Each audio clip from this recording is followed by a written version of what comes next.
Police! By Robert W. Chambers. Foreword.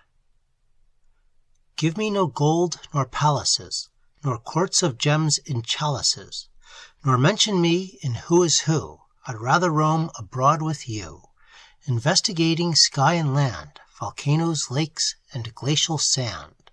I'd rather climb with all my legs to find a nest of speckled eggs, or watch the spotted spider spin, or see a serpent shed its skin. Give me no star and garter blue, I'd rather roam around with you. Flatten me not with flattery, walk with me to the Battery, and see in glassy tanks the seals, the sturgeons, flounders, smelt, and eels, disport themselves in ichthyeth curves, and when it gets upon our nerves, then while our wobbling taxi honks, I'll tell you all about the Bronx, where captive wild things mope and stare through grills of steel that bar each lair, doomed to imprisonment for life, and you may go and take your wife. Come to the park with me, I'll show you crass stupidity, which sentences the hawk and fox to inactivity and locks the door of freedom on the links, where a puma pines and eagle stinks.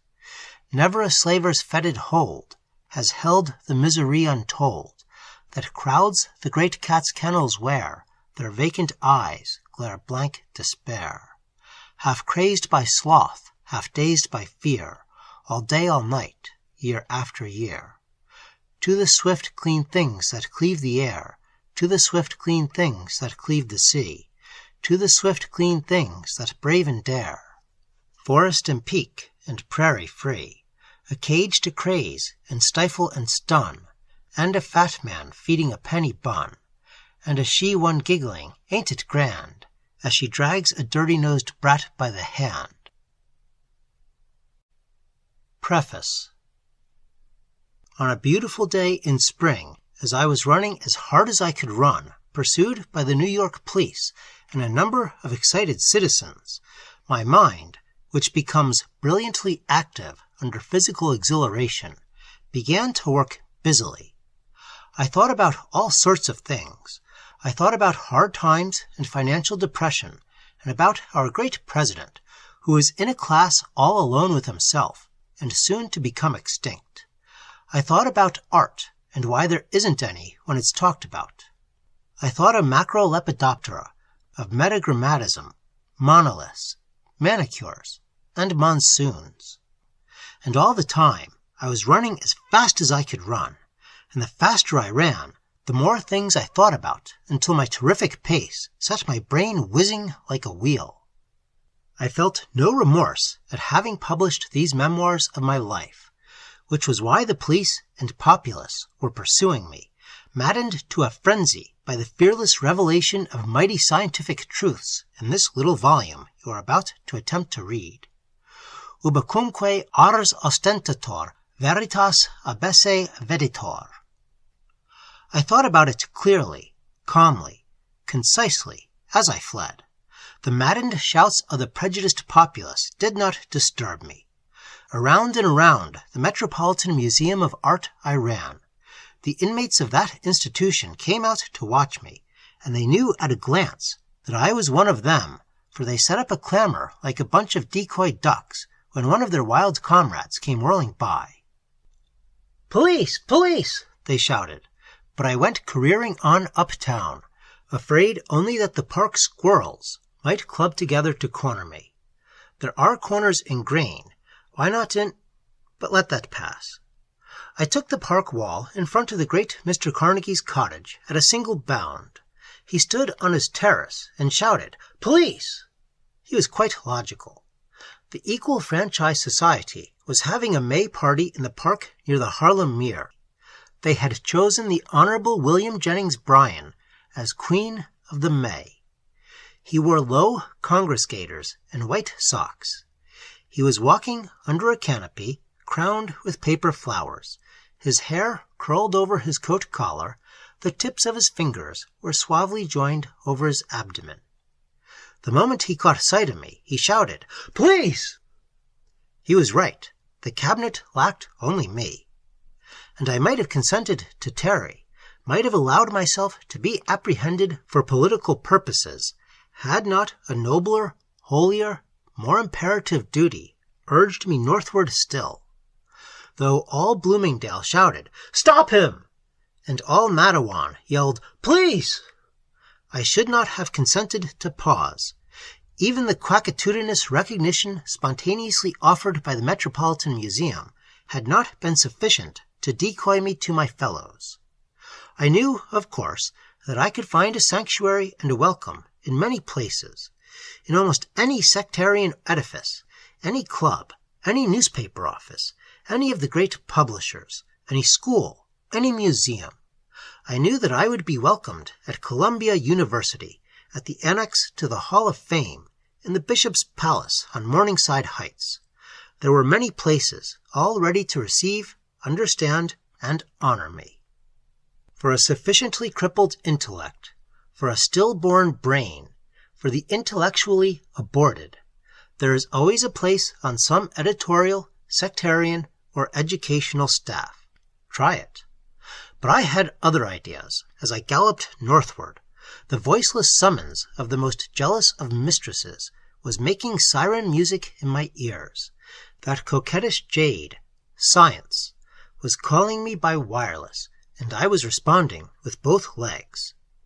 And so, at last, I arrived at the Bronx Park and dashed into the administration building, where everybody rose and cheered me to the echo. I was at home at last, unterrified, undismayed, and ready again, as always, to dedicate my life to the service of truth, and to every caprice and whim of my immortal mistress, Science. But I don't want to marry her. Magna est veritas, sed major et longinquo reverentia. The third eye. Although the man's back was turned toward me, I was uncomfortably conscious that he was watching me. How could he possibly be watching me while I stood directly behind him? I did not ask myself. Yet, nevertheless, instinct warned me that I was being inspected, that somehow or other the man was staring at me as steadily as though he and I had been face to face, and his faded sea-green eyes were focused upon me. It was an odd sensation which persisted in spite of logic, and of which I could not rid myself. Yet the little waitress did not seem to share it. Perhaps she was not under his glassy inspection, but then, of course, I could not be either. No doubt the nervous tension incident to the expedition was making me supersensitive, or even morbid. Our sailboat rode the shallow, turquoise-tinted waters at anchor, rocking gently just off the snowy coral reef on which we were now camping. The youthful waitress who, for economy's sake, wore her cap, apron, collar, and cuffs over her dainty print dress, was seated by the signal fire writing in her diary. Sometimes she thoughtfully touched her pencil point with the tip of her tongue. Sometimes she replenished the fire from a pile of dead mangrove branches heaped up on the coral reef beside her. Whatever she did, she accomplished gracefully. As for the man, Grew, his back remained turned toward us both, and he continued, apparently, to scan the horizon for the sail which we all expected. And all the time I could not rid myself of the unpleasant idea that somehow or other he was looking at me, watching attentively the expression of my features, and noting my every movement. The smoke of our fire blew wide across the leagues of shallow sparkling water, or, when the wind veered, whirled back into our faces across the reef, curling and eddying among the standing mangroves like fog drifting. Seated there near the fire, from time to time I swept the horizon with my marine glasses, but there was no sign of Kemper. No sail broke the far sweep of sky and water. Nothing moved out there, save when a wild duck took wing amid the dark raft of its companions, to circle low above the ocean, and settle at random, invisible again except when, at intervals, its white breast flashed in the sunshine. Meanwhile, the waitress had ceased to write in her diary, and now sat with the closed book on her knees and her pencil resting against her lips, gazing thoughtfully at the back of Gru's head. It was a ratty head of straight black hair, and looked greasy. The rest of him struck me as equally unkempt and dingy. A youngish man, lean, deeply bitten by the sun of the semi-tropics to a mahogany hue, and unusually hairy. I don't mind a brawny, hairy man, but the hair on Gru's arms and chest was a rusty red, and like a chimpanzee's in texture, and sometimes a wildly absurd idea possessed me that the man needed it when he went about in the palm forests without his clothes. But he was only a poor white, a cracker recruited from one of the reefs near Pelican Light, where he lived alone by fishing and selling his fish to the hotels at Heliotrope City. The sailboat was his. He figured as our official guide on this expedition, an expedition which had already begun to worry me a great deal. For it was, perhaps, the wildest goose chase and the most absurdly hopeless enterprise ever undertaken in the interest of science by the Bronx Park authorities. Nothing is more dreaded by scientists than ridicule, and it was in spite of this terror of ridicule that I summoned sufficient courage to organize an exploring party and start out in search of something so extraordinary, so hitherto unheard of, that I had not dared reveal to Kemper by letter the object of my quest. No, I did not care to commit myself to writing just yet. I had merely sent Kemper a letter to join me on Stingy-ray Key. He telegraphed me from Tampa that he would join me at the rendezvous, and I started directly from Bronx Park for Heliotrope City. Arrived there in 3 days, found the waitress all ready to start with me, inquired about a guide, and discovered the man Gru in his hut off Pelican Light, made my bargain with him, and set sail for Stingy-ray Key, the most excited and the most nervous young man who ever dared disaster in the sacred cause of science. Everything was now at stake, my honor, reputation, career, fortune. For, as chief of the Anthropological Field Survey Department of the Great Bronx Zoological Society, I was perfectly aware that no scientific reputation can survive ridicule. Nevertheless, the die had been cast, the Rubicon crossed in a sailboat containing 1 beachcombing cracker, 1 hotel waitress, a pile of camping kit and special utensils, and myself. How was I going to tell Kemper? How was I going to confess to him that I was staking my reputation as an anthropologist upon a letter or two and a personal interview with a young girl, a waitress at the Hotel Gardenia in Heliotrope City? I lowered my sea-glasses and glanced sideways at the waitress. She was still chewing the end of her pencil reflectively. She was a pretty girl, one Evelyn Gray, and had been a country school teacher in Massachusetts until her health broke. Florida was what she required, but that healing climate was possible to her only if she could find there a self-supporting position. Also, she had nourished an ambition for a postgraduate education, with further aspirations to a government appointment in the Smithsonian Institute. All very worthy, no doubt, in fact, particularly commendable because the wages she saved as a waitress in a Florida hotel during the winter were her only means of support while studying for college examinations during the summer in Boston, where she lived. Yet, although she was an inmate of Massachusetts, her face and figure would have ornamented any light opera stage. I never looked at her, but I thought so. And her cuffs and apron merely accentuated the delusion. Such ankles are seldom seen when the curtain rises after the overture. Odd that frivolous thoughts could flit through an intellect dedicated only to science. The man, Gru, had not stirred from his survey of the Atlantic Ocean. He had a somewhat disturbing capacity for remaining motionless, like a stealthy and predatory bird which depends on immobility for aggressive and defensive existence.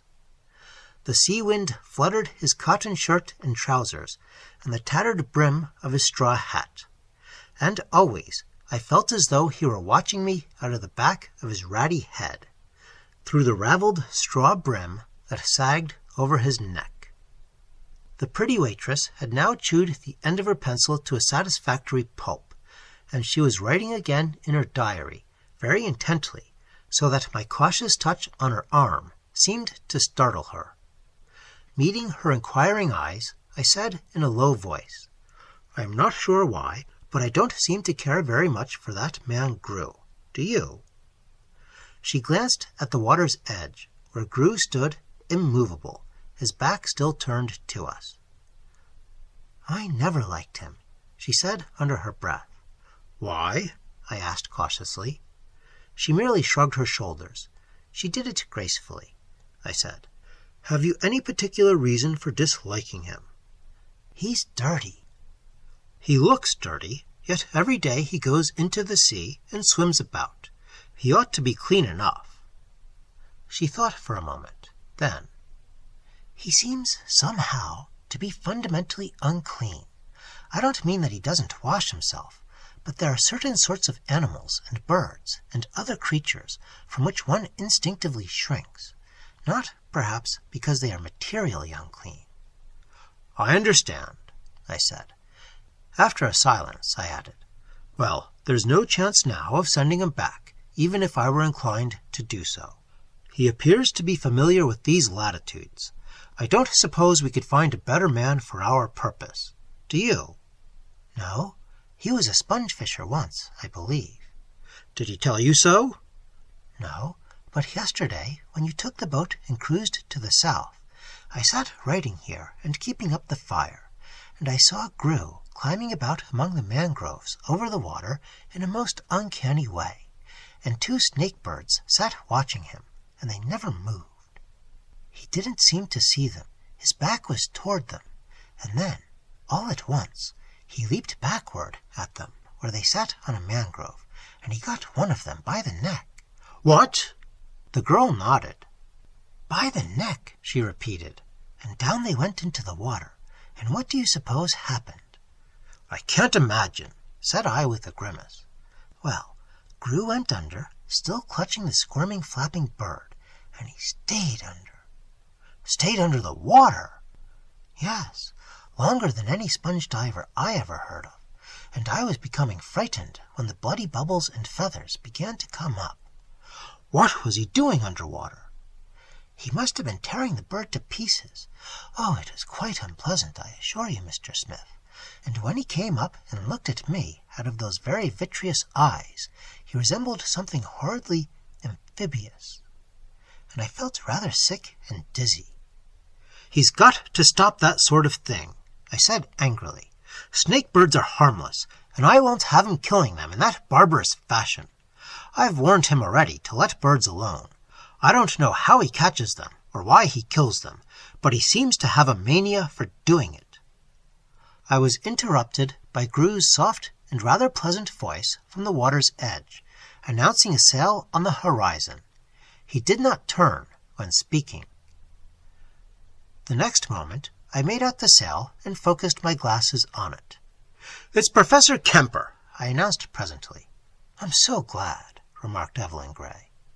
I don't know why it should have suddenly occurred to me, apropos of nothing, that Billy Kemper was unusually handsome, or why I should have turned and looked at the pretty waitress, except that she was, perhaps, worth gazing upon from a purely non-scientific point of view. In fact, to a man not entirely absorbed in scientific research and not passionately and irrevocably wedded to his profession, her violet blue eyes and a rather sweet mouth might have proved disturbing. As I was thinking about this, she looked up at me and smiled. "It's a good thing," I thought to myself, "that I am irrevocably wedded to my profession," and I gazed fixedly across the Atlantic Ocean. There was scarcely sufficient breeze of a steady character to bring Kemper to Stingy-ray Key, but he got out of his sweeps when I hailed him and came in at a lively clip, anchoring alongside of our boat and leaping ashore with that unnecessary dash and abandon which women find pleasing. Glancing sideways at my waitress through my spectacles, I found her looking into a small hand mirror and patting her hair with one slim and suntanned hand. When Professor Kemper landed on the coral, he shot a curious look at Gru, and then came striding across the reef to me. "Hello, Smithy," he said, holding out his hand. "Here I am, you see. Now, what's up?" Just then, Evelyn Gray got up from her seat beside the fire, and Kemper turned and gazed at her with every symptom of unfeigned approbation. I introduced him. Evelyn Gray seemed a trifle indifferent. A good-looking man doesn't last long with a clever woman. I smiled to myself, polishing my spectacles gleefully. Yet I had no idea why I was smiling. We three people turned and walked toward the comb of the reef.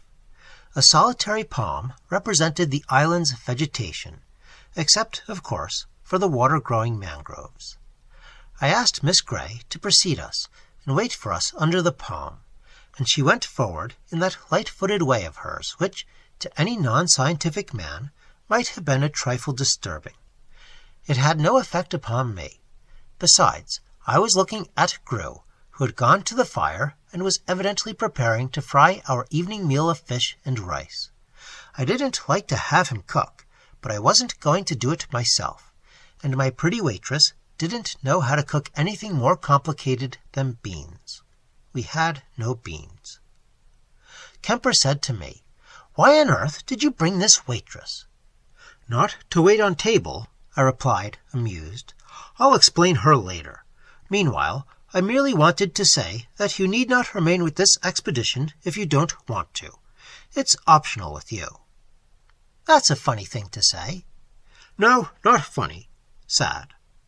The truth is that if I fail, I'll be driven into obscurity by the ridicule of my brother scientists the world over. I had to tell them at the Bronx what I was going after. Every man connected with the society attempted to dissuade me, saying that the whole thing was absurd, and that my reputation would suffer if I engaged in such a ridiculous quest. So when you hear what that girl and I are after out here in the semi-tropics, and when you are in possession of the only evidence I have to justify my credulity, if you want to go home, go.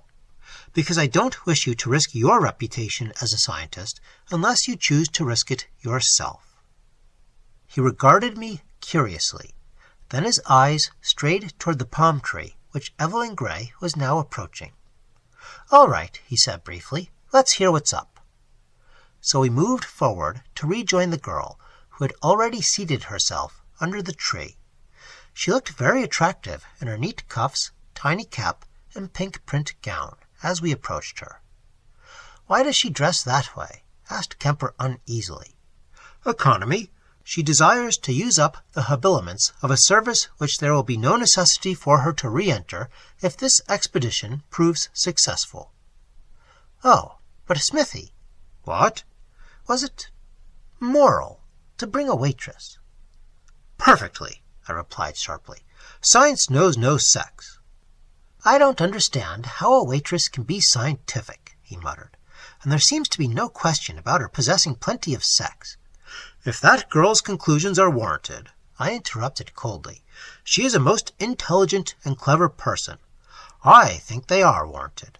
If you don't, you may go home as soon as you like." I glanced at him. He was smiling at her with that strained politeness which alters the natural expression of men in the imminence of a conversation with a new and pretty woman. I often wonder what particular combination of facial muscles are brought into play when that politely receptive expression transforms the normal and masculine features into a fixed simper. When Kemper and I had seated ourselves, I calmly cut short the small talk in which he was already indulging, and to which, I am sorry to say, my pretty waitress was beginning to respond. I had scarcely thought it of her, but that's neither here nor there. I invited her to recapitulate the circumstances which had resulted in our present foregathering here on this strip of coral in the Atlantic Ocean. She did so very modestly and without embarrassment, stating the case and reviewing the evidence so clearly and so simply that I could see how every word she uttered was not only amazing, but also convincing Kemper. When she had ended, he asked a few questions very seriously. Granted, he said, that the pituitary gland represents what we assume it represents. How much faith is to be placed in the testimony of a Seminole Indian? The Seminole Indian, she replied, has seldom or never been known to lie, and where a whole tribe testify alike, the truth of what they assert cannot be questioned. How did you make them talk? They are a sullen, suspicious people, haughty, uncommunicative, seldom even replying to an ordinary question from a white man. They consider me one of them. Why? He asked in surprise. I'll tell you why. It came about through a mere accident. I was waitress at the hotel. It happened to be my afternoon off, so I went down to the Conquina dock to study. I study in my leisure moments because I wish to fit myself for a college examination. Her charming face became serious. She picked up the hem of her apron and continued to pleat it slowly and with precision as she talked. There was a Seminole named Tigertail sitting there, his feet dangling above his moored canoe, evidently waiting for the tide to turn before he went out to spear crayfish. I merely noticed he was sitting there in the sunshine, that's all. And then I opened my mythology book and turned to the story of Argus, on which I was reading up. And this is what happened. There was a picture of the death of Argus, facing the printed page which I was reading. The well-known picture where Juno is holding the head of the decapitated monster. And I had read scarcely a dozen words in the book before the Seminole beside me leaned over and placed his forefinger squarely upon the head of Argus. Who? He demanded. I looked around good-humoredly and was surprised at the evident excitement of the Indian. They're not excitable, you know. That, said I, is a Greek gentleman named Argus. I suppose he thought I meant a Minorcan, for he nodded. Then, without further comment, he placed his finger on Juno. Who? He inquired emphatically. I said flippantly, Oh, that's my Aunt Juno. Auntie of you? Yes. She kill him 3-eye. Argus had been depicted with 3 eyes. Yes, I said, my Aunt Juno had Argus killed. Why kill him? Well, Auntie needed his eyes to set in the tails of the peacocks which drew her automobile. So when they cut off the head of Argus, my aunt had the eyes taken out, and that's a picture of how she set them into the peacock. Auntie of you, he repeated. Certainly, I said gravely. I am a direct descendant of the goddess of wisdom. That's why I'm always studying when you see me down on the dock here. You Seminole, he said emphatically. Seminole, I repeated puzzled. You Seminole, Auntie Seminole, you Seminole. Why, Tigertail? Seminole hunt 3-eye long time, hundred year. Hunt 'em 3-eye, kill 'em 3-eye. You say that for hundreds of years the Seminoles have hunted a creature with 3 eyes. Sure, hunt 'em now. Now? Sure. But Tigertail, if the legends of your people tell you that the Seminoles hunted a creature with 3 eyes hundreds of years ago, certainly no such 3-eyed creatures remain today. Some. What? Where? Black Bayou. Do you mean to tell me that a living creature with 3 eyes still inhabits the forests of Black Bayou? Sure, me see him, me kill him, 3-eye man. You have killed a man who had 3 eyes. Sure, a man with 3 eyes. Sure. The pretty waitress, excitedly engrossed in her story, was unconsciously acting out the thrilling scene of her dialogue with the Indian, even imitating his voice and gestures. And Kemper and I listened and watched her breathlessly, fascinated by her lithe and supple grace, as well as by the astounding story she was so frankly unfolding with the consummate artlessness of a natural actress. She turned her flushed face to us. "I made up my mind," she said, "that Tiger Tail's story was worth investigating. It was perfectly easy for me to secure corroboration, because that Seminole went back to his Everglade camp and told every one of his people that I was a white Seminole because my ancestors also hunted the three-eyed man, and nobody except a Seminole could know that such a thing as a three-eyed man existed. So, the next afternoon off, I embarked in Tiger Tail's canoe, and he took me to his camp, and there I talked to his people, men and women, questioning, listening, putting this and that together, trying to discover some foundation for their persistent statements concerning men still living in the jungles of Black Bayou who had 3 eyes instead of 2. All told the same story. All asserted that since the time their records ran, the Seminoles had hunted and slain every 3-eyed man they could catch, and as long as the Seminoles had lived in the Everglades, the 3-eyed men had lived in the forests beyond Black Bayou. She paused dramatically, cooling her cheeks in her palms and looking from Kemper to me with eyes made starry by excitement. "And what do you think?" she continued under her breath. "To prove what they said, they brought for my inspection a skull, and then 2 more skulls like the first one. Every skull had been painted with Spanish red. The coarse black hair still stuck to the scalps, and behind, just over where the pituitary gland is situated, was a hollow bony orbit, unmistakably the socket of a 3rd eye." "Where are those skulls?" demanded Kemper, in a voice not entirely under control. "They wouldn't part with one of them. I tried every possible persuasion. On my own responsibility, and even before I communicated with Mr. Smith," turning toward me, "I offered them $20,000 for a single skull, staking my word of honor that the Bronx Museum would pay that sum. It was useless. Not only do the Seminoles refuse to part with one of those skulls, but I have also learned that I am the first person with a white skin who has ever even heard of their existence.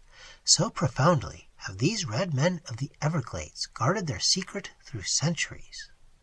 After a silence, Kemper, rather pale, remarked, "This is a most astonishing business, Miss Gray."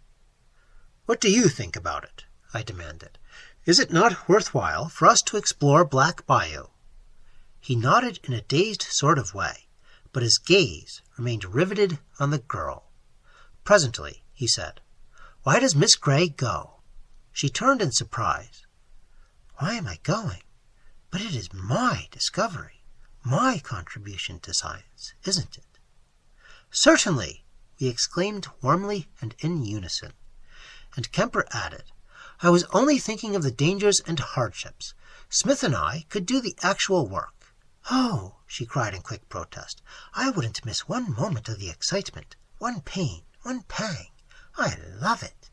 It would simply break my heart not to share every chance, hazard, danger of this expedition, every atom of hope, excitement, despair, uncertainty, and the ultimate success, the unsurpassable thrill of exultation in the final instant of triumph."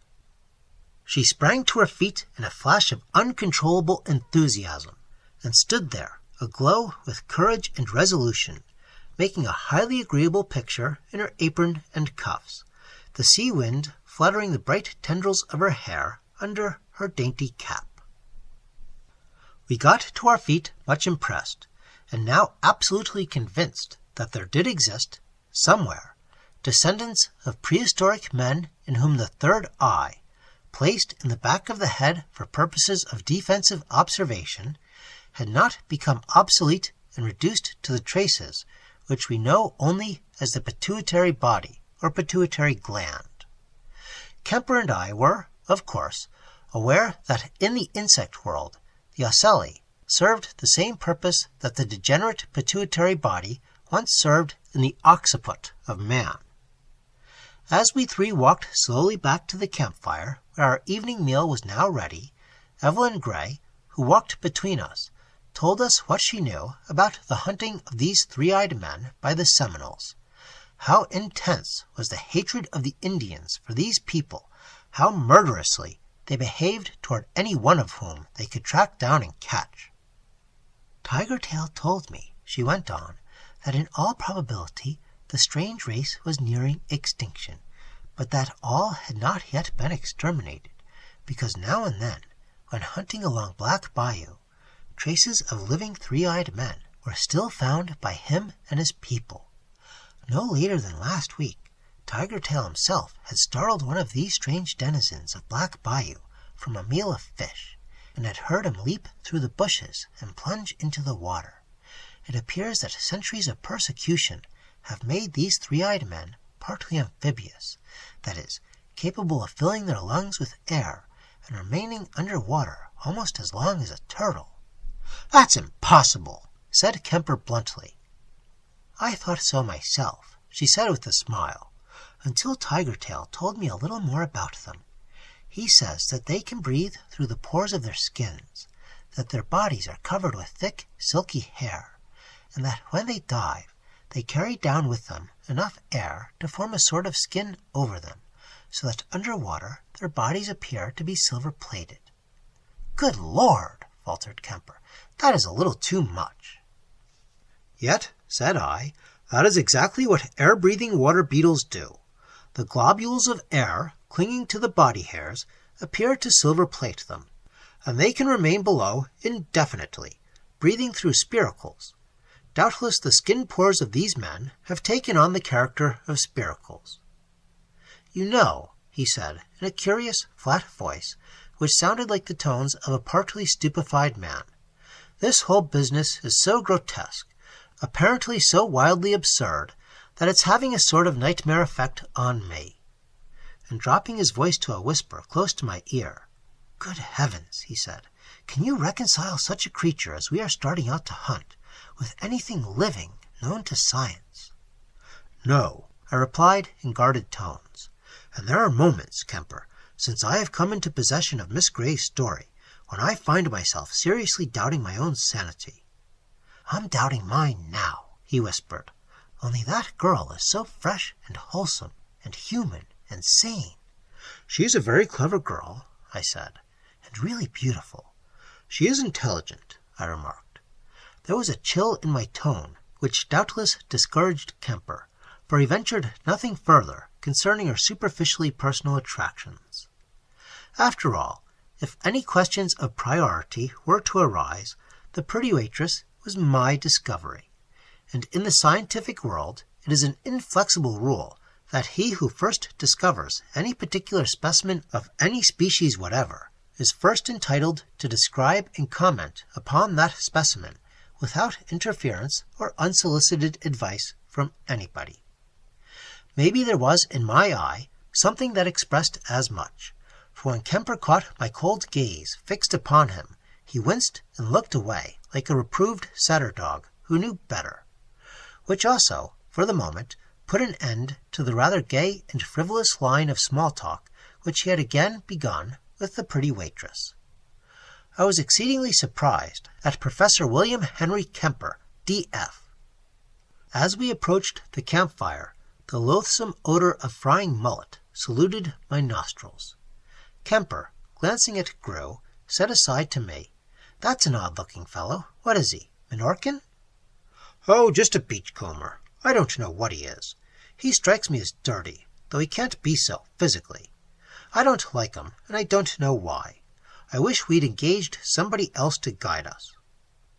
Toward dawn, something awoke me, and I sat up in my blanket under the moon. But my leg had not been pulled. Kemper snored at my side. In her little dog tent, the pretty waitress probably was fast asleep.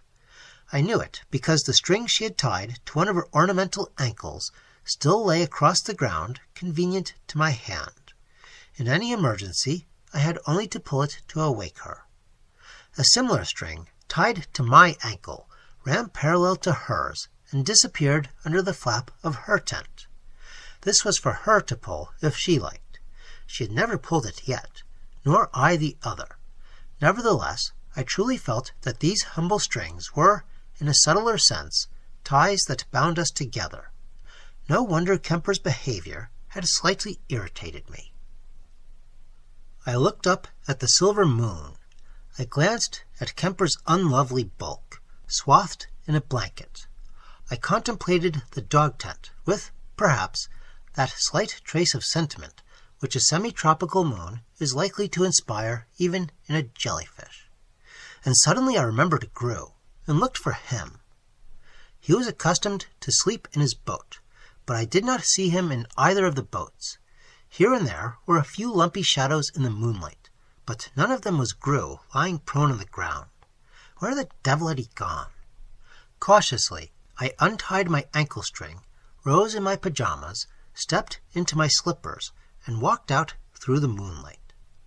There was nothing to hide Gru, no rocks or vegetation, except the solitary palm of the backbone of the reef. I walked as far as the tree, and looked up into the arching fronds. Nobody was up there. I could see the moonlit sky through the fronds. Nor was Gru lying asleep anywhere on the other side of the coral ridge. And suddenly, I became aware of all my latent distrust and dislike for the man, and the vigor of my sentiments surprised me, because I really had not understood how deep and thorough my dislike had been. Also, his utter disappearance struck me as uncanny. Both boats were there, and there were many leagues of sea to the nearest coast. Troubled and puzzled, I turned and walked back to the dead embers of the fire. Kemper had merely changed the timbre of his snore to a whistling aria, which at any other time would have enraged me. Now, somehow, it almost comforted me. Seated on the shore, I looked out to sea, racking my brains for an explanation of Gru's disappearance. And while I sat there racking them, far out on the water, a little flock of ducks suddenly scattered and rose with frightened quackings and furiously beating wings. For a moment, I thought I saw a round, dark object on the waves where the flock had been. And while I sat there watching, up out of the sea, along the reef to my right, crawled a naked, dripping figure, holding a dead duck in his mouth. Fascinated, I watched it, recognizing Gru with his ratty black hair all plastered over his face. Whether he caught sight of me or not, I don't know, but he suddenly dropped the dead duck from his mouth, turned, and dived under the water. It was a grim and horrid species of sport or pastime, this amphibious business of his, catching wild birds and dragging them about as though he were an animal. Evidently, he was ashamed of himself, for he had dropped the duck. I watched it floating by on the waves, its head under water. Suddenly, something jerked it under, a fish perhaps, for it did not come up and float again, as far as I could see. When I went back to camp, Gru lay apparently asleep on the north side of the fire. I glanced at him in disgust and crawled into my tent. The next day, Evelyn Gray awoke with a headache and kept her tent. I had all I could do to prevent Kemper from prescribing for her. I did that myself, sitting beside her and testing her pulse for hours at a time, while Kemper took one of Gru's grains and went off into the mangroves and speared grunt and eels for a chowder which he said he knew how to concoct. Toward afternoon, the pretty waitress felt much better, and I warned Kemper and Gru that we should sail for Black Bayou after dinner. Dinner was a mess, as usual, consisting of fried mullet and rice, and a sort of chowder in which the only ingredients I recognized were sections of crayfish. After we had finished and withdrawn from the fire, Gru scraped every remaining shred of food into a kettle and went for it. To see him feed made me sick, so I rejoined Miss Gray and Kemper, who had found a green coconut and were alternately deriving nourishment from the milk inside it. Somehow or other, there seemed to me a certain levity about that performance, and it made me uncomfortable. But I managed to smile, a rather sickly smile, when they offered me a draught, and I took a pull at the milk. I don't exactly know why, because I don't like it. But the moon was up over the sea now, and the dusk was languorously balmy, and I didn't care to leave those two drinking milk out of the same coconut under a tropic moon. Not that my interest in Evelyn Gray was other than scientific, but after all, it was I who had discovered her. We sailed as soon as Grew, gobbling and snuffling, had cleaned up the last crumb of food. Kemper blandly offered to take Miss Gray into his boat, saying that he feared my boat was overcrowded, what with the paraphernalia, the folding cages, Grew, Miss Gray, and myself. I sat on that suggestion, but offered to take my own tiller and lend him Grew. He couldn't wriggle out of it, seeing that his alleged motive had been the overcrowding of my boat, but he looked rather sick when Grew went aboard his boat. As for me, I hoisted sail with something so near a chuckle that it surprised me, and I looked at Evelyn Gray to see whether she had noticed the unseemly symptom. Apparently she had not. She sat forward, her eyes fixed soulfully upon the moon. Had I been dedicated to any profession except a scientific one? But let that pass. Grew and Kemper's sailboat led, and my boat followed out into the silvery and purple dusk, now all sparkling under the high luster of the moon. Dimly I saw vast rafts of wild duck part and swim leisurely away to port and starboard, leaving a glittering lane of water for us to sail through. Into the scintillant night from the sea sprang mullet, silvery, quivering, falling back into the wash with a splash. Here and there in the moonlight steered ominous black triangles, circling us, leading us, shearing across bow and flashing wake, all phosphorescent with lambent sea fire, the fins of great sharks. "You need have no fear," said I to the pretty waitress. She said nothing. "Of course, if you are afraid," I added, "perhaps you might care to change your seat." There was room in the stern where I sat. "Do you think there is any danger?" she asked. "From sharks?" "Yes." "Reaching up and biting you?" "Yes." "Oh, I don't really suppose there is," I said, managing to convey the idea, I am ashamed to say, that the catastrophe was a possibility. She came over and seated herself beside me. I was very much ashamed of myself, but I could not repress a triumphant glance ahead at the other boat, where Kemper sat huddled forward, evidently bored to extinction. Every now and then I could see him turn and crane his neck, as though in an effort to distinguish what was going on in our boat. There was nothing going on, absolutely nothing. The moon was magnificent, and I think the pretty waitress must have been a little tired, for her head drooped and nodded at moments, even while I was talking to her about a specimen of Euplectilla speciosa, on which I had written a monograph. So she must have been really tired, for the subject was interesting. "You won't incommode my operations with sheet and tiller," I said to her kindly, "if you care to rest your head against my shoulder." Evidently she was very tired, for she did so, and closed her eyes.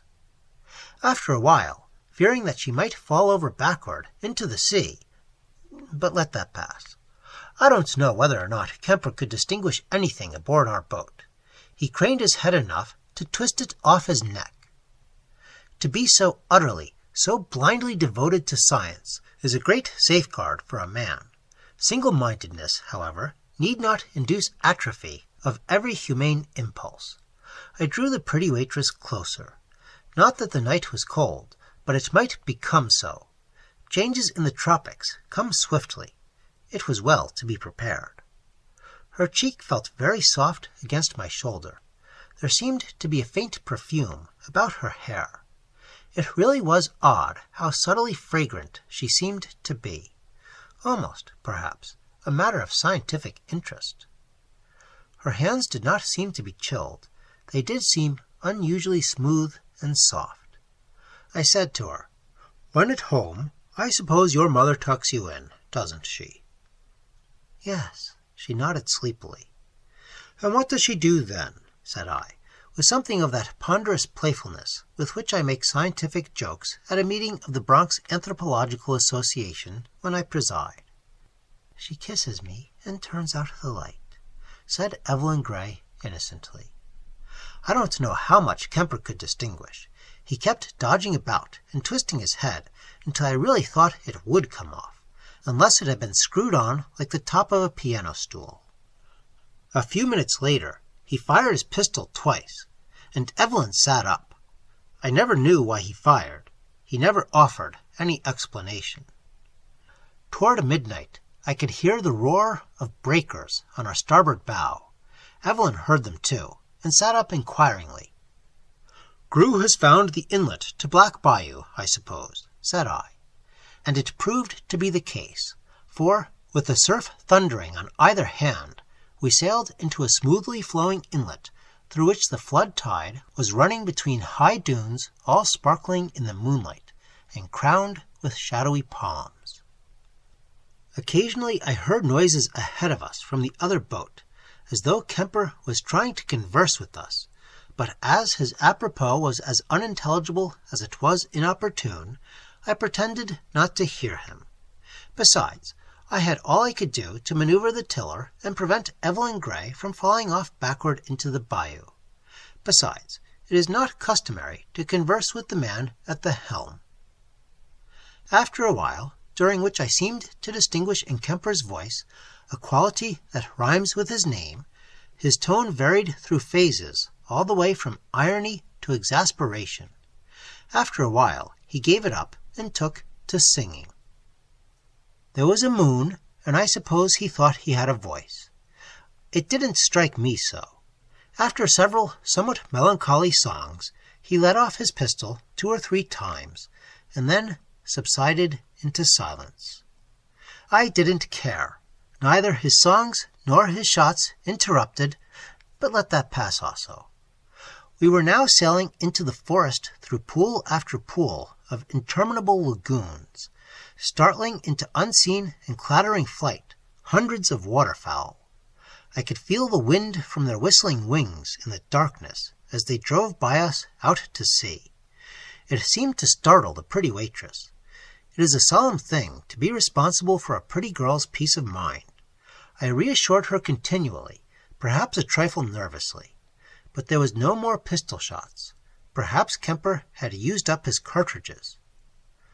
We were still drifting along under drooping sails, borne inland almost entirely by the tide, when the first pale, watery gray light streaked the east. When it grew a little lighter, Evelyn sat up, all danger of sharks being over. Also, I could begin to see what was going on in the other boat, which was nothing remarkable. Kemper slumped against the mast, his head turned in our direction. Grew sat at the helm, motionless, his tattered straw hat sagging on his neck. When the sun rose, I called out cheerily to Kemper, asking him how he had passed the night. Evelyn also raised her head, pausing while bringing her disordered hair under discipline, to listen to his reply. But he merely mumbled something. Perhaps he was still sleepy. As for me, I felt exceedingly well, and when Grew turned his craft inshore, I did so too, and when, under the overhanging foliage of the forest, the nose of my boat grated on the sand, I rose and crossed the deck with a step distinctly frolicsome. Kemper seemed distant and glum. Evelyn Gray spoke to him, shyly, now and then, and I noticed she looked at him only when he was gazing elsewhere than at her. She had a funny, conciliatory air with him, half ashamed, partly humorous and amused, as though something about Kemper's sulky ill humor was continually making tiny inroads on her gravity. Some mullet had jumped into the 2 boats, 6 during our moonlight voyage, and these were now being fried with rice for us by Grew. Lord, how I hated to eat them! After we had finished breakfast, Grew, as usual, did everything to the remainder except to get into the frying pan with both feet, and as usual, he sickened me. When he'd cleaned up everything, I sent him off into the forest to find a dry shell mound for camping purposes. Then I made fast both boats, and Kemper and I carried ashore our paraphernalia, spare batterie de cuisine, firearms, fishing tackle, spears, harpoons, grains, oars, sails, spars, folding cage, everything with which a strictly scientific expedition is usually burdened. Evelyn was washing her face in the crystal waters of a branch that flowed into the lagoon from under the live oaks. She looked very pretty doing it, like a naiad or dryad, scrubbing away at her forest toilet. It was, in fact, such a pretty spectacle that I was going over to sit beside her while she did it, but Kemper started just when I was going to, and I turned away. Some men invariably do the wrong thing, but a handsome man doesn't last long with a pretty girl. I was thinking of this as I stood contemplating an alligator slide, when Gru came back, saying that the shore on which we had landed was the termination of a shell mound, and that it was the only dry place he had found. So I bade him pitch our tents a few feet back from the shore, and stood watching him while he did so, one eye reverting occasionally to Evelyn Gray and Kemper. They both were seated cross-legged beside the branch, and they seemed to be talking a great deal and rather earnestly. I couldn't quite understand what they found to talk about so earnestly and volubly all of a sudden, inasmuch as they had heretofore exchanged very few observations during a most brief and formal acquaintance, dating only from sundown the day before. Gru set up our 3 tents, carried the luggage inland, and then hung about for a while until the vast shadow of a vulture swept across the trees. I never saw such an indescribable expression on a human face as I saw on Gru's as he looked up at the huge, unclean bird. His vitreous eyes fairly glittered, the corners of his mouth quivered and grew wet, and to my astonishment he seemed to emit a low, mewing noise. "What the devil are you doing?" I said impulsively, in my amazement and disgust. He looked at me, his eyes still glittering, the corners of his mouth still wet, but the curious sounds had ceased. "What?" he asked. "Nothing. I thought you spoke." I didn't know what else to say. He made no reply. Once, when I had partly turned my head, I was aware that he was warily turning his to look at the vulture, which had alighted heavily on the ground near the entrails and heads of the mullet, where he had cast them on the dead leaves. I walked over to where Evelyn Gray and Kemper sat so busily conversing, and their volubility ceased as they glanced up and saw me approaching, which phenomenon both perplexed and displeased me. I said, "This is the Black Bayou Forest, and we have the most serious business of our lives before us. Suppose you and I start out, Kemper, and see if there are any traces of what we are after in the neighborhood of our camp." "Do you think it is safe to leave Miss Gray alone in camp?" he asked gravely. I hadn't thought of that. "No, of course not," I said. "Gru can stay." "I don't need anybody," she said quickly. "Anyway, I'm rather afraid of Gru." "Afraid of Gru?" I repeated. "Not exactly afraid, but he's unpleasant." "I'll remain with Miss Gray," said Kemper politely. "Oh," she exclaimed, "I couldn't ask that. It is true that I feel a little tired and nervous, but I can go with you and Mr. Smith and Gru." I surveyed Kemper in cold perplexity. As chief of the expedition, I couldn't very well offer to remain with Evelyn Gray, but I didn't propose that Kemper should either. "Take Gru," he suggested, "and look about the woods for a while. Perhaps after dinner Miss Gray may feel sufficiently rested to join us." "I am sure," she said, "that a few hours' rest in camp will set me on my feet. All I need is rest. I didn't sleep very soundly last night." I felt myself growing red, and I looked away from them both. "Oh," said Kemper, in apparent surprise, "I thought you had slept soundly all night long." "Nobody," said I, "could have slept very pleasantly during that musical performance of yours." "Were you singing?" she asked innocently of Kemper. "He was singing when he wasn't firing off his pistol," I remarked. No wonder you couldn't sleep with any satisfaction to yourself." Gru had disappeared into the forest. I stood watching for him to come out again. After a few minutes, I heard a furious but distant noise of flapping. The others also heard it, and we listened in silence, wondering what it was. "It's Gru, killing something," faltered Evelyn Gray, turning a trifle pale. "Confound it!" I exclaimed. "I'm going to stop that right now." Kemper rose and followed me as I started for the woods, but as we passed the beached boats, Gru appeared from among the trees. "Where have you been?" I demanded. "In the woods." "Doing what?" "Nothing." There was a bit of down here and there clinging to his cotton shirt and trousers, and one had caught and stuck at the corner of his mouth. "See here, Gru," I said, "I don't want you to kill any birds except for camp purposes. Why do you try to catch and kill birds?" "I don't." I stared at the man, and he stared back at me out of his glassy eyes. "You mean to say that you don't, somehow or other, manage to catch and kill birds?" "No, I don't." There was nothing further for me to say unless I gave him the lie. I didn't care to do that, needing his services. Evelyn Gray had come up to join us. There was a brief silence. We all stood looking at Gru, and he looked back at us out of his pale, washed-out, and unblinking eyes. "Gru," I said, "I haven't yet explained to you the object of this expedition to Black Bayou. Now, I'll tell you what I want, but first let me ask you a question or two. You know the Black Bayou forests, don't you?" "Yes." "Did you ever see anything unusual in these forests?" "No." "Are you sure?" The man stared at us, one after another. Then he said, "What are you looking for in Black Bayou?" "Something very curious, very strange, very unusual. So strange and unusual, in fact, that the great Zoological Society of the Bronx in New York has sent me down here at the head of this expedition to search the forests of Black Bayou." "For what?" he demanded in a dull, accentless voice.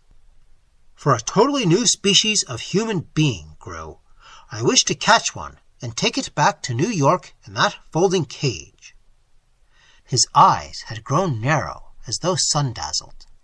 Kemper had stepped behind us into the woods and was now busy setting up the folding cage. Gru remained motionless.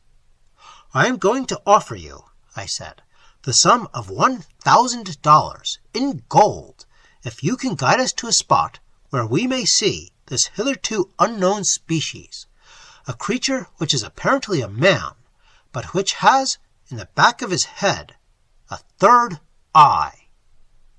I paused in amazement. Gru's cheeks had suddenly puffed out and were quivering, and from the corners of his slitted mouth he was emitting a whimpering sound, like the noise made by a low-circling pigeon. "Gru!" I cried. "What's the matter with you?" "What is he doing?" screamed Gru, quivering from head to foot, but not turning around. "Who?" I cried. "The man behind me." "Professor Kemper. He's setting up the folding cage." With a screech that raised my hair, Gru whipped out his murderous knife and hurled himself backward at Kemper. But the latter shrank aside behind the partly erected cage, and Gru whirled about, snarling, hacking, and even biting at the wood frame and steel bars. And then occurred a thing so horrid that it sickened me to the pit of my stomach, for the man's sagging straw hat had fallen off, and there, in the back of his head, through the coarse, black, ratty hair, I saw a glassy eye glaring at me. "Kemper!" I shouted. "He's got a third eye! He's one of them! Knock him flat with your rifle stock!" And I seized a shotgun from the top of the baggage bundle on the ground beside me and leaped at Gru, aiming a terrific blow at him. But the glassy eye in the back of his head was watching me between the clouded strands of hair, and he dodged both Kemper and me, swinging his heavy knife in circles and glaring at us both out of the front and back of his head. Kemper seized him by his arm, but Gru's shirt came off, and I saw his entire body was as furry as an ape's, and all the while he was snapping at us and leaping hither and thither to avoid our blows, and from the corners of his puffed cheeks he whined and whimpered and mewed through the saliva foam. "Keep him from the water!" I panted, following him with clubbed shotgun, and as I advanced I almost stepped on a soiled heap of foulness, the dead buzzard which he had caught and worried to death with his teeth. Suddenly he threw his knife at my head, hurling it backward, dodged, screeched, and bounded by me toward the shore of the lagoon, where the pretty waitress was standing, petrified. For one moment I thought he had her, but she picked up her skirts, ran for the nearest boat, and seized a harpoon, and in his fierce eagerness to catch her, he leaped clear over the boat and fell with a splash into the lagoon. As Kemper and I sprang aboard and looked over into the water, we could see him going down out of reach of a harpoon, and his body seemed to be silver-plated, flashing and glittering like a burnished eel, so completely did the skin of air envelop him, held there by the fur that covered him.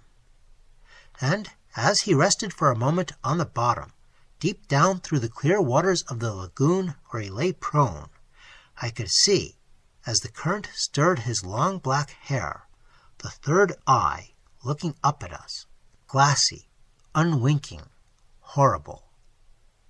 A bubble or two, like globules of quicksilver, were detached from the burnished skin of air that clothed him, and came glittering upward. Suddenly there was a flash, a flurrying cloud of blue mud, and Gru was gone. After a long while I turned around in the muteness of my despair, and slowly froze. For the pretty waitress, becoming pale, was gathered in Kemper's arms, her cheek against his shoulder. Neither seemed to be aware of me. "Darling," he said, in the imbecile voice of a man in love, "why do you tremble so when I am here to protect you? Don't you love and trust me?" "Oh, yes," she sighed, pressing her cheek closer to his shoulder. I shoved my hands into my pockets, passed them without noticing them, and stepped ashore. And there I sat down under a tree, with my back toward them, all alone and face to face with the greatest grief of my life. But which it was, the loss of her or the loss of Gru, I had not yet made up my mind. The Immortal. Chapter 1. As everybody knows, the great majority of Americans, upon reaching the age of natural selection, are elected to the American Institute of Arts and Ethics, which is, so to speak, the Ellis Island of the Academy. Occasionally, a general mobilization of the Academy is ordered, and from the teeming population of the Institute, a new Immortal is selected for the American Academy of Moral Endeavor by the simple process of blindfolded selection from who's which. The motto of this most stately of earthly institutions is a peculiarly modest, truthful, and unintentional epigram by Tupper. Unknown, I became famous. Famous, I remain unknown. And so I found it to be the case. For when at last I was privileged to write my name, Smith, Academician, I discovered to my surprise that I knew none of my brother Immortals, and, more amazing still, none of them had ever heard of me. This latter fact became the more astonishing to me as I learned the identity of the other Immortals.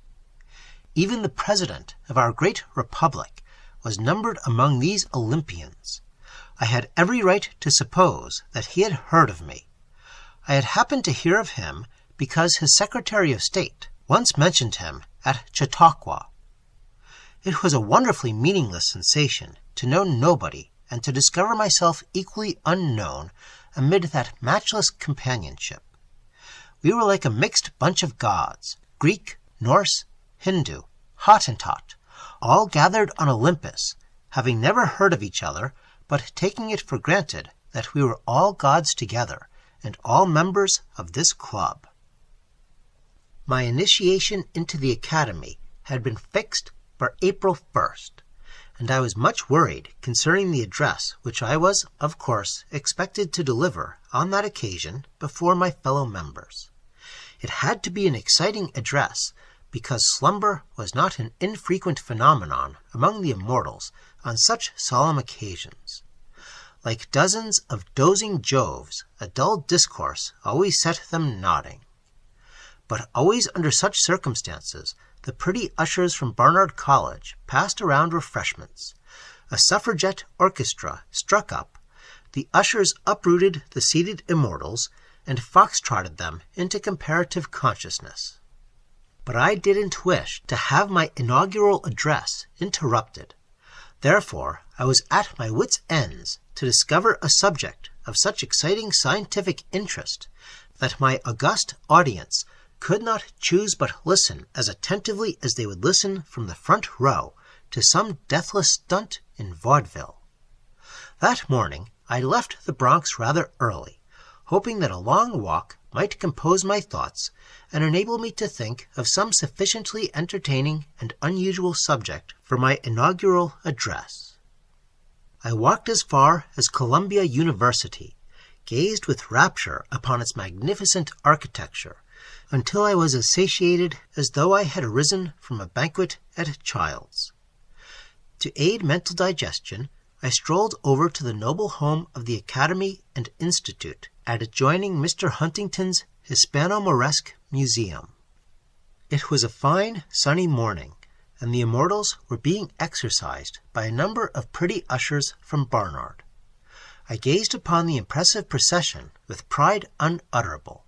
Very soon, I also should walk 2 and 2 in the sunshine, my dome crowned with figurative laurels, cracking scientific witticisms with my fellow inmates, or perhaps squeezing the pretty fingers of some, but let that pass. I was, as I say, gazing upon this inspiring scene on a beautiful morning in February, when I became aware of a short and visibly vulgar person beside me, plucking persistently at my elbow. "Are you the great academician, Professor Smith?" he asked, tipping his pearl-colored and somewhat soiled bowler. "Yes," I said condescendingly. "Your description of me precludes further doubt. What can I do for you, my good man?" "Are you this here Professor Smith of the Department of Anthropology in the Bronx Park Zoological Society?" he persisted. "What do you desire of me?" I repeated, taking another look at him. He was exceedingly ordinary. "Prof, old sport," he said cordially, "I took a slant at the papers yesterday, and I seen all about the big time these guys had when you rode the goat." "Rode what?" "When you was elected. Get me?" I stared at him. He grinned in a friendly way. "The privacy of those solemn proceedings should remain sacred. It were unfit to discuss such matters with the world at large," I said coldly. "I get you," he rejoined cheerfully. "What do you desire of me?" I repeated. "Why this unseemly apropos?" "I was coming to it, Professor. I'll be frank. I need money." "You need brains." "No," he said good-humoredly. "I've got 'em, plenty of 'em. I'm overstocked with ideas. What I want to do is to sell you a few." "Do you know you are impudent?" "Listen, friend, I seen a piece in the papers as how you was to make the speech of your life when you ride the goat for these here guys on April 1st. "I decline to listen." "1 minute, my friend. I want to ask you one thing. What are you going to talk about?" I was already moving away, but I stopped and stared at him. "That's the question." He nodded with unimpaired cheerfulness. "What are you going to talk about on April the 1st? Remember, it's the hot air party of your life. Remember that each and every paper in the United States will print what you say. Now, how about it, friend? Are you up in your lines?" Swallowing my repulsion for him, I said, "Why are you concerned as to what may be the subject of my approaching address?" "There you are, Prof," he exclaimed delightedly. I want to do business with you. That's me. I'm frank about it. Say, there ought to be a wad of the joyful in it for us both." "What?" "Sure, we can work it any old way. Take Ting and Company, the typewriter people. I'd be ashamed to tell you what I can get out of them if you'll mention the Ting typewriter in your speech." "What you suggest is infamous," I said haughtily. "Believe me, there's enough in it to make a financial coup, and I ask you, Prof, isn't a financial coup respectable?" "You seem to be morally unfitted to comprehend—" "Pardon me. I'm fitted up regardless, with all kinds of fixtures. I'm fixed to undertake anything. Now, if you'd prefer the Bunsen baby biscuit bunch, my old man Bunsen would come across—" "I won't do such things," I said angrily. Very well, very well. Don't get riled, sir. That's only one way to build on Fifth Avenue. I've got 100,000 other ways." "I don't want to talk to you." "They're honest, some of them. Say, if you want a strictly honest deal, I've got the goods. Only it ain't as easy, and the money ain't as big." "I don't want to talk to you." "Yes, you do. You don't realize it, but you do. Why, you're fixin' to make the holler of your life, ain't you? What are you gonna say? Hey, what you aimin' to say to make those guys set up? What's the use of upstaging? Ain't you willin' to pay me a few plunks if I divulge to you the most startling phenomena that has ever electrified civilization since the era of P.T. Barnum?" I was already hurrying away when the mention of that great scientist's name halted me once more. The little flashy man had been tagging along at my heels, talking cheerfully and volubly all the way. And now, as I halted again, he struck an attitude, legs apart, thumbs hooked in his armpits, and his head cocked knowingly on one side. "Prof," he said, "if you'd work in the Ting Company, or fix it up with Bunsen to mention his baby biscuits as the most nutritious of condiments, there'd be more in it for you and me. But it's up to you." "Well, I won't," I retorted. Very well, he said soothingly. "Then look over another line of samples. No trouble to show 'em, none at all, sir. Now, if P.T. Barnum was alive—" I said very seriously, "the name of that great discoverer falling from your illiterate lips has halted me a second time. His name alone invests your somewhat suspicious conversation with a dignity and authority heretofore conspicuously absent. If, as you hint, you have any scientific information for sale which P.T. Barnum might have considered worth purchasing, you may possibly find in me a client. Proceed, young sir." "Say, listen, Prof, I've got the goods. Don't worry. I've got information in my think box that would make your kickin' speech the event of the century. The question remains, do I get mine?" "What is this scientific information?" We now had walked as far as Riverside Drive. There were plenty of unoccupied benches. I sat down, and he seated himself beside me. For a few moments I gazed upon the magnificent view. Even he seemed awed by the proportions of the superb iron gas tank dominating the prospect. I gazed at the colossal advertisements across the Hudson, at the freight trains below. I gazed upon the lordly Hudson itself, that majestic sewer which drains the Empire State, bearing within its resistless flood millions of tons of insoluble matter from that magic fairyland which we call upstate to the sea. And, thinking of disposal plants, I thought of that sublime paraphrase, "From the Mohawk to the Hudson, and from the Hudson to the sea." "Bo," he said, "I gotta hand it to you. Them guys might have got wise if you had worked in the Ting Company or the Bunsen stuff. There was big money into it, but it might not have went." I waited curiously. "But this here dope I'm startin' in to cook for you is a straight, reliable, and honest pill. P.T. Barnum, he would have went 1,000,000 miles to see what I seen last January down in the Conquina country." "Where is that?" "Say, that's what costs you money to know. When I put you wise, I'm due to retire from active business. Get me?" "Go on." "Sure. I was down to the Conquina country I was doing rubes. I gotta be honest with you, Prof. That's what I was a-doing of. Selling farms under water to suckers. Beautiful Florida. Own your own orange grove. 7 crops of strawberries every winter in God's own country. Get me?" He bestowed upon me a loathsome wink. Well, it went big till I made a break and got in Dutch with the Navy Department, which was surveying the Everglades for a safe and sane harbor of refuge for the Navy in time of war.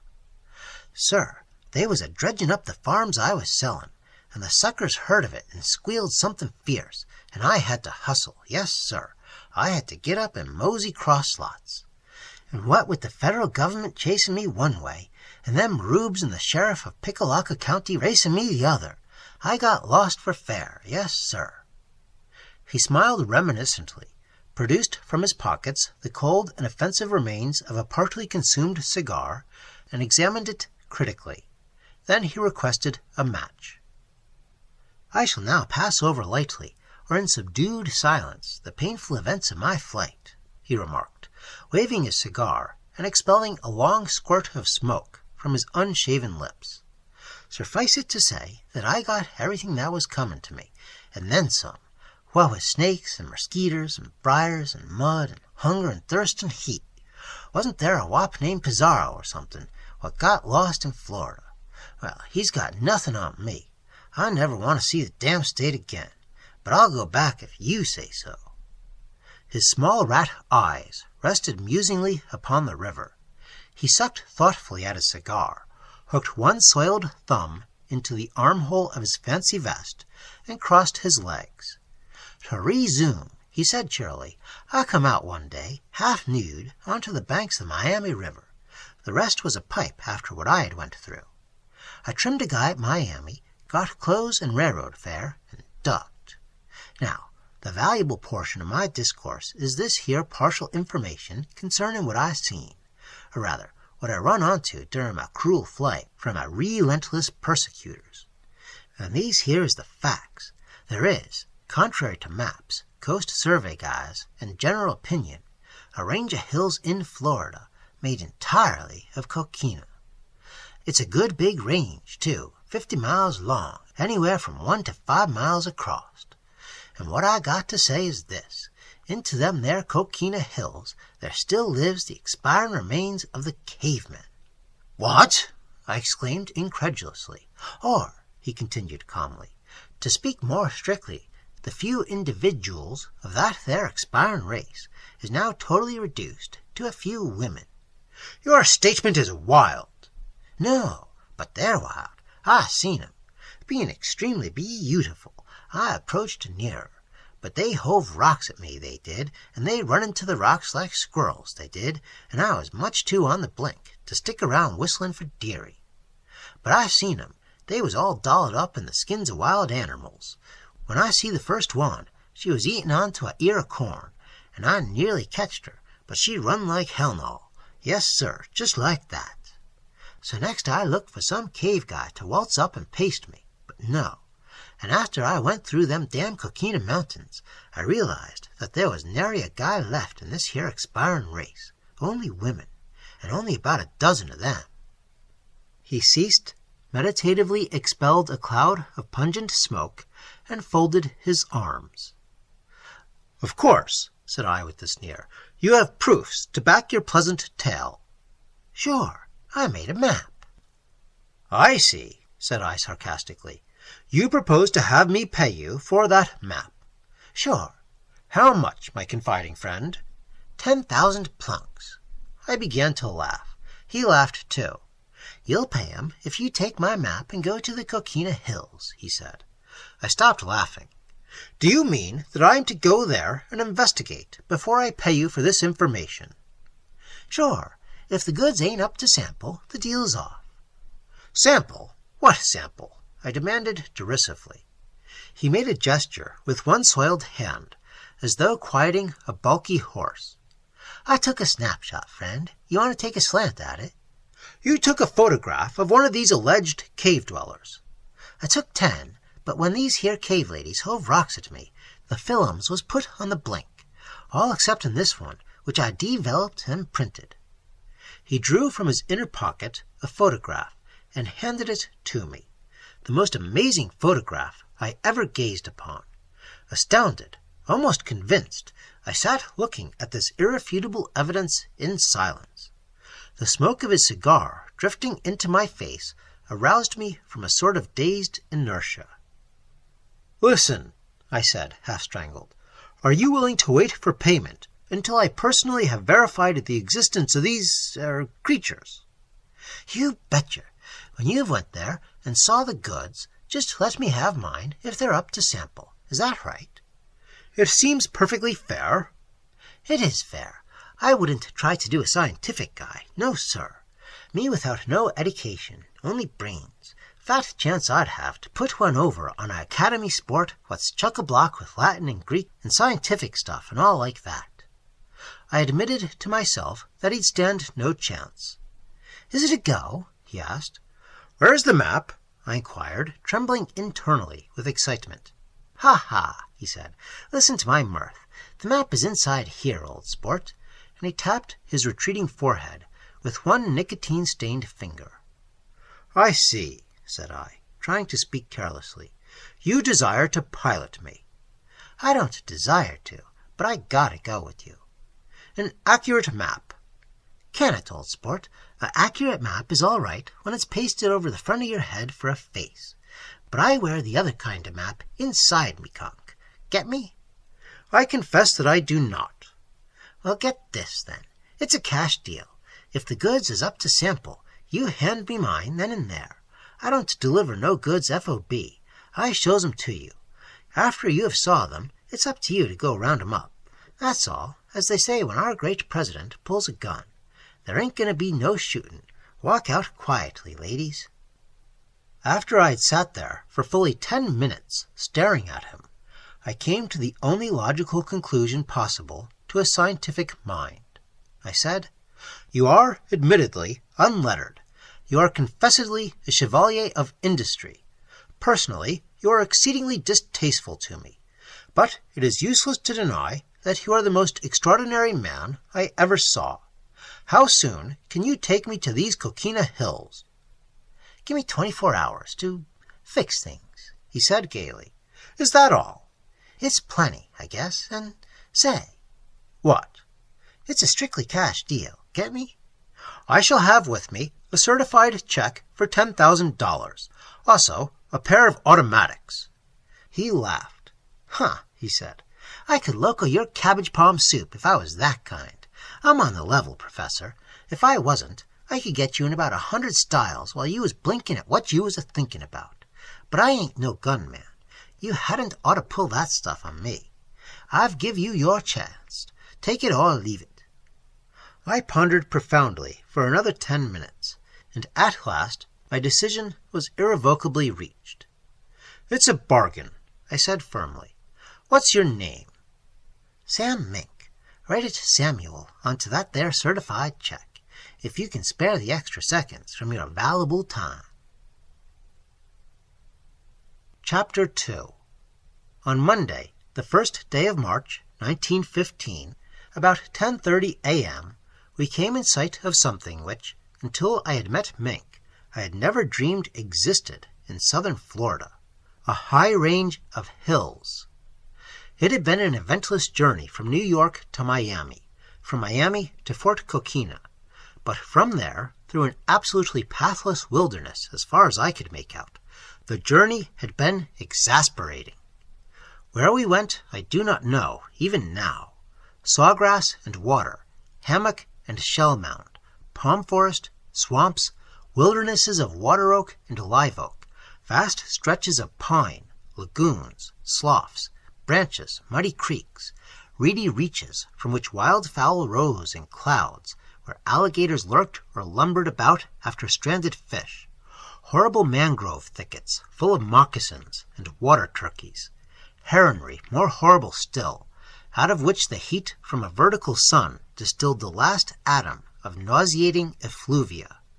All these choice spots we visited under the guidance of the wretched Mink. I seemed to be missing nothing that might discourage or disgust me. He appeared to know the way, somehow, although my compass became mysteriously lost the first day out from Fort Conquina.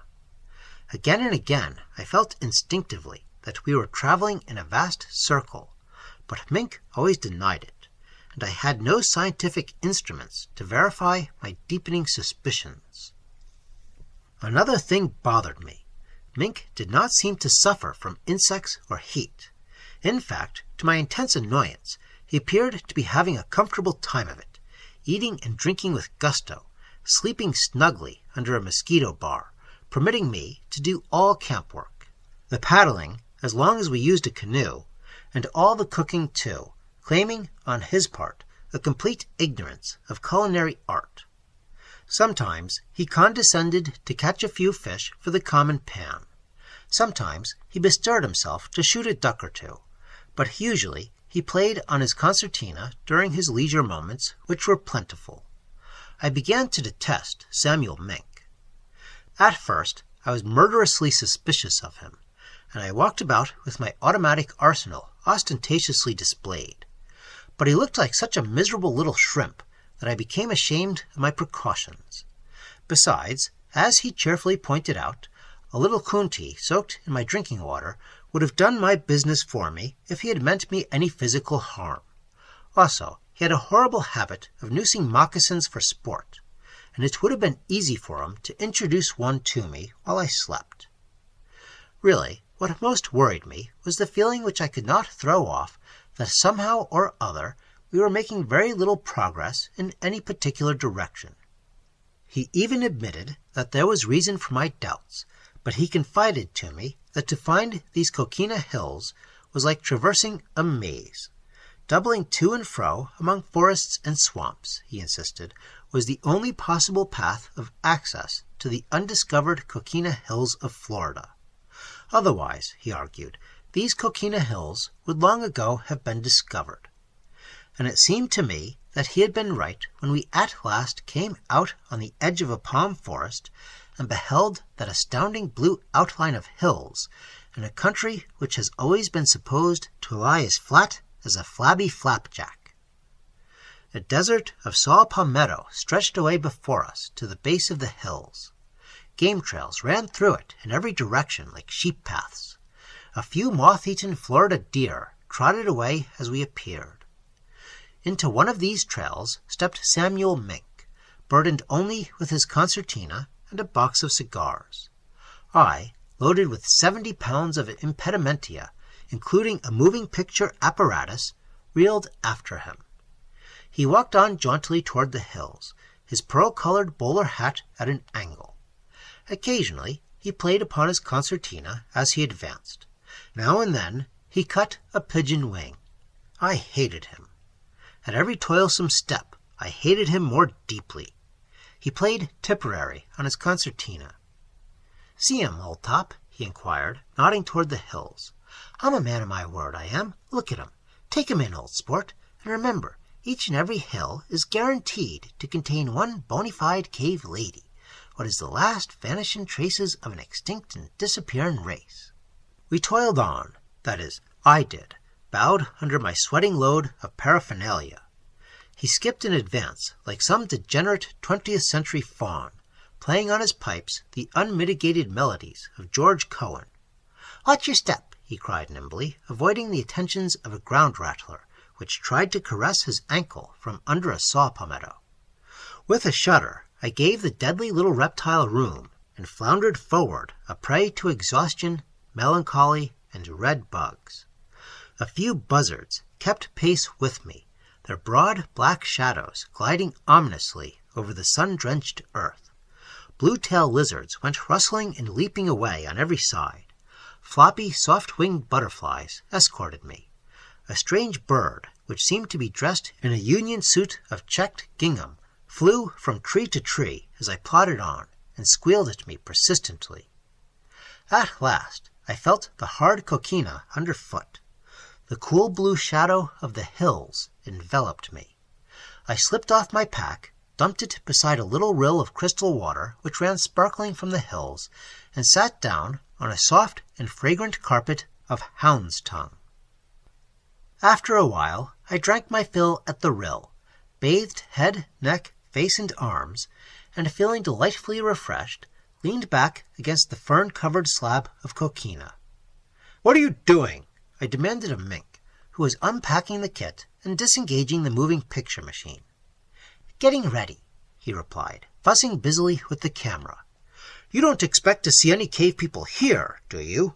I asked with a thrill of reviving excitement. Why not? Here? Certainly. Why, the first one I seen was a-drinking into this brook. Here, where I'm sitting? I asked incredulously. Yes, sir, right there. It was this way.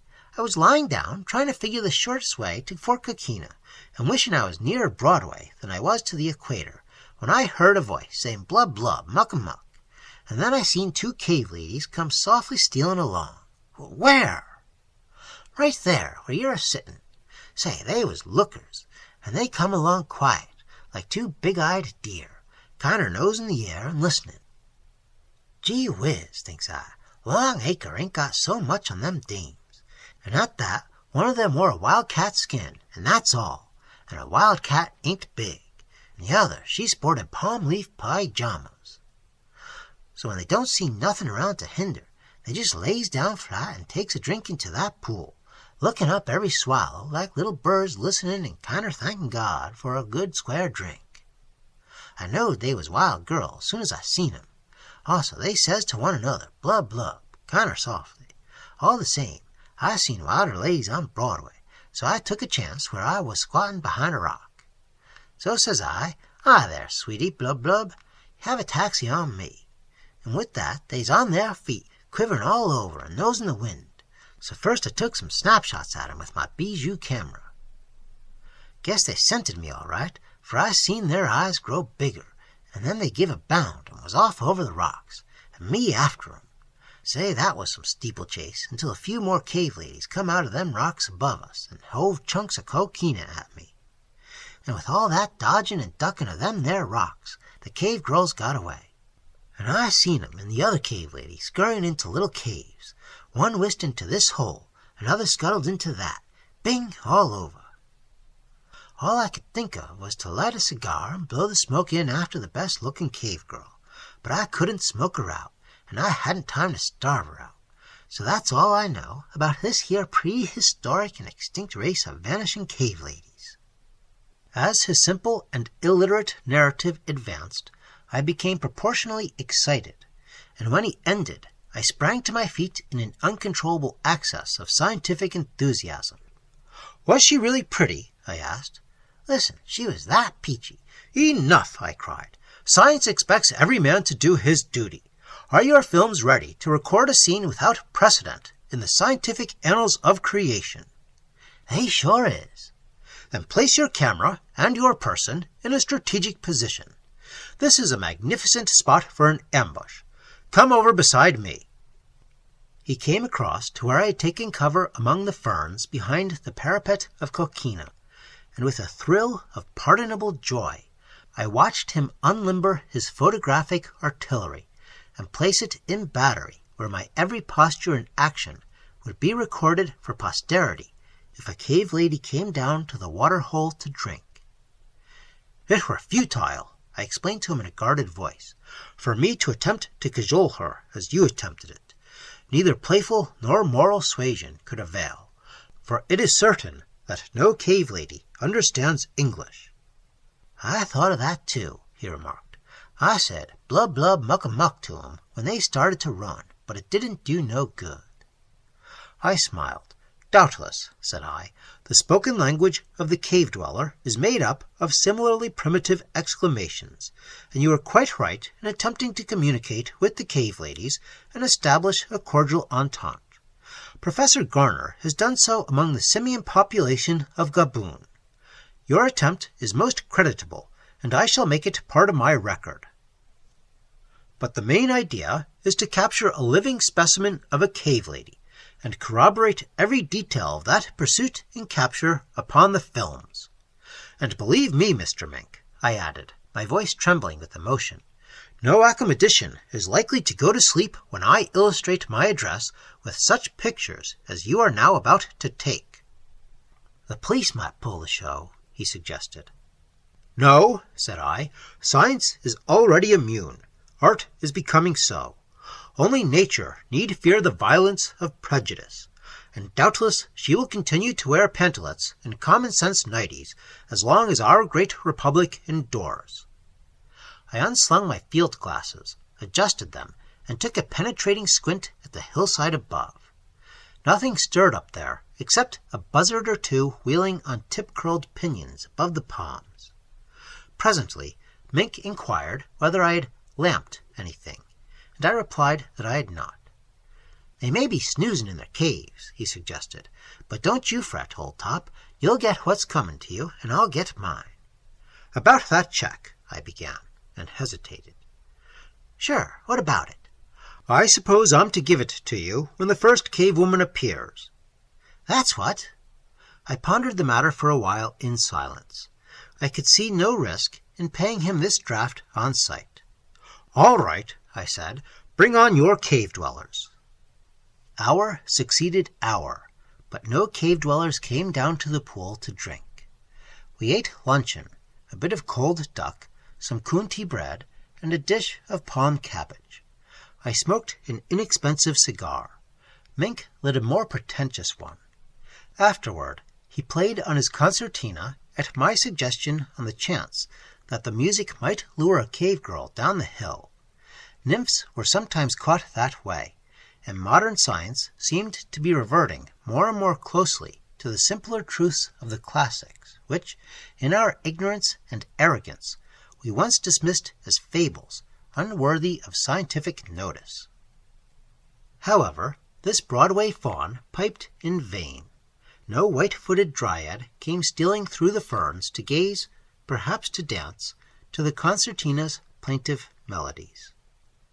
So, after a while, he put his concertina into his pocket, cocked his derby hat on one side, gathered his little bandy legs under his person, and squatted there in silence, chewing the wet and bitter end of his extinct cigar. Toward mid-afternoon, I unslung my field glasses again and surveyed the hill. At first I noticed nothing, not even a buzzard. Then, of a sudden, my attention was attracted to something moving among the fern-covered slabs of coquina, just above where we lay concealed. A slim, graceful shape, half-shadowed under a veil of lustrous hair, which glittered like gold in the sun. "Mink!" I whispered hoarsely. "One of them is coming! This indeed is the stupendous and crowning climax of my scientific career."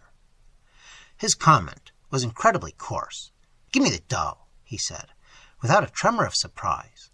Indeed, there was a metallic ring of menace in his low and entirely cold tones as he laid one hand on my arm.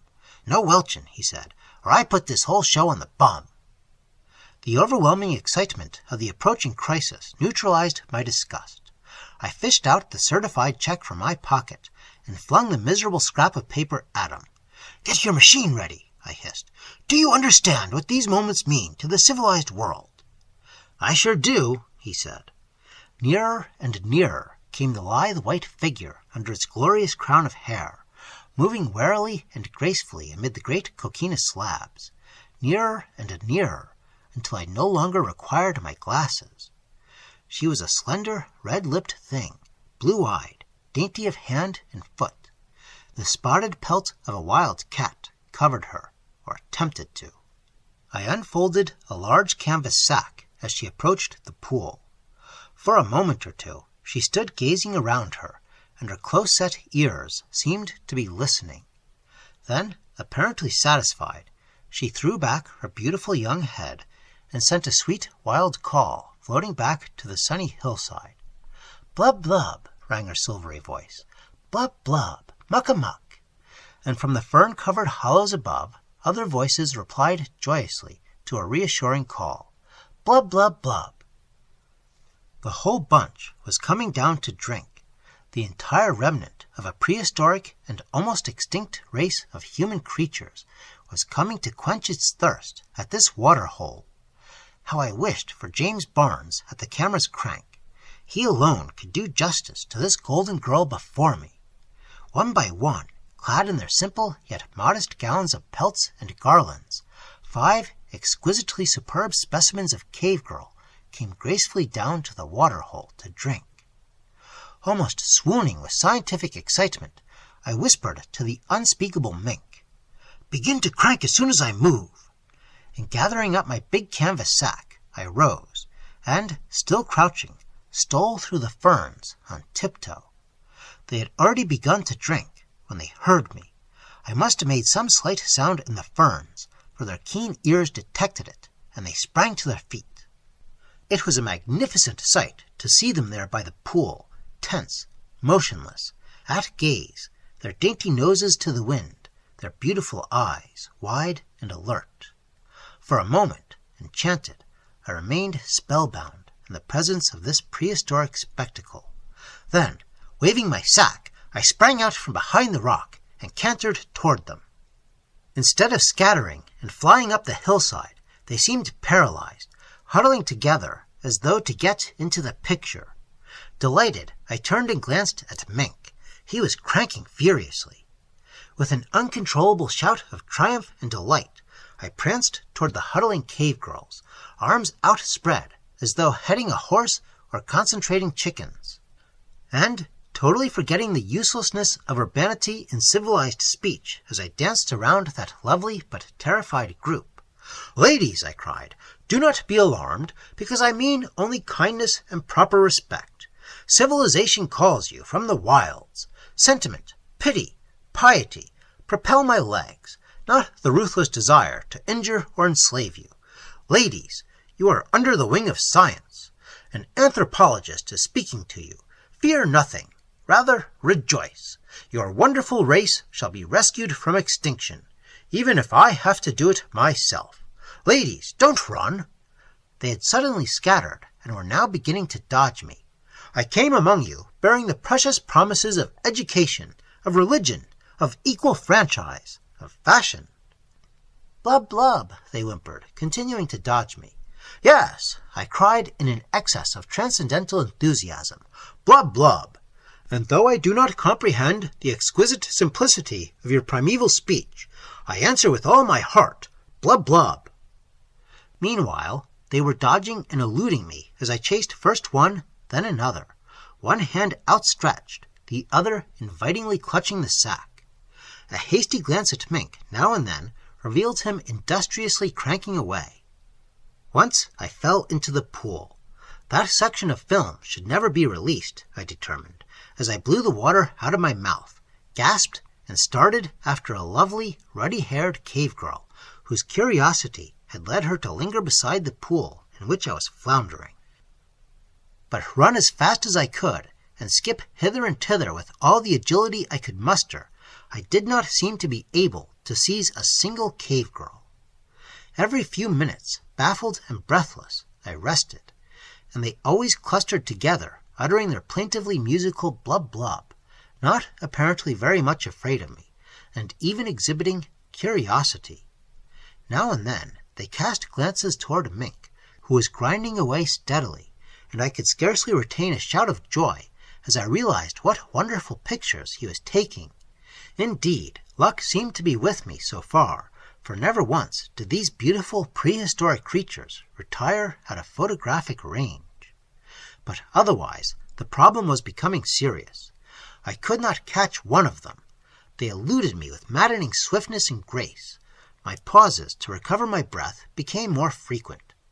At last, dead beat, I sat down on a slab of coquina, and when I was able to articulate, I turned around toward Mink. "You'll have to drop your camera and come over and help me," I panted. "I'm all in." "Not quite," he said. For a moment, I did not understand him. Then, under my outraged eyes, and within the hearing of my horrified ears, a terrible thing occurred. "Now, ladies," yelled Mink, "all on for the fine ally. Upstage there, you red-headed little spot crabber, Mabel. Take the call. Now smile, the whole blooming bunch of you." What was he saying? I did not comprehend. I stared dully at the 6 cave girls as they grouped themselves in a semicircle behind me. Then, as one of them came up and unfolded a white strip of cloth behind my head, the others drew from concealed pockets in their kilts of cat fur little silk flags of all nations and began to wave them. Paralyzed, I turned my head. On the strip of white cloth, which the tallest cave girl was holding directly behind my head, was printed in large black letters, Sunset Soap.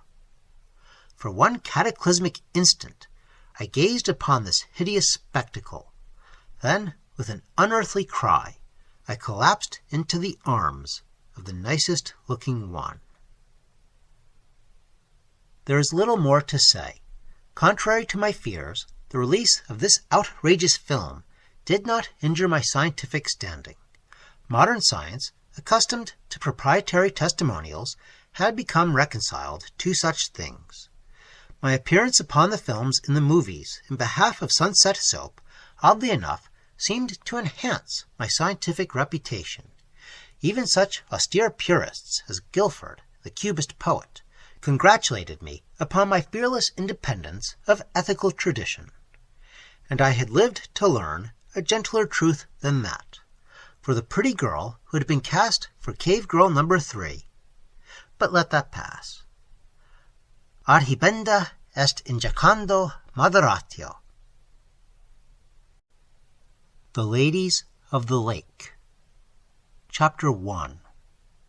At the suggestion of several 100,000 ladies desiring to revel and possibly riot in the Saturnalia of equal franchise, the unnamed lakes in the vast and little-known region in Alaska, bounded by the Ylanqui River and the Thunder Mountains, were now being inexorably named after women. It was a beautiful thought. Already several exquisite, lonely bits of water, gem-set among the eternal peaks, mirrors for cloud and soaring eagle, a glass for the moon as keystone to the towering arch of stars, have been irrevocably labeled. Already there was a Lake Amelia Jones, Lake Sadie Dingleheimer, Lake Maggie McFadden, and Lake Mrs. Gladys Doolittle Bat. I longed to see these lakes under the glamour of their newly added beauty.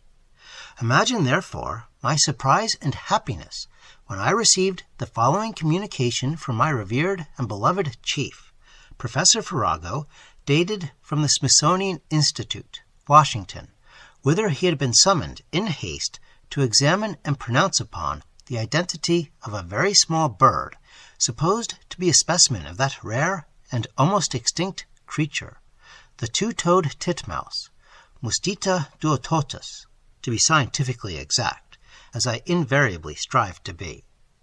The important letter in question was as followed: To Percy Smith, B.S., D.F., etc., etc., Curator, Department of Anthropology, Administration Building, Bronx Park, New York. My dear Mr. Smith, several very important and determined ladies, recently honored by the government in having a number of lakes in Alaska named after them, have decided to make a pilgrimage to that region, inspired by a characteristic desire to gaze upon the lakes named after them individually. They request information upon the following points. First, are the waters of the lakes in that locality sufficiently clear for a lady to do her hair by? In that event, the expedition will not burden itself with looking-glasses. Second, are there any hotels? You need merely say no. I have tried to explain to them that it is, for the most part, an unexplored wilderness, but they insist upon further information from you. Third, if there are hotels, is there also running water to be had? You may tell them that there is plenty of running water. Fourth, what are the summer outdoor amusements? You may inform them that there is plenty of bathing, boating, fishing, and an abundance of shade trees. Also excellent mountain climbing to be had in the vicinity. You need not mention the pastimes of hunt the flea or dodge the skeeter. I am not by nature cruel, Mr. Smith, but when these ladies informed me that they had decided to penetrate that howling and unexplored wilderness without being burdened or interfered with by any member of my sex, for one horrid and criminal moment, I hoped they would, because in that event none of them would ever come back. However, in my heart, milder and more humane sentiments prevailed. I pointed out to them the peril of their undertaking, the dangers of an unexplored region, the necessity of masculine guidance and support. My earnestness and solicitude were, I admit, prompted partly by a desire to utilize this expensively projected expedition as a vehicle for the accumulation of scientific data. As soon as I heard of it, I conceived the plan of attaching 2 members of our Bronx Park scientific staff to the expedition, you and Mr. Brown. No sooner did these determined ladies hear of it than they repelled the suggestion with indignation. Now the matter stands as follows. These ladies don't want any man in the expedition, but they have at last recognized that they've got to take a guide or 2, and there are no feminine guides in Alaska. Therefore, considering the immense and vital importance of such an opportunity to explore and report upon this unknown region at somebody else's expense, I suggest that you and Brown meet these ladies at Lake Mrs. Susan W. Pillsbury, which lies on the edge of the region to be explored, that you, without actually perjuring yourselves too horribly, convey to them the misleading impression that you are the promised guides provided for them by a cowed and avuncular government, and that you take these fearsome ladies about and let them gaze at their reflections in the various lakes named after them, and that, while the expedition lasts, you secretly make such observations, notes, reports, and collections of the flora and fauna of the region as your opportunities may permit. No time is to be lost. If, at Lake Susan W. Pillsbury, you find regular guides awaiting these ladies, you will bribe these guides to go away, and you yourselves will then impersonate the guides. I know of no other way for you to explore this region, as all our available resources at Bronx Park have already been spent in painting appropriate scenery to line the cages of the mammalia, and also in the present exceedingly expensive expedition in search of the polka-dotted boombok, which is supposed to inhabit the jungle beyond Lake Plug. My most solemn and sincere wishes accompany you. Bless you. Virago. Chapter 2. This, then, is how it came about that Kitten Brown and I were seated, one midgeful morning in July, by the pellucid waters of Lake Susan W. Pillsbury, gnawing sections from a greasily fried trout, upon which I had attempted culinary operations. Brown's baptismal name was William, but the unfortunate young man was once discovered indiscreetly embracing a pretty assistant in the administration building at Bronx, and, furthermore, was overheard to address her as Kitten. So Kitten Brown it was for him in future. After he had fought all the younger members of the scientific staff in turn, he gradually became resigned to this annoying nom de mort. Lightly but thoroughly equipped for scientific field research, we had arrived at the rendezvous in time to bribe the 2 guides engaged by the government to go back to their own firesides. A week later, the formidable expedition of representative ladies arrived, and now they were sitting on the shore of Lake Susan W. Pillsbury, at a little distance from us, trying to keep the midges from their features, and attempting to eat the fare provided for them by me. I myself couldn't eat it. No wonder, they murmured. But hunger goaded them to attack the greasy mess of trout and fried cornmeal. Kitten was saying to me, "Our medicine chest isn't very extensive. I hope they brought their own. If they didn't, some among us will never again see New York." I stole a furtive glance at the unfortunate women. There was one among them, but let me first enumerate their heavy artillery. There was the Reverend Dr. Amelia Jones, blonde, adipose, and close to the 40 mark. She stepped high in the equal franchise ranks. Nobody had ever had the temerity to answer her back. There was Miss Sadie Dingleheimer, 50, emaciated, anemic, and gauntly glittering with thick-lensed eyeglasses. She was the president of the National Prophylactic Club, whatever that may be.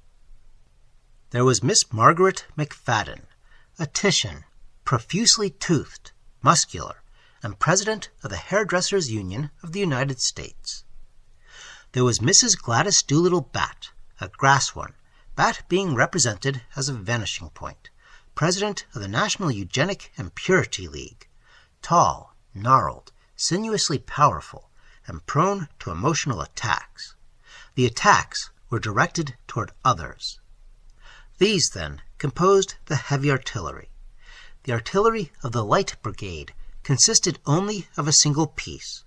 Her name was Angelica White, a delegate from the Trained Nurses Association of America. The nurses had been too busy with their business to attend such picnics, so one had been selected by lot to represent the busy association on this expedition. Angelica White was a tall, fair, yellow-haired girl of 22 or 3, with violet blue eyes and red lips, and a way of smiling a little when spoken to. But let that pass. I mean only to be scientifically minute. A passion for facts has ever obsessed me. I have little literary ability and less desire to sully my pen with that degraded form of letters known as fiction. Once in my life, my mania for accuracy involved me lyrically. It was a short poem, but an earnest one. Truth is mighty and must prevail. Otherwise, it were inadvisable to tell the tale. I bestowed it upon the New York Evening Post, but declined remuneration. My message belonged to the world. I don't mean the newspaper. Her eyes, then, were tinted with that indefinable and agreeable nuance which modifies blue to a lilac or violet hue. Watching her askance, I was deeply sorry that my cooking seemed to pain her. "Guide," said Mrs. Doolittle Bat, in that remarkable booming voice of hers. "Ma'am," said Kitten Brown and I, with spontaneous alacrity, leaping from the ground as though shot at. "This cooking," she said, with an ominous stare at us, "is atrocious. Don't you know how to cook?"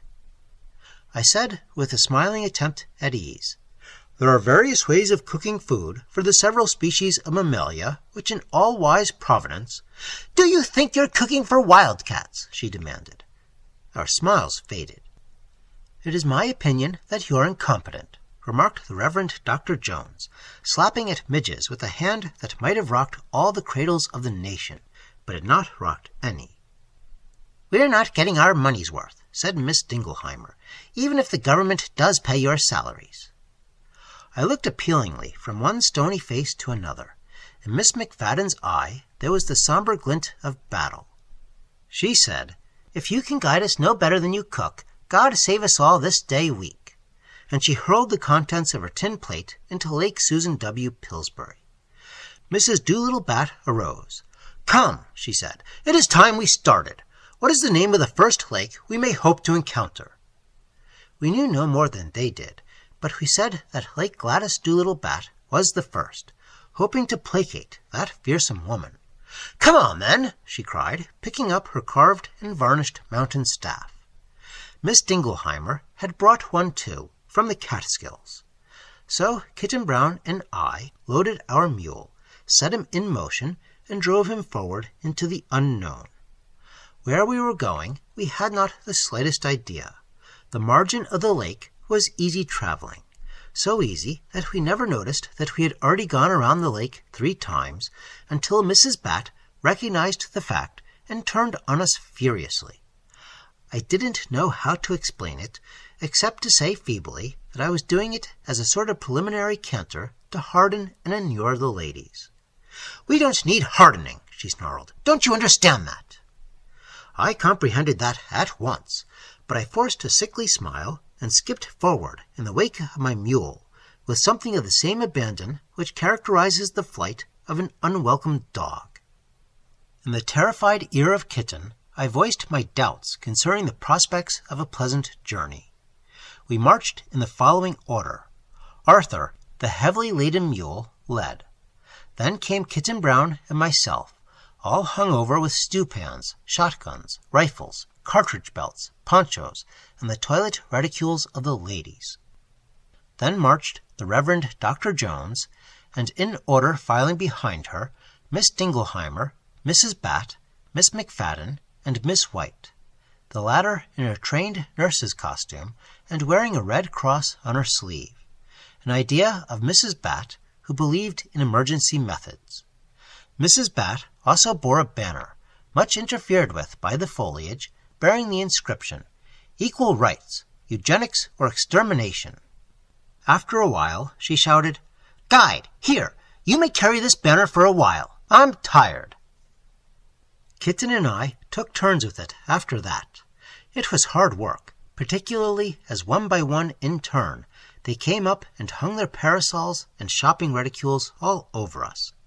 We plodded forward like a pair of moving department stores, not daring to shift our burdens to Arthur, because we had already stuffed into the panniers of that simple and dignified animal all our collecting boxes, cyanide jars, butterfly nets, notebooks, reels of piano wire, thermometers, barometers, hydrometers, stereometers, areoids, adenoids, everything, in fact, that guides are not supposed to pack into the woods, but which we had smuggled unbeknown to those misguided ones we guided. And to make room for our scientific paraphernalia, we had been obliged to do a thing so mean, so inexpressibly low, that I blush to relate it. But facts are facts. We discarded nearly a ton of feminine impedimentia. There was fancy work of all sorts in the making or in the raw, materials for knitting, embroidering, tatting, sewing, hemming, stitching, drawn work, lace-making, crocheting. Also, we disposed of almost half a ton of toilet necessities, powder, perfumery, cosmetics, hot water bags, slippers, negligees, novels, magazines, bonbons, chewing gum, hat boxes, gloves, stockings, underwear. We left enough apparel for each lady to change once. They'd have to do some scrubbing now. Science cannot be halted by hat pins. Cosmos cannot be sidetracked by cosmetics. Toward sunset, we came upon a small, crystal-clear pond, set between the bases of several lofty mountains. I was ready to drop with fatigue, but I nerved myself, drew a deep, exultant breath, and with one of those fine, sweeping gestures, I cried, "Lake Mrs. Gladys Doolittle Bat! Eureka! At last! Excelsior!" There was a profound silence behind me. I turned, striving to mask my apprehension with a smile. The ladies were regarding the pond in surprise. I admit that it was a pond, not a lake. Injecting into my voice the last remnants of glee which I could summon, I shouted, "Eureka!" and began to caper about as though the size and beauty of the pond had affected me with irrepressible enthusiasm, hoping by my emotion to stampede the convention. The cold voice of Mrs. Doolittle Bat checked my transports. "Is that puddle named after me?" she demanded. "Ma'am," I stammered. "If that wretched frog pond has been christened with my name, somebody is going to get into trouble," she said ominously. A profound silence ensued. Arthur patiently switched at flies. As for me, I looked up at the majestic pines, gazed upon the lofty and eternal hills, then ventured a sneaking glance all around me. But I could discover no avenue of escape in case Mrs. Bat should charge me. "I had been informed," she began dangerously, "that the majestic body of water, which I understood had been honored with my name, was 12 miles long and 3 miles wide. This appears to be a puddle." But it's very pretty," I protested feebly. "It's quite round and clear, and it's nearly 1/4 mile in diameter." "Mind your business," retorted Mrs. Doolittle Bat. "I've been swindled." Kitten Brown knew more about women than did I. He said in a fairly steady voice, "Madame, it is an outrage. The women of this mighty nation should make the government answerable for its duplicity. Your lake should have been at least 20 miles long." Everybody turned and looked at Kitten. He was a handsome dog. "This young man appears to have some trace of common sense," said Mrs. Bat. "I shall see to it that the government is held responsible for this odious act of insulting duplicity. I, I wouldn't have given my name to this wallow. She advanced toward me, her small eyes blazing. I retreated to leeward of Arthur. Guide, she said, in a voice still trembling with passion, are you certain that you have made no mistake? You appear to be unusually ignorant. I'm afraid there can be no room for doubt, I said, almost scared out of my senses. And on top of this outrage, am I to eat your cooking? She demanded passionately. Did I come here to look at this frog pond and choke on your cooking? Did I? I can cook, said a clear, pleasant voice at my elbow, and Miss White came forward, cool, clean, fresh as a posy in her uniform and cap. I immediately got behind her. I can cook very nicely, she said smilingly. It is part of my profession, you know, so if you two guides will be kind enough to build the fire and help me. She let her violet eyes linger on me for an instant, then on Brown. A moment later, he and I were jostling each other in our eagerness to obey her slightest suggestion. It is that way with men. So he built her a fire and unpacked our provisions, and we waited very politely on the ladies when dinner was ready. It was a fine dinner: coffee, bacon, flapjacks, soup, ash bread, stewed chicken. The heavy artillery, made ravenous by their journey, required vast quantities of ammunition. They banqueted largely. I gazed in amazement at Mrs. Doolittle-Bat as she swallowed one flapjack after another, while her eyes bulged larger and larger. Nor was the capacity of Miss Dingleheimer and the Reverend Dr. Jones to be mocked at by pachyderms. Brown and I left them eating while we erected the row of little tents. Every lady had demanded a separate tent. So we cut saplings, set up the silk, drove pegs, and brought armfuls of balsam boughs. I was afraid they'd demand their knitting and other utensils, but they had eaten to repletion and were sleepy. And as each toilet case or reticule contained also a nightgown, they drew the flaps of their several tents without insisting that we unpack Arthur's panniers.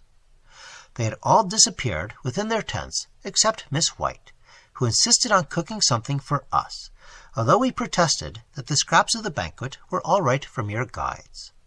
She stood beside us for a few minutes, watching us busy with our delicious dinner. You poor fellows, she said gently, you are nearly starved. It is agreeable to be sympathized with by a tall, fair, fresh young girl. We looked up, simpering gratefully. This is really a most lovely little lake, she said, gazing out across the still, crystalline water, which was all rose and gold in the sunset, save where the somber shapes of the towering mountains were mirrored in glassy depths. It's odd, I said, that no trout are jumping. There ought to be lots of them there, and this is their jumping hour. We all looked at the quiet oval bit of water. Not a circle, not the slightest ripple disturbed it. It must be deep, remarked Brown. We gazed up at the three lofty peaks, the bases of which were the shores of this tiny gem among lakes. Deep, deep, plunging down into dusk profundity, the rocks fell away sheer into limpid depths. That little lake may be 1,000 feet deep, I said. In 1903, Professor Farrago of Bronx Park measured a lake in the Thunder Mountains, which was 2,769 feet deep. Miss White looked at me curiously. Into a patch of late sunshine flitted a small butterfly, one of the Grapta species. It settled on a chip of wood, uncoiled its delicate proboscis, and spread its fulvous and deeply indented wings. Grapta California, remarked Brown to me. Vanessa asterisca, I corrected him. Note the anal angle of the secondaries and the argentiferous discal area bordering the subcostal nervule. The characteristic stripes on the primaries are wanting, he demurred. It is double-brooded. The summer form lacks the 3 darker bands. A few moments' silence was broken by the voice of Miss White. I had no idea, she remarked, that Alaskan guides were so familiar with entomological terms and nomenclature. We both turned very red. Brown mumbled something about having picked up a smattering. I added that Brown had taught me. Perhaps she believed us. Her blue eyes rested on us curiously, musingly. Also, at moments, I fancied there was the faintest glint of amusement in them. She said, "2 scientific gentlemen from New York requested permission to join this expedition, but Mrs. Bat refused them." She gazed thoughtfully upon the waters of Lake Gladys Doolittle Bat. "I wonder," she murmured, "what became of those 2 gentlemen?" It was evident that we had betrayed ourselves to this young girl. She glanced at us again, and perhaps she noted in our fascinated gaze an expression akin to terror, for suddenly she laughed, such a clear, sweet, silvery little laugh. "For my part," she said, "I wish they had come with us. I like men." With that she bade us good night very politely and went off to her tent, leaving us with our hats pressed against our stomachs, attempting by the profundity of our bows to indicate the depth of our gratitude. "There's a girl," exclaimed Brown, as soon as she had disappeared behind her tent flaps. "She'll never let on to Medusa, Xantippe, Cassandra, and company. I like that girl, Smith." "You're not the only one imbued by such sentiments," said I. He smiled a fatuous and reminiscent smile. He certainly was good-looking. Presently he said, "She has the most delightful way of gazing at a man." "I've noticed," I said pleasantly. "Oh, did she happen to glance at Hugh that way?" he inquired. I wanted to beat him. All I said was, "She's certainly some kitten," which bottled that young man for a while. We lay on the bank of the tiny lake, our backs against a huge pine tree, watching the last traces of color fading from peak to treetop. "Isn't it queer," I said, "that not a trout has splashed? It can't be that there are no fish in the lake." "There are such lakes." "Yes, very deep ones. I wonder how deep this is." "We'll be out at sunrise with our reel of piano wire and take soundings," he said. "The heavy artillery won't wake until they're ready to be loaded with flapjacks." I shuddered. "They're fearsome creatures, Brown. Somehow that resolute and bony one has inspired me with a terror unutterable." "Mrs. Bat." "Yes?" he said seriously. "She'll make a horrid outcry when she asks for her knitting. What are you going to tell her?" "I shall say that Indians ambuscaded us while she was asleep, and carried off all those things." "You lie very nicely, don't you?" he remarked admiringly. "Invitium ducit culpa fuga," said I. "Besides, they don't really need those articles." He laughed. He didn't seem very much afraid of Mrs. Bat. It had grown deliciously dusky. The myriads of stars were coming out. Little by little, the lake lost its shape in the darkness, until only an irregular, star-set area of quiet water indicated that there was any lake there at all. I remember that Brown and I, reclining at the foot of the tree, were looking at the still and starry surface of the lake, over which numbers of bats were darting after insects, and I recollect that I was just about to speak, when, of a sudden, the silent and luminous surface of the water was shattered as with a subterranean explosion. A geyser of scintillating spray shot upward, flashing, foaming, towering 100 feet into the air, and through it I seemed to catch a glimpse of a vast, quivering, twisting mass of silver falling back with a crash into the lake, while a huge fountain rained spray on every side, and the little lake rocked and heaved from shore to shore, sending great sheets of surf up over the rocks so high that the very treetops dripped. Petrified, dumb, our senses almost paralyzed by the shock, our ears still deafened by the watery crash of that gigantic something that had fallen into the lake, and our eyes starting from their sockets, we stared at the darkness. Slap, slash, slush went the waves, hitting the shore with a clashing sound almost metallic. Vision and hearing told us that the water in the lake was rocking like the contents of a bathtub. "Good Lord," whispered Brown. Is there a volcano under that lake?" "Did you see that huge glittering shape that seemed to fall into the water?" I gasped. "Yes. What was it? A meteor?" "No. It was something that first came out of the lake and fell back. The way a trout leaps. Heavens! It couldn't have been alive, could it?" "Oh, what do you mean?" stammered Brown. "It couldn't have been a fish, could it?" I asked with chattering teeth. No. It was big as a Pullman car. It must have been a falling star. Did you ever hear of a fish as big as a sleeping car?" I was too thoroughly unnerved to reply. The roaring of the surf had subsided somewhat, enough for another sound to reach our ears, a raucous, gallinaceous squawking sound. I sprang up and looked at the row of tents. White-robed figures loomed in front of them. The heavy artillery was evidently frightened. We went over to them, and when we got near, they chastely scuttled into their tents and thrust out a row of heads hideous with curl-papers. "What was that awful noise? An earthquake?" shrilled the Reverend Dr. Jones.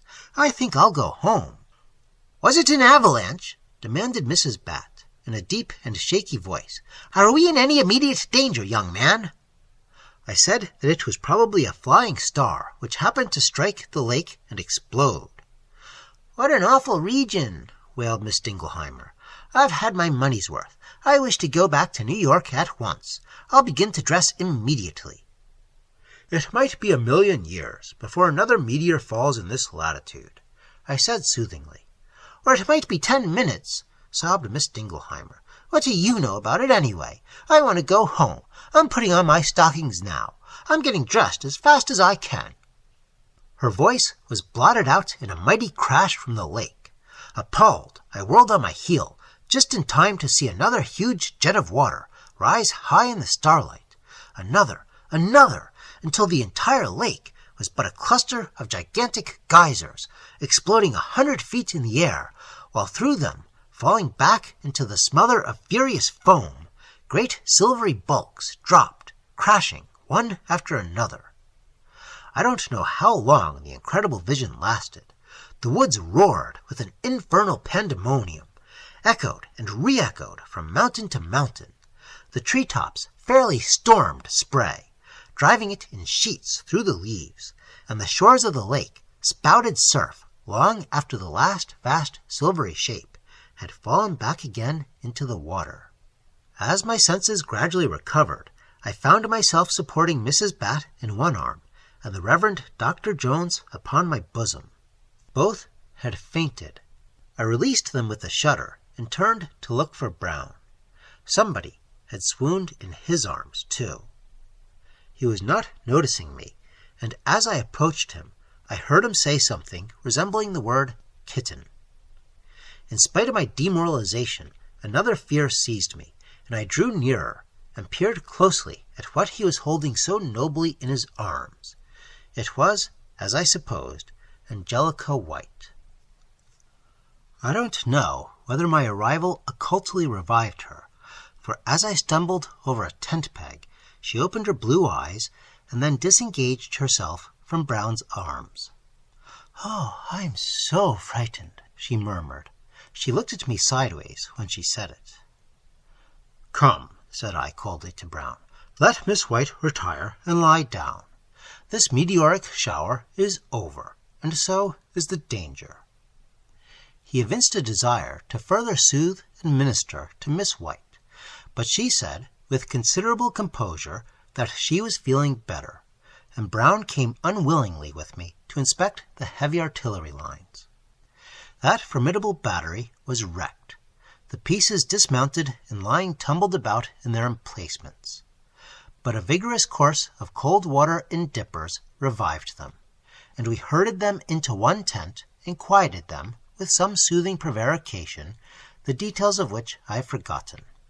But it was something about a flock of meteors which hit the earth every 12 billion years, and that it was now all over for another such interim, and everybody could sleep soundly with the consciousness of having assisted at a spectacle never before beheld except by a primordial protoplasmic cell. Which flattered them, I think, for, seated once more at the base of our tree, presently we heard weird noises from the reconcentrados, like the moaning of the harbor bar. They slept, the heavy guns, like unawakened engines of destruction, all a row in battery. But Brown and I, fearfully excited, still dazed and bewildered, sat with our fascinated eyes fixed on the lake, asking each other what in the name of miracles it was that we had witnessed and heard. On one thing we agreed: a scientific discovery of the most enormous importance awaited our investigation. This was no time for temporizing, for deception, for any species of polite shilly-shallying. We must, on the morrow, tear off our masks and appear before these misguided and feminine victims of our duplicity in our character as scientists. We must boldly avow our identities and flatly refuse to stir from this spot until the mystery of this astounding lake had been thoroughly investigated. And so, discussing our policy, our plans for the morrow, and mutually reassuring each other concerning our common ability to successfully defy the heavy artillery, we finally fell asleep. Chapter 3. Dawn awoke me, and I sat up in my blanket and aroused Brown. No birds were singing. It seemed unusual, and I spoke of it to Brown. Never have I witnessed such a still, strange daybreak. Mountains, wood, and water were curiously silent. There was not a sound to be heard. Nothing stirred except the thin veil of vapor over the water, shreds of which were now parting from the shore and steaming slowly upward. There was, it seemed to me, something slightly uncanny about this lake, even in repose. The water seemed as translucent as a dark crystal, and as motionless as the surface of a mirror. Nothing stirred its placid surface, not a ripple, not an insect, not a leaf floating. Brown had lugged a pneumatic raft down to the shore, where he was now pumping it full. I followed with the paddles, pole, and hydroscope. When the raft had been pumped up and was afloat, we carried the reel of gossamer piano wire aboard, followed it, pushed off, and paddled quietly through the level cobwebs of mist toward the center of the lake.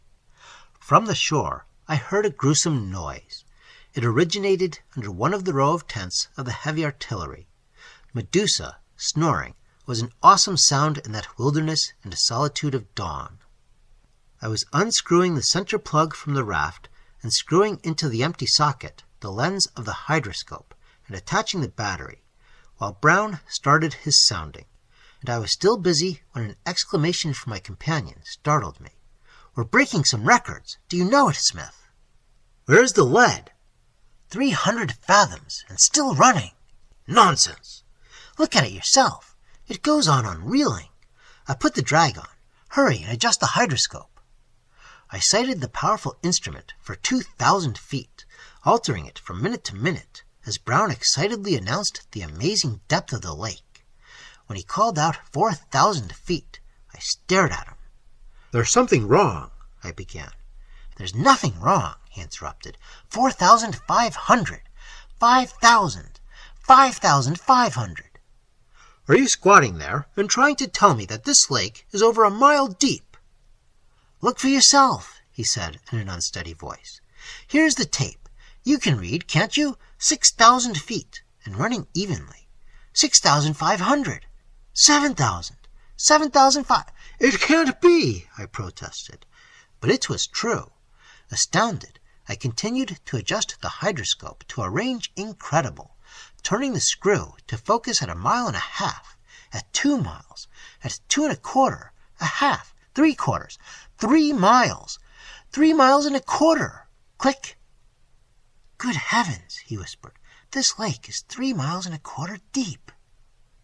Mechanically, I set the latchet, screwed the hood firm, drew out the black eye mask, locked it. Then, kneeling on the raft, I rested my face in the mask, felt for the lever, and switched on the electric light. Quicker than thought, the solid lance of dazzling light plunged down through profundity, and the vast abyss of water was revealed along its pathway. Nothing moved in those tremendous depths, except, nearly 2 miles below, a few spots of tinsel glittered and drifted like flakes of mica. At first I scarcely noticed them, supposing them to be vast beds of silvery bottom sand glittering under the electric pencil of the hydroscope, but presently it occurred to me that these brilliant specks in motion were not on the bottom, were a little less than 2 miles deep, and therefore suspended. To be seen at all, at 2 miles depth, whatever they were, they must have considerable bulk. "Do you see anything?" demanded Brown. "Some silvery specks at a depth of 2 miles. What do they look like?" "Specks?" "Are they in motion?" "They seem to be." "Do they come any nearer?" After a while I answered. "One of the specks seems to be growing larger. I believe it is in motion, and it is floating slowly upward. It's certainly getting bigger. It's getting longer." "Is it a fish?" "It can't be." "Why not?" "It's impossible. Fish don't attain the size of whales and mountain ponds." There was a silence. After an interval, I said, "Brown, I don't know what to make of that thing." "Is it coming any nearer?" "Yes." "What does it look like now?" "It looks like a fish, but it can't be. It looks like a tiny silver minnow, but it can't be. Why, if it resembles a minnow in size at this distance, what can be its actual dimensions?" "Let me look," he said. Unwillingly, I raised my head from the mask and yielded him my place. A long silence followed. The western mountain tops reddened under the rising sun. The sky grew faintly bluer.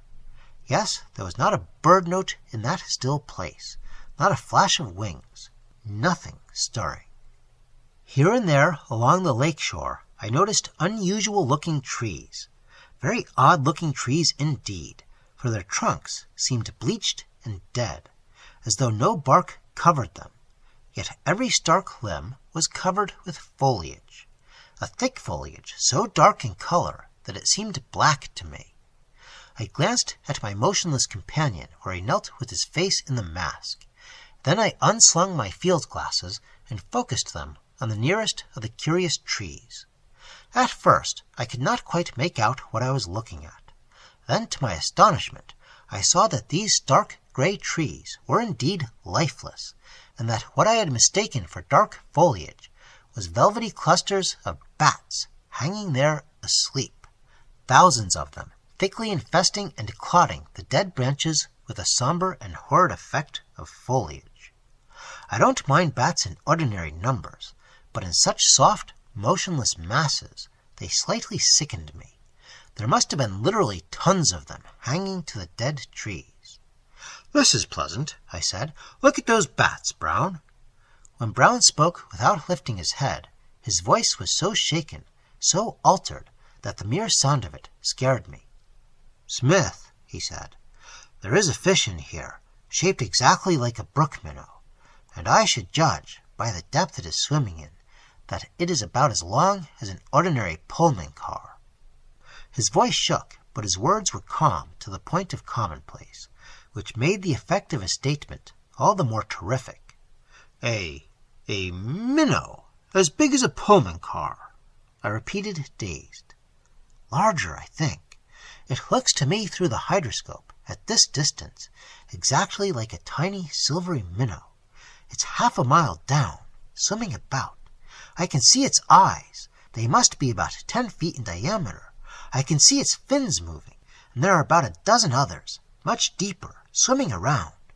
This is easily the most overwhelming contribution made to science since the discovery of the purple-spotted dinglebach, Bucus dingli. We've got to catch one of those gigantic fish." "How?" I gasped. "How are we going to catch a minnow as large as a sleeping car?" "I don't know, but we've got to do it. We've got to manage it, somehow." "It would require a steel cable to hold such a fish, and a donkey engine to reel him in. And what about a hook? And if we had hook, line, steam winch, and everything else, what about bait?" He knelt for some time longer, watching the fish, before he resigned the hydroscope to me. Then I watched it, but it came no nearer, seeming contented to swim about at the depth of little more than half a mile. Deep under this fish, I could see others glittering as they sailed and darted to and fro. Presently, I raised my head and sat thinking. The sun now gilded the water. A little breeze ruffled it here and there where dainty cat's paws played over the surface. "What on earth do you suppose those gigantic fish feed on?" asked Brown under his breath. I thought a moment longer. Then it came to me in a flash of understanding, and I pointed at the dead trees. "Bats," I muttered. "They feed on bats, as other fish feed on the little gauzy-winged flies which dance over ponds. You saw those bats flying over the pond last night, didn't you? That explains the whole thing. Don't you understand? Why, what we saw were these gigantic fish leaping like trout after the bats. It was their feeding time." I do not imagine that two more excited scientists ever existed than Brown and I. The joy of discovery transfigured us. Here we had discovered a lake in the Thunder Mountains which was the deepest lake in the world, and it was inhabited by a few gigantic fish of the minnow species, the existence of which, hitherto, had never even been dreamed of by science. "Kitten," I said, my voice broken by emotion, "which will you have named after you, the lake or the fish? Shall it be Lake Kitten Brown, or shall it be Minius Kitteny? Speak!" "What about that old party whose name you said had already been given to the lake?" he asked piteously. "Who, Mrs. Bat? Do you think I'd name such an important lake after her? Anyway, she has declined the honor." "Very well," he said, "I'll accept it, and the fish shall be known as Minius Smithy." Too deeply moved to speak, we bent over and shook hands with each other. In that solemn and holy moment, surcharged with ecstatic emotion, a deep, distant reverberation came across the water to our ears. It was the heavy artillery snoring. Never can I forget that scene. Sunshine glittering on the pond, the silent forests and towering peaks, the blue sky overhead, the dead trees where thousands of bats hung in nauseating clusters, thicker than the leaves in Vallombrosa, and Kitten Brown and I, cross-legged upon our pneumatic raft, hands clasped in pledge of deathless devotion to science and to fraternity unending. "And how about that girl?" he asked. "What girl?" "Angelica White." "Well," said I, "what about her?" "Does she go with the lake or with the fish?" "What do you mean?" I asked coldly, withdrawing my hand from his clasp. "I mean which of us gets the first chance to win her," he said, blushing. "There is no use denying that we both have been bowled over by her, is there?" I pondered for several moments. "She is an extremely intelligent girl," I said, stalling. "Yes, and then some." After a few minutes' further thought, I said, "Possibly I am in error, but at moments it has seemed to me that my marked attentions to Miss White are not wholly displeasing to her. I may be mistaken." "I think you are, Smith." "Why?" Because I seem to think so." I said coldly, "Because she happened to faint away in your arms last night is no symptom that she prefers you, is it?" "No." "Then why do you seem to think that tactful, delicate, and assiduous attentions on my part may prove not entirely unwelcome to this unusually intelligent—" "Smith!" "What?" "Miss White is not only a trained nurse, but she also is about to receive her diploma as a physician." "How do you know?" "She told me." "When?" "When you were building the fire last night. Also, she informed me that she has relentlessly dedicated herself to a eugenic marriage." "When did she tell you that?" "While you were bringing in a bucket of water from the lake last night. And furthermore, she told me that I was perfectly suited for a eugenic marriage." "When did she tell you that?" I demanded. "When she had fainted in my arms." "How the devil did she come to say something like that?" He became conspicuously red about the ears. "Well, I had just told her that I had fallen in love with her." "Damn!" I said. And that's all I said. And seizing a paddle, I made furiously for shore. Behind me, I heard the whir of the piano wire as Brown started the electric reel. Later, I heard him clamping the hood of the hydroscope, but I was too disgusted for any further words, and I dug away at the water with my paddle. In various and weird stages of morning deshabille, the heavy artillery came down to the shore for morning ablutions, all a row like a file of ducks. They glared at me as I leaped ashore. "I want my breakfast," snapped Mrs. Bat. "Do you hear what I say, guide? And I don't wish to be kept waiting for it, either. I desire to get out of this place as soon as possible."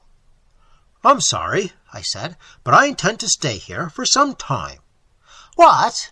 bawled the heavy artillery in booming unison. But my temper had been sorely tried, and I was in a mood to tell the truth and make short work of it, too. "Ladies," I said, "I'll not mince matters. Mr. Brown and I are not guides. We are scientists from Bronx Park, and we don't know a bally thing about this wilderness we're in." "Swindler!" shouted Mrs. Bat in an enraged voice. "I knew very well that the United States government would never have named that puddle of water after me." "Don't worry, madame. I've named it after Mr. Brown, and the new species of gigantic fish which I discovered in this lake I've named after myself. As for leaving this spot until I've concluded my scientific study of these fish, I simply won't. I intend to observe their habits and to capture one of them if it requires the remainder of my natural life to do so. I shall be sorry to detain you here during such a period, but it can't be helped. And now you know what the situation is, and you are at liberty to think it over after you have washed your countenances in Lake Kitten Brown." Rage possessed the heavy artillery, and a fury indescribable seized them when they discovered that Indians had raided their half-ton of feminine perquisites. I went up a tree. When the tumult had calmed sufficiently for them to distinguish what I said, I made a speech to them. From the higher branches of a neighboring tree, Kitten Brown applauded and cried, "Hear, hear!" "Ladies," I said, "you know the worst now. If you keep me up this tree and starve me to death, it will be murder. Also, you don't know enough to get out of these forests, but I can guide you back the way you came. I'll do it if you cease your dangerous demonstrations and permit Mr. Brown and myself to remain here and study these giant fish for a week or two." They now seemed disposed to consider the idea. There was nothing else for them to do, so after an hour or two, Brown and I ventured to descend from our trees, and we went among them to placate them and ingratiate ourselves as best we might.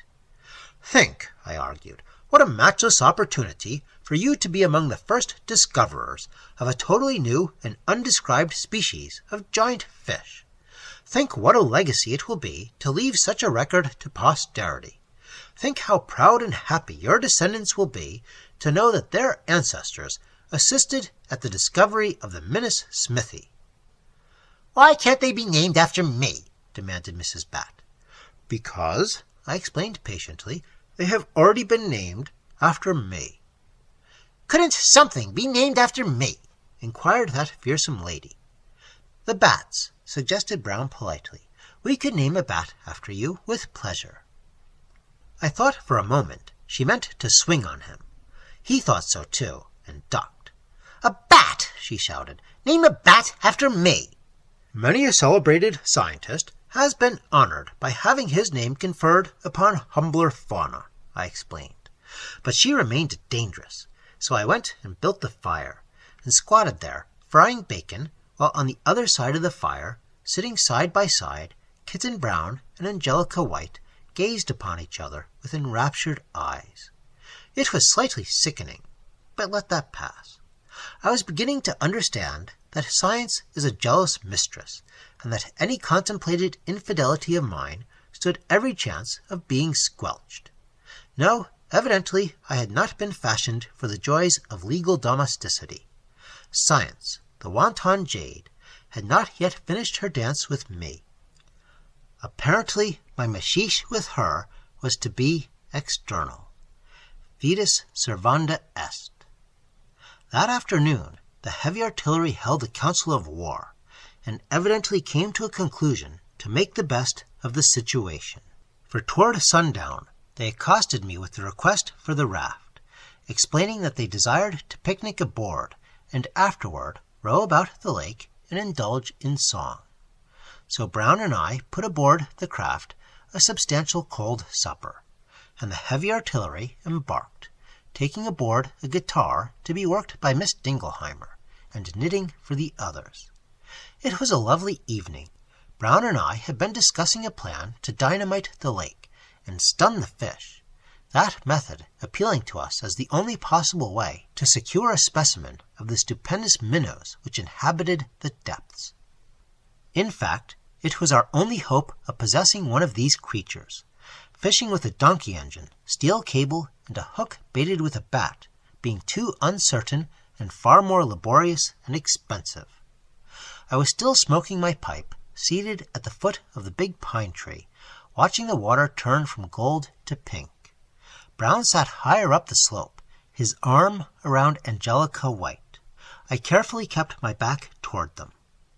On the lake, the heavy artillery were reveling loudly, banqueting, singing, strumming the guitar, and trailing their hands overboard across the sunset-tinted water. I was thinking of nothing in particular, as I now remember, except that I noticed the bats beginning to flit over the lake, when Brown called to me from the slope above, asking whether it was perfectly safe for the heavy artillery to remain out so late. "Why?" I demanded. "Suppose," he shouted, "that those fish should begin to jump and feed on the bats again." I had never thought of that.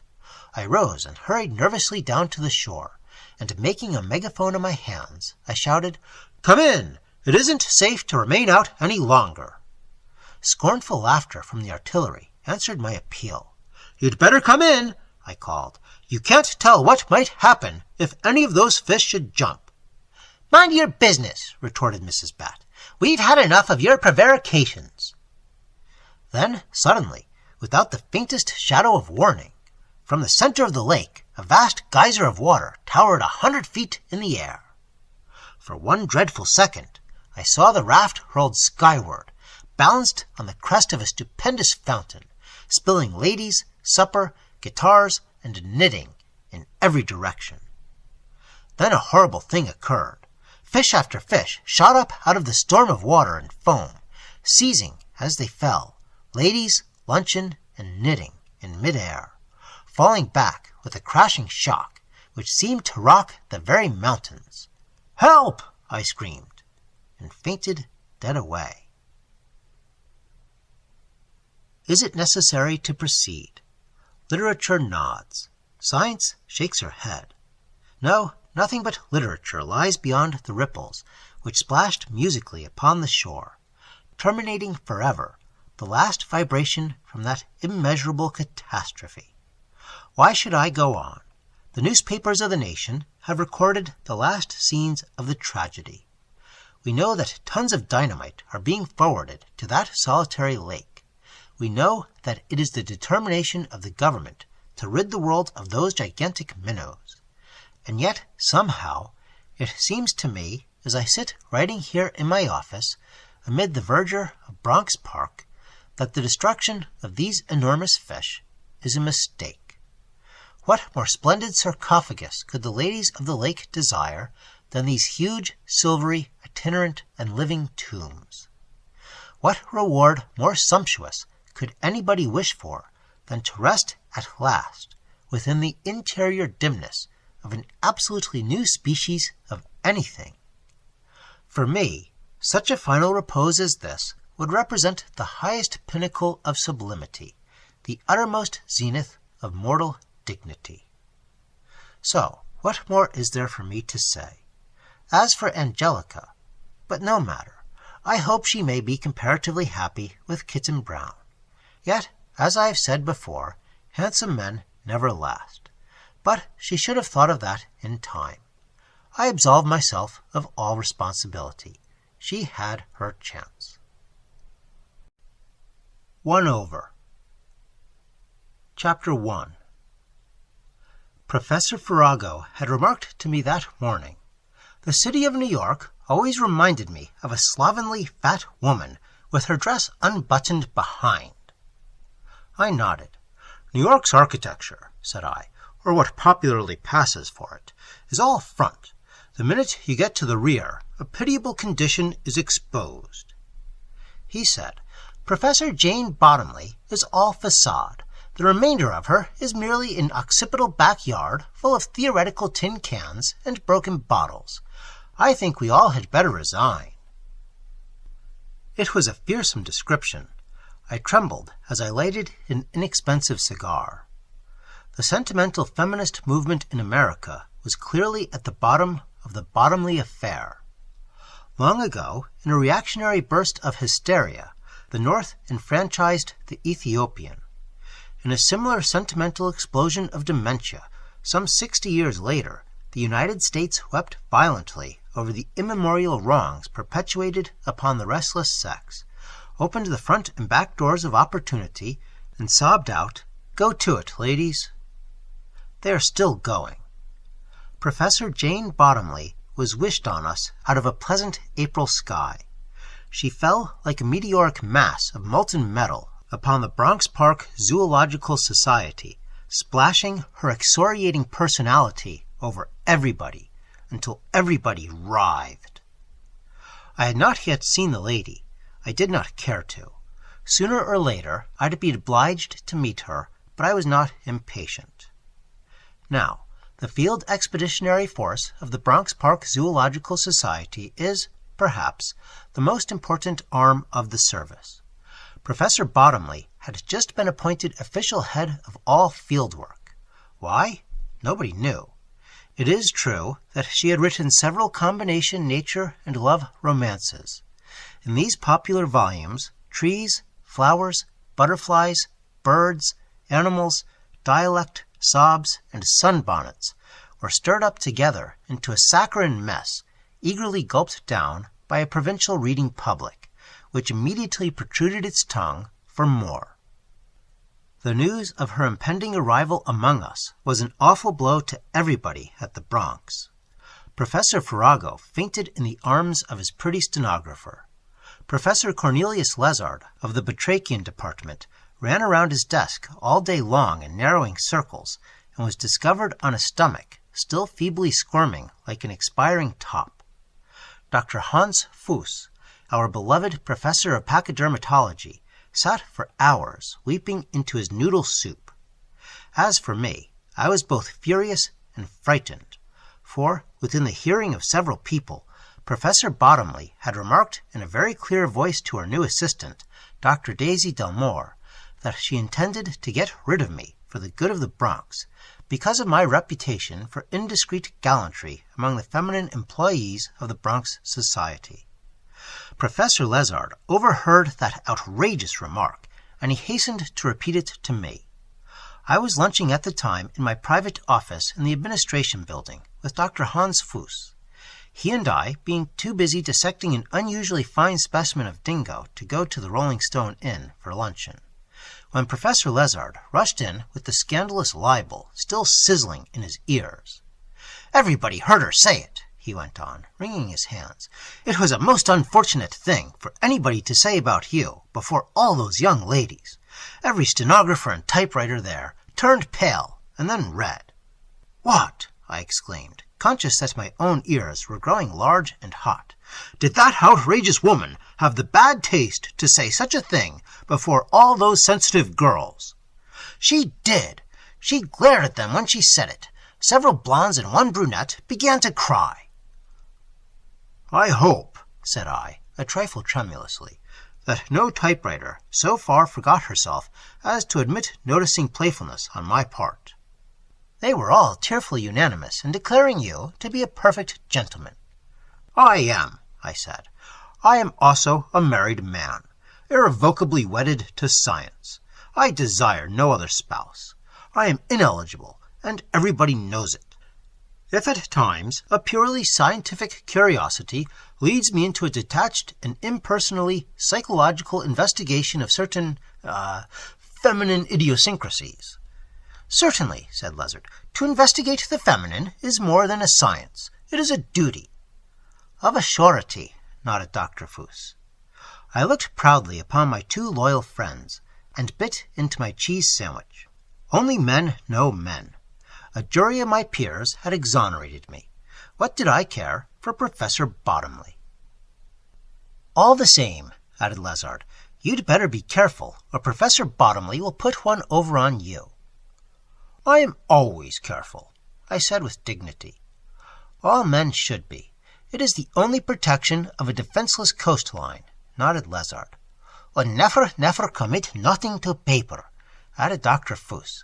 Don't never write it. I love you like I was going to blow up already. Ach, nein, don't you write down some things. Every man he is entitled to protection, and so is it he is protected. Stein in hand, he beamed upon us benevolently over his knifeful of saucerfish. Then he fed himself and rammed it down with a hearty draught of Pilsner. We gazed with reverence upon Kultor as embodied in this great Teuton. That woman, remarked Lézard to me, certainly means to get rid of you. It seems to me that there are only two possible ways for you to hold down your job at the Bronx. You know it, don't you? I nodded. Yes, I said. Either I must pay marked masculine attention to Professor Bottomley, or I must manage to put one over on her. Of course, said Lézard, the first method is the easier for you. Not for a minute, I said hastily. I simply couldn't become frolicsome with her. You say she's got a voice like a drill sergeant, and she goose-steps when she walks. I don't mind admitting she has me badly scared already. No, she must be scientifically ruined. It is the only method which makes her elimination certain. But if her popular nature books didn't ruin her scientifically, how can we hope to lead her astray? Inquired Lézard. There is, I said thoughtfully, only one thing that can really ruin a scientist. Ridicule. I have braved it many a time, taking my scientific life in my hands in pursuit of unknown specimens, which might have proved only imaginary. Public ridicule would have ended my scientific career in such an event. I know of no better way to end Professor Bottomley's scientific career and capability for mischief than to start her out after something which doesn't exist, inform the newspapers, and let her suffer the agonizing consequences. Dr. Fuss began to shout. The idea is schon, kolossal, prachtvoll, ausgezeichnet, wunderbar, wunderschön, gemütlich. A large tough noodle checked him. While he labored with Teutonic imperturbability to master it, Lézard and I exchanged suggestions regarding the proposed annihilation of this fearsome woman who had come ravening among us amid the peaceful and soporific environment of Bronx Park. It was a dreadful thing for us to have our balmy lotus-eater's paradise so startlingly invaded by a large, loquacious, loud-voiced lady who had already stirred us all out of our agreeable, traditional, and leisurely inertia. Inertia begets cogitation, and cogitation begets ideas, and ideas beget reflection, and profound reflection is the fundamental cornerstone of that immortal temple in which the goddess Science sits asleep between her dozing sisters, custom and religion. This thought seemed to me so unusually beautiful that I wrote it with a pencil upon my cuff. While I was writing it, quietly happy in the deep pleasure that my intellectual allegory afforded me, Dr. Fuss swabbed the last morsel of nourishment from his plate with a wad of rye bread. Then, bolting the bread and wiping his beard with his fingers and his fingers on his waistcoat, he made several guttural observations too profoundly German to be immediately intelligible, and lighted his porcelain pipe. Ach was, he remarked in ruminative fashion. Dat Frauenzimmer, she is to raise hell already determined. Von pachydermatology she knows nothing. Maybe she leaves me alone. Maybe it is to be raus mit me. Ich weiß nie. It is aber besser one over on that lady to put, yes? It is certainly advisable, replied Lézard. Let us try to think of something sufficiently disastrous to terminate her scientific career, said I, and I bowed my rather striking head and rested the point of my forefinger upon my forehead. Thought crystallizes more quickly for me when I assume this attitude. Out of the corner of my eye, I saw Lézard fold his arms and sit frowning at infinity. Dr. Fuss lay back in a big, deeply padded armchair and closed his prominent eyes. His pipe went out presently, and now and then he made long-drawn nasal remarks in German, too complicated for either Lezard or for me to entirely comprehend. "We must try to get her as far away from here as possible," mused Lezard. "Is Oyster Bay too far and too cruel?" I pondered darkly upon the suggestion, but it seemed unpleasantly like murder. "Lezard," said I, "come, let us reason together. Now what is woman's besetting emotion?" "Curiosity." "Very well. Assuming that to be true, what quality particularly characterizes women when so beset?" "Ruthless determination." "Then," said I, "we ought to begin by exciting the curiosity of Professor Bottomley, and her ruthless determination to satisfy that curiosity should logically follow." "How," he asked, "are we to arouse her curiosity?"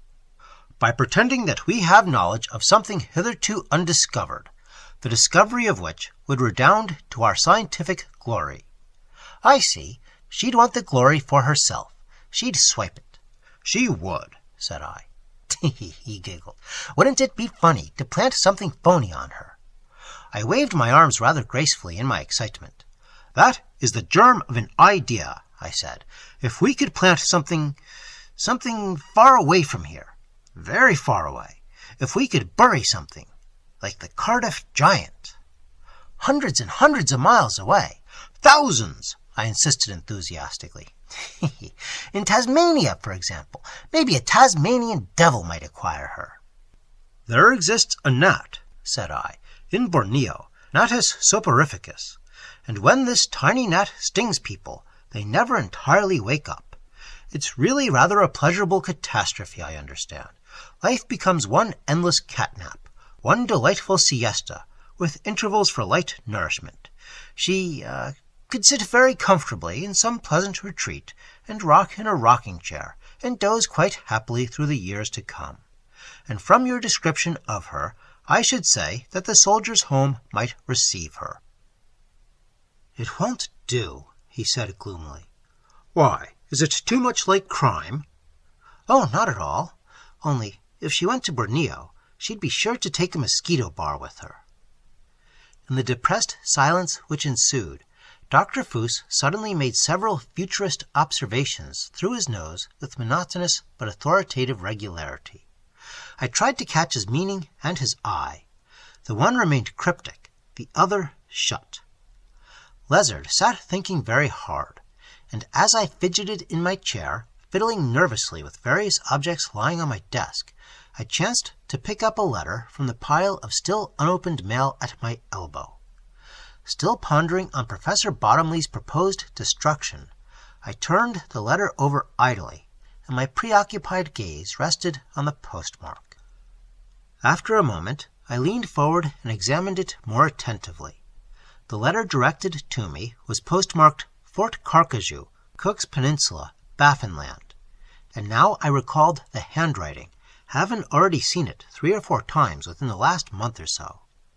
"Lezard," I said, "that lunatic trapper from Baffinland has written to me again. What do you suppose is the matter with him? Is he just plain crazy, or does he think he can be funny with me?" Lezard gazed at me absently.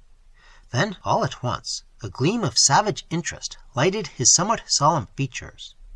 "Read the letter to me," he said, with an evil smile, which instantly animated my own latent imagination, and immediately it occurred to me that perhaps in the humble letter from the wilds of Baffinland, which I was now opening with eager and unsteady fingers, might lie concealed the professional undoing of Professor Jane Bottomley, and the only hope of my own ultimate and scientific salvation. The room became hideously still as I unfolded the pencil-scrawled sheets of cheap ruled letter paper. Dr. Fuss opened his eyes, looked at me, made porcine sounds, indicative of personal well-being, relighted his pipe, and disposed himself to listen. But just as I was about to begin, Lezard suddenly laid his forefinger across his lips, conjuring us to densest silence. For a moment or two I heard nothing except the buzzing of flies. Then I stole a startled glance at my door. It was opening slowly, almost imperceptibly. But it did not open very far. Just a crack remained. Then, listening with all our might, we heard the cautiously suppressed breathing of somebody in the hallway just outside of my door. Lézard turned and cast at me a glance of horrified intelligence. In dumb pantomime he outlined in the air, with one hand, the large and feminine amplification of his own person, conveying to us the certainty of his suspicions concerning the unseen eavesdropper. We nodded. We understood perfectly that she was out there, prepared to listen to every word we uttered. A flicker of ferocious joy disturbed Lézard's otherwise innocuous features. He winked horribly at Dr. Faust and at me, and uttered a faint click with his teeth and tongue, like the snap of a closing trap. "Gentlemen," he said, in a guarded yet excited voice of a man who is confident of not being overheard, "the matter under discussion admits of only one interpretation. A discovery, perhaps the most vitally important discovery of all the centuries, is imminent. Secrecy is imperative. The scientific glory is to be shared by us alone, and there is enough of glory to go around. Mr. Chairman, I move that epoch-making letter be read aloud." "I second that motion," said Dr. Faust, winking so violently at me that his glasses wabbled. "Gentlemen," said I, "it has been moved and seconded that this epoch-making letter be read aloud.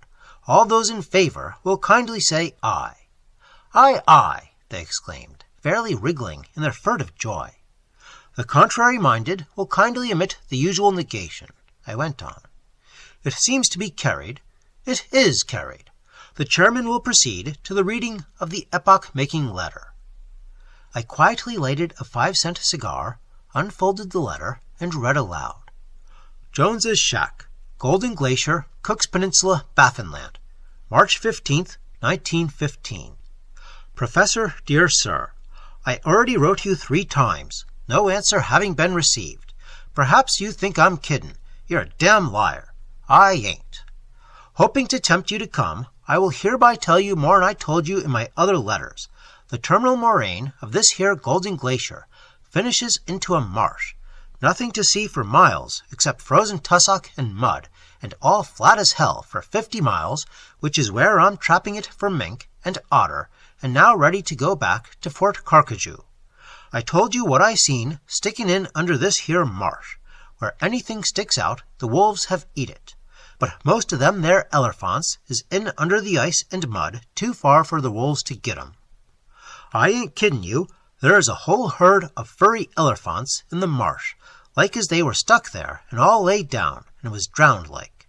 Some has tusks and some hasn't. 2 elephants stuck out of the ice. I eat into one. The meat was good and sweet and juicy, and damn wolves eat it up that night. I had cut steaks and roast for 3 months, though, and am eating off it yet. Thinking as how elephants and all like that is your graft, I being a keeper in the mouse house once in the Bronx, and seeing you nosing around like you was all full of scientific thinks, it comes to me to write you and put you next. If you say so, I'll wait here and help you with them elephants. Livin' wages is all I ask, also $11,000 for tippin' you wise. I won't tell nobody till I hear from you. I'm honest, and you can trust me. Writes me to Fort Conquina if you mean business. So no more. Respectfully, James Scaw. When I finished reading, I cautiously glanced at the door, and finding it still on the crack, turned and smiled subtly upon Lézard and Faust. In their slowly spreading grins, I saw they agreed with me that somebody, signing himself James Scaw, was still trying to hoax the great Zoological Society of Bronx Park. "Gentlemen," I said aloud, injecting innocent enthusiasm into my voice, "this secret expedition to Baffinland, which we 3 are about to organize, is destined to be without doubt the most scientifically prolific field expedition ever organized by man. Imagine an entire herd of mammoths preserved in mud and ice through all these thousands of years. Gentlemen, no discovery ever made has even remotely approached in importance the discovery made by this simple, illiterate trapper, James Scaw." I thought, protested Lézard, that we are to be announced as the discoverers. We are, said I, the discoverers of James Skaw, which makes us, technically, the finders of the ice-preserved herd of mammoths. Technically, you understand. A few $1,000s, I added carelessly, ought to satiate James Skaw. We could name that glacier after him, suggested Dr. Fuss. Certainly, the Skaw Glacier. That ought to be enough glory for him. It ought to satisfy him and prevent any indiscreet remarks, nodded Lézard. Gentlemen, said I, there is only one detail that really troubles me. Ought we to notify our honored and respected Chief of Division concerning this discovery? Do you mean, should we tell that accomplished and fascinating lady, Professor Bottomley, about this herd of mammoths? I asked in a loud, clear voice, and immediately answered my own question. No, I said. No, dear friends. Professor Bottomley already has too much responsibility weighing upon her distinguished mind. No, dear brothers in science, we should steal away unobserved, as though setting out upon an ordinary field expedition. And when we return with fresh and immortal laurels, such as no man before has ever worn, no doubt that our generous-minded Chief of Division will weave for us further wreaths to crown our brows, the priceless garlands of professional approval. And I made a horrible face at my co-conspirators. Before I finished, Lézard had taken his own face in his hands for the purpose of stifling raucous and untimely mirth. As for Dr. Fuss, his small, porcine eyes snapped and twinkled madly behind his spectacles, but he seemed rather inclined to approve my flowers of rhetoric. Ja, said he, so is it besser ourselves dat gefrozen's herd von Elephanten to discover, und by and by die Elephanten by der Bronx Park home yet again once more to bring. We shall therefore much praise thereby bekommen. Ach was! Gentlemen, said I distinctly, it is decided, then, that we shall say nothing concerning the true object of this expedition to Professor Bottomley. Lézard and Fuss nodded assent. Then, in the silence, we all strained our ears to listen, and presently we detected the scarcely heard sound of cautiously retreating footsteps down the corridor. When it was safe to do so, I arose and closed my door. I think, said I, with a sort of infernal cheerfulness in my tones, that we are about to do something jocose to Jane Bottomley. A few, said Professor Lézard. He rose and silently executed a complicated ballet step. I shall laugh, said Dr. Fuss earnestly, and I shall laugh, and I shall laugh. Ach Gott, how I shall laugh my Polly head off. I folded my arms and turned Romanesquely toward the direction in which Professor Bottomley had retreated. Viper, I said, the Bronx shall nourish you in its bosom no more. Fade away, Ophidian. The sentiment was applauded by all. There chanced to be in my desk a bottle marked, "That's all." On the label somebody had written, "Do it now." We did. Chapter 3. It was given out at the Bronx that our field expedition to Baffinland was to be undertaken solely for the purpose of bringing back living specimens of the five-spotted Arctic woodcock, Philohela quinquemaculata, in order to add to our onomatology and our glossary of onomatopoeia an ontogenesis of this important but hitherto unstudied subspecies. I trust I make myself clear. Scientific statements should be as clear as the Spoiten Deuvel, sola in stagno salus. But two things immediately occurred which worried us. Professor Bottomley sent us official notification that she approved our expedition to Baffinland, designated the steamer we were to take, and enclosed tickets. That scared us. Then, to add to our perplexity, Professor Bottomley disappeared, leaving Dr. Daisy Delmore in charge of her department during what she announced might be a somewhat prolonged absence on business. And during the 4 feverish weeks of our pretended preparations for Baffinland, not one word did we hear from Jane Bottomley, which caused us painful inquietude as the hour approached for our departure. Was this formidable woman actually intending to let us depart alone for the Golden Glacier? Was she too lazy to rob us of the secretly contemplated glory which we had pretended awaited us. We had been so absolutely convinced that she would forbid our expedition, pack us off elsewhere, and take charge herself of an exploring party to Baffinland, that, as the time for our leaving drew near, we became first uneasy, and then really alarmed. It would be a dreadful jest on us if she made us swallow our own concoction, if she revealed to our colleagues our pretended knowledge of the Golden Glacier and James Scaw and the supposedly ice-embedded herd of mammoths, and then publicly forced us to investigate this hoax.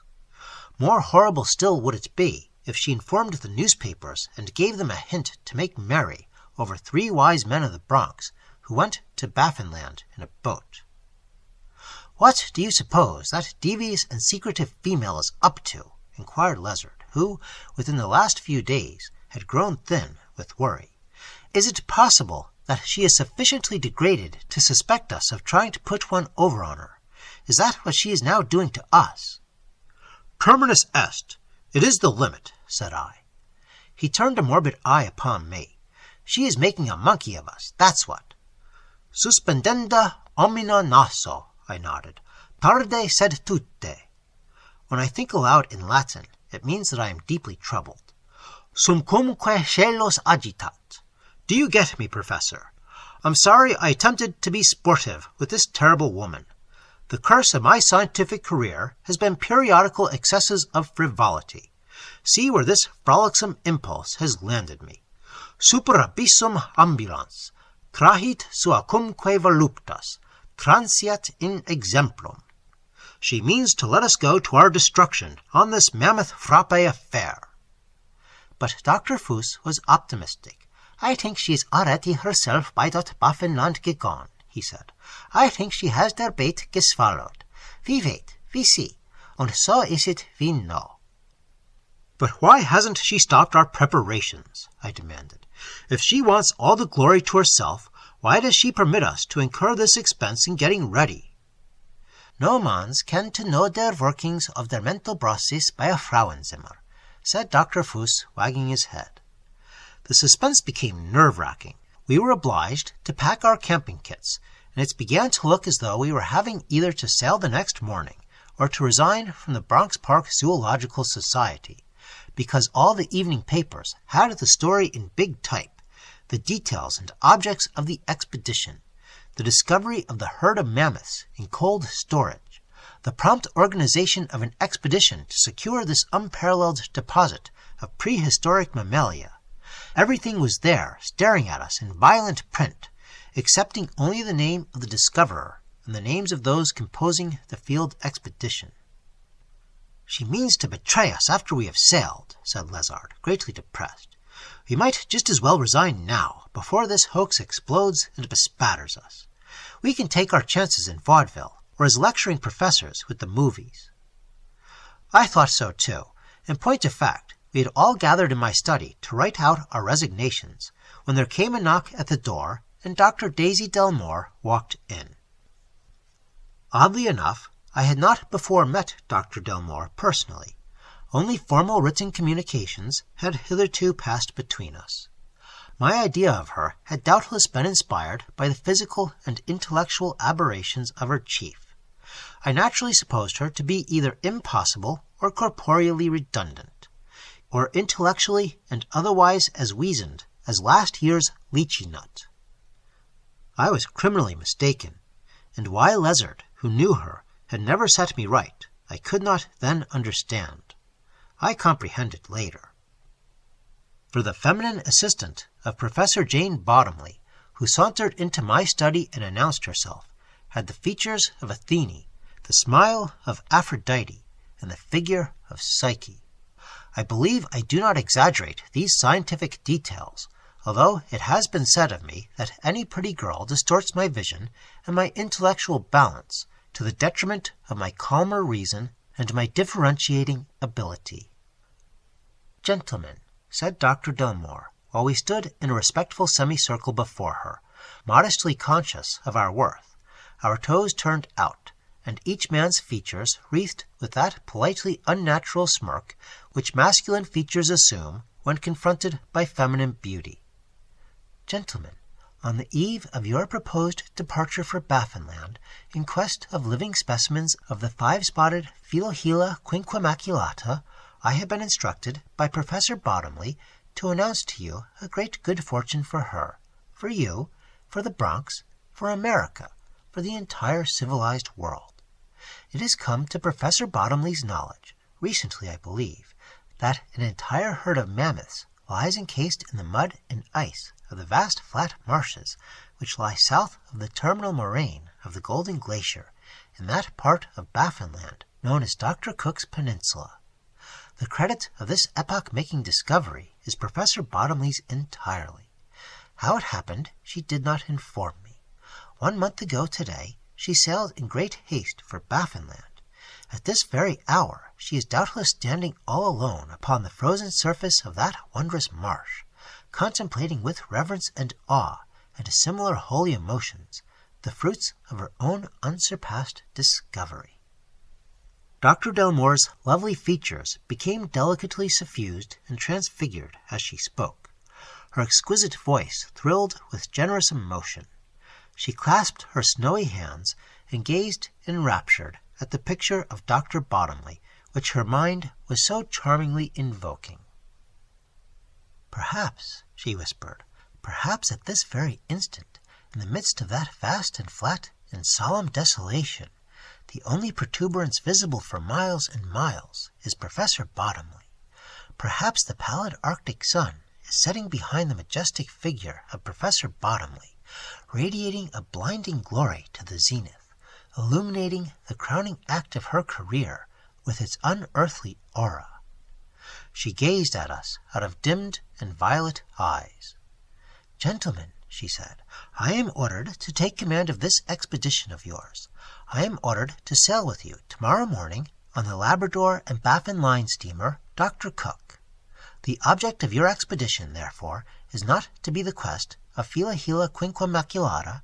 Your duty is now to corroborate the almost miraculous discovery of Professor Bottomley, and to disinter for her the vast herd of frozen mammoths, pack and pickle them, and get them to the Bronx.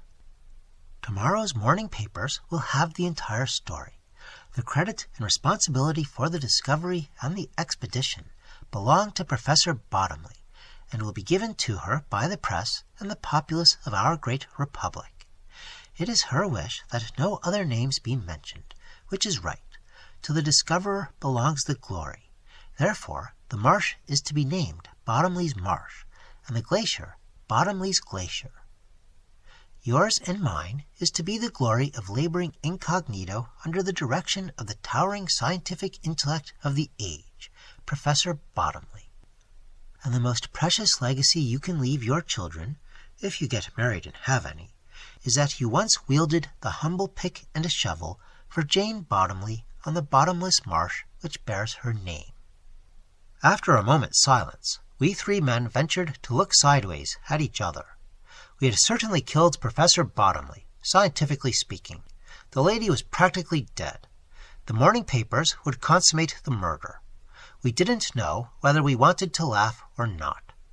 She was now virtually done for, that seemed certain. So greedily had this egotistical female swallowed the silly bait we offered. So arrogantly had she planned to eliminate everybody excepting herself from the credit of the discovery, that there seemed now nothing left for us to do except to watch her hurtling deliriously toward destruction. Should we burst into hellish laughter? We looked hard at Dr. Delmore, and we decided not to. Yet. Said I, "To assist at the final apotheosis of Professor Bottomley makes us very, very happy. We are happy to remain incognito, mere ciphers blotted out by the fierce white light, which is about to beat upon Professor Bottomley fore and aft. We are happy that our participation in this astonishing affair shall never be known to science. But happiest of all are we, dear Dr. Delmore, in the knowledge that you are to be with us, and of us, incognito on this voyage now imminent, that you are to be our revered and beloved leader.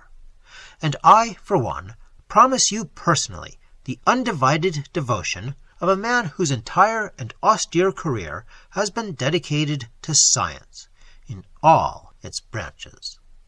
I stepped forward rather gracefully and raised her little hand to my lips to let her see that even the science of gallantry had not been neglected by me. Dr. Daisy Delmore blushed. "Therefore," said I, "considering the fact that our names are not to figure in this expedition, and furthermore, in consideration of the fact that you are going, we shall be very, very happy to accompany you, Dr. Delmore." I again saluted her hand, and again Dr. Delmore blushed and looked sideways at Professor Lézard. Chapter 4. It was, to be accurate, exactly 23 days later that our voyage by sea and land ended one Monday morning upon the gigantic terminal moraine of the Golden Glacier, Cook's Peninsula, Baffinland. 4 pack mules carried our luggage. 4 more bore our persons. An Arctic dickybird sat on a boulder and said, "Pilly willy willy, tweet tweet." As we rode out to the boulder-strewn edge of the moraine, the rising sun greeted us cordially, illuminating below us the flat surface of the marsh, which stretched away to the east and south as far as the eye could see. So flat was it that we immediately made out the silhouettes of 2 mules tethered below us a quarter of a mile away. Something about the attitude of these mules arrested our attention, and, gazing upon them through our field glasses, we beheld Professor Bottomley. That resourceful lady had mounted a pneumatic hammock upon the 2 mules. Their saddles had sockets to fit the legs of the galvanized iron tripod. No matter in which way the mules turned, sliding swivels on the hollow steel frames regulated the hammock slung between them. It was an infernal invention. There lay Jane Bottomley asleep, her black hair drying over the hammock's edge, gilded to a peroxide luster by the rays of the rising sun. I gazed upon her with a sort of ferocious pity. Her professional days were numbered. I, also, had her number. "How majestically she slumbers," whispered Dr. Delmore to me, dreaming doubtless of her approaching triumph. Dr. Fuss and Professor Lézard, driving the pack mules ahead of them, were already riding out across the marsh. "Daisy," I said, leaning from my saddle and taking one of her gloved hands into mine, "the time has come for me to disillusion you.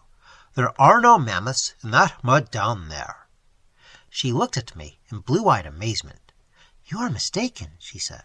"Professor Bottomley is celebrated for the absolute and painstaking accuracy of her deductions, and the boldness and the imagination of her scientific investigations. She is the most cautious scientist in America. She would never announce such a discovery to the newspapers unless she were perfectly certain of its truth." I was sorry for this young girl. I pressed her hand because I was sorry for her. After a few moments of deepest thought, I felt so sorry for her that I kissed her. "You mustn't," said Dr. Delmore, blushing. "The things we mustn't do are so many that I can't always remember all of them." "Daisy," I said, "we shall pledge ourselves to each other for eternity, here in the presence of this immemorial glacier, which moves 1,000 inches a year. I mean, an inch every 1,000 years. Here in these awful solitudes, where incalculable calculations could not enlighten us concerning the number of cubic tons of mud in that marsh. Here in the presence of these innocent mules." "Oh, look!" exclaimed Dr. Delmore, lifting her flushed cheek from my shoulder. "There is a man in the hammock with Professor Bottomley." I leveled my field glasses incredulously. Good heavens! There was a man there. He was sitting on the edge of the hammock in a dejected attitude, his booted legs dangling. And as I gazed, I saw the arm of Professor Bottomley raised, as though groping instinctively for something in her slumber, saw her fingers close upon the blue flannel shirt of her companion, saw his timid, futile attempts to elude her, saw him inexorably hauled back and his head forcibly pillowed upon her ample chest. "Daisy," I faltered, "what does yonder scene of presumable domesticity mean?" I haven't the faintest idea," she stammered. "Is that lady married, or is this revelry?" I asked sternly. "She wasn't married when we sailed from New York," faltered Dr. Delmore. We rowed forward in pained silence, spurring on until we caught up with Lézard and Fous and the pack mules. Then we all pressed ahead, a prey now to the deepest moral anxiety and agitation. The splashing of our mules' feet on the partly melted surface of the mud aroused the man as we rode up, and he scrambled madly to get out of the hammock as soon as he saw us. A detaining feminine hand reached mechanically for his collar, groped aimlessly for a moment, and fell across the hammock's edge. Evidently, its owner was too sleepy for effort. Meanwhile, the man who had floundered free from the hammock leaped overboard and came hopping stiffly over the slush towards us like a badly winged snipe. "Who are you?" I demanded, drawing a bridle so suddenly that I found myself astride of the mule's ears. Sliding back into the saddle, I repeated the challenge haughtily, inwardly cursing my horsemanship. He stood balancing his lank 6'6" of bony altitude for a few moments without replying. His large, gentle eyes of baby blue were fixed on me. "Speak," I said. "The reputation of a lady is at stake. Who are you? We ask, before we shoot you, for purpose of future identification." He gazed at me wildly. "I don't know who I be," he replied. "My name was James Scaw, before that there lady went and changed it on me. She says she's changed my name to hers. I don't know. All I know is I'm married." "Married?" echoed Dr. Delmore. He looked dully at the girl, then fixed his large, mild eyes on me. "A mission priest done it for her a month ago when we was hiking towards Fort Conquina. Who in hell are you?" he added. I informed him with dignity. He blinked at me, at the others, at the mules. Then he said with infinite bitterness, "You're a fine guy, ain't you, a wishing this here lady onto a poor pelt hunter what ain't never done nothing to you." "Who did you say I wished on you?" I demanded, bewildered. "That there lady is sleeping into the nuptial hammock. You wished her onto me. Yes, you did. What in hell have I done to you, eh?" We were dumb. He shoved his hand into his pocket, produced a slug of twist, slowly gnawed off a portion, and buried the remains in his vast jaw. "All I done to you," he said, "was to write you them letters saying as how I found a lot of elephants into the mud. What you done to me was to send that there lady here. Was that gratitude? Man to man, I ask you." A loud snore from the hammock startled us all. James Scaw twisted his neck turkey-like and looked warily at the hammock. Then turning to me, "Aw," he said, "she don't never wake up till I have breakfast ready." "James Scaw," I said, "tell me what has happened. On my word of honor, I don't know." He regarded me with lackluster eyes.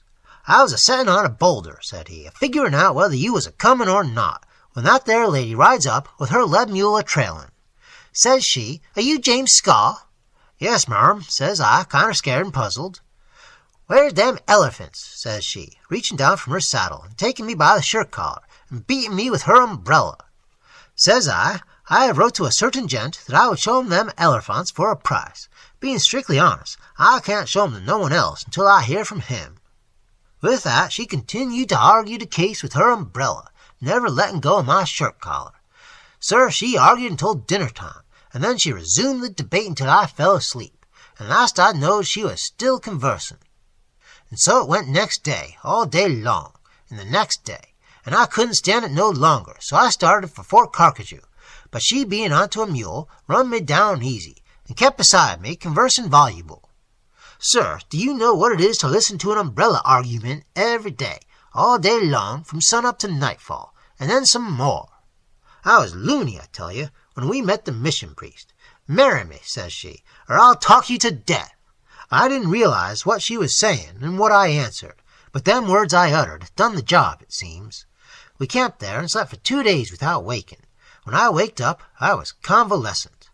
She was good to me. She made soup, and she wrapped blankets on me, and she didn't talk no more until I was well enough to endure it.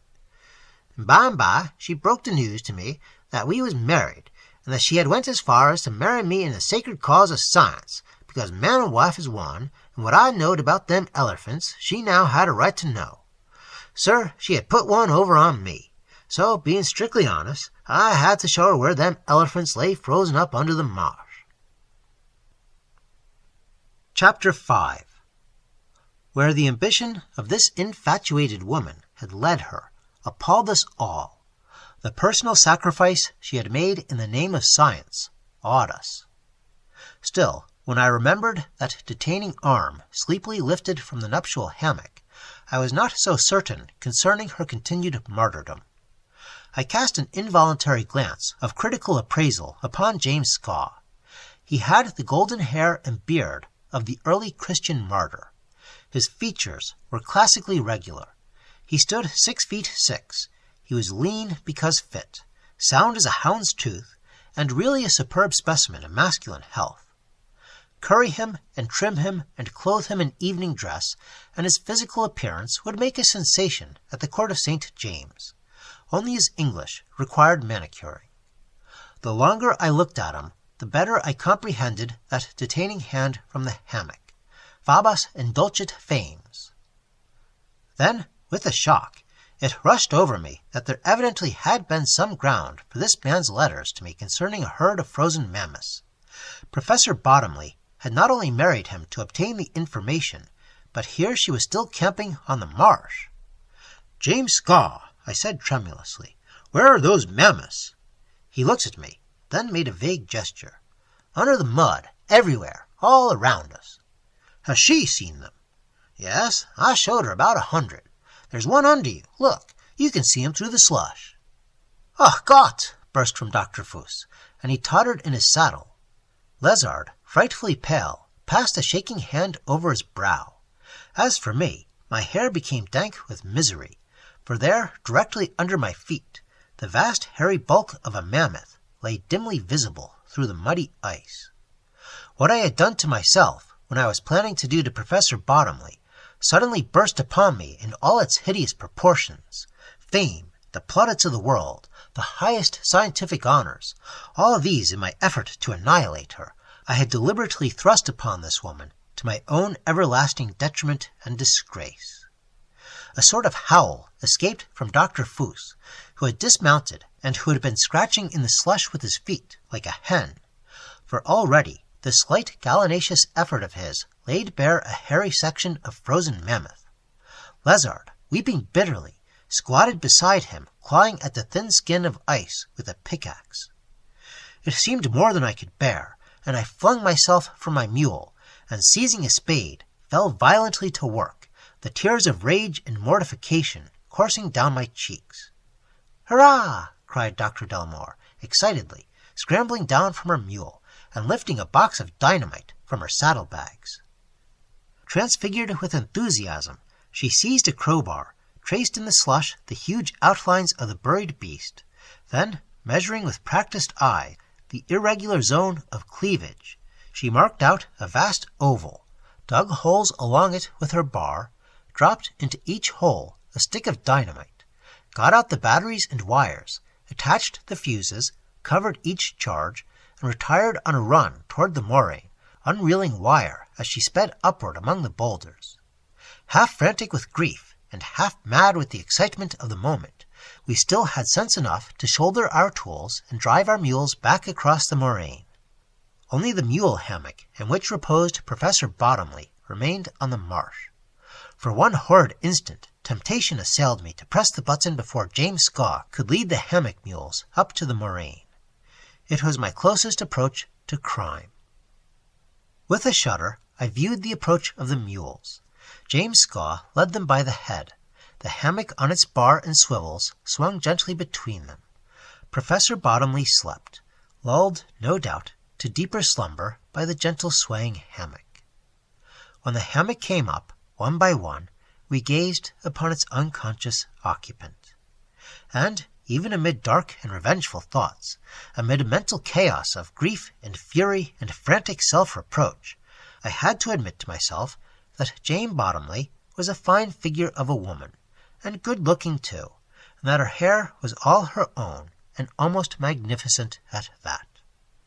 With a modiste to advise her, a maid to dress her, I myself might have... but let that pass. Only as I gazed upon her fresh complexion and the soft parted red lips of Professor Bottomley, and as I noted the beautiful white throat and prettily shaped hands, a newer, bitterer, and more overwhelming despair seized me, and I realized now that perhaps I had thrown away more than fame, honors, applause. I had perhaps thrown away love. At that moment, Professor Bottomley awoke. For a moment, her lilac-tinted eyes had a dazed expression. Then they widened, and she lay very quietly looking from one to another of us, cradled in the golden glory of her hair, perfectly mistress of herself, and her mind as clear as a bell. "Well," she said, "so you have arrived at last." And to Dr. Delmore she smilingly extended a cool, fresh hand. "Have you met my husband?" she inquired. We admitted that we had. "James!" she called. At the sound of her voice, James Scaw hopped nimbly to do her bidding. A tender smile came into her face as she gazed upon her husband. She made no explanation concerning him, no apology for him, and, watching her, it slowly filtered into my mind that she liked him. With one hand in her husband's and one on Dr. Delmore's arm, she listened to Daisy's account of what we were about to do to the embedded mammoth, and nodded approval. James Scaw turned the mules so that she might watch the explosion. She twisted up her hair, then sat up in her hammock. Daisy Delmore pressed the electric button. There came a deep jarring sound, a vast upheaval, and out of the mud rose 5 or 6 dozen mammoths, and toppled gently over upon the surface of the ice. Miserable as we were at such an astonishing spectacle, we raised a tragic cheer as Professor Bottomley sprang out of her hammock, and, telling Dr. Delmore to get a camera, seized her husband and sped down to where one of the great hairy frozen beasts lay on the ice in full sunshine. And then we tasted the last drop of gall which our over-slopping cup of bitterness held for us. Professor Bottomley climbed up the sides of the frozen mammoth, dragging her husband with her, and stood there, waving a little American flag, while Dr. Delmore used up every film in the camera to record the scientific triumph of the ages. Almost idiotic with the shock of my great grief, I reeled and tottered away among the boulders. Foos came to find me, and when he found me, he kicked me violently for some time. "Asa Dummkopf," he said. When he was tired, Lizard came and fell upon me, showering me with kicks and anathema. And when he went away, I beat my head with my fists for a while. Every little helped.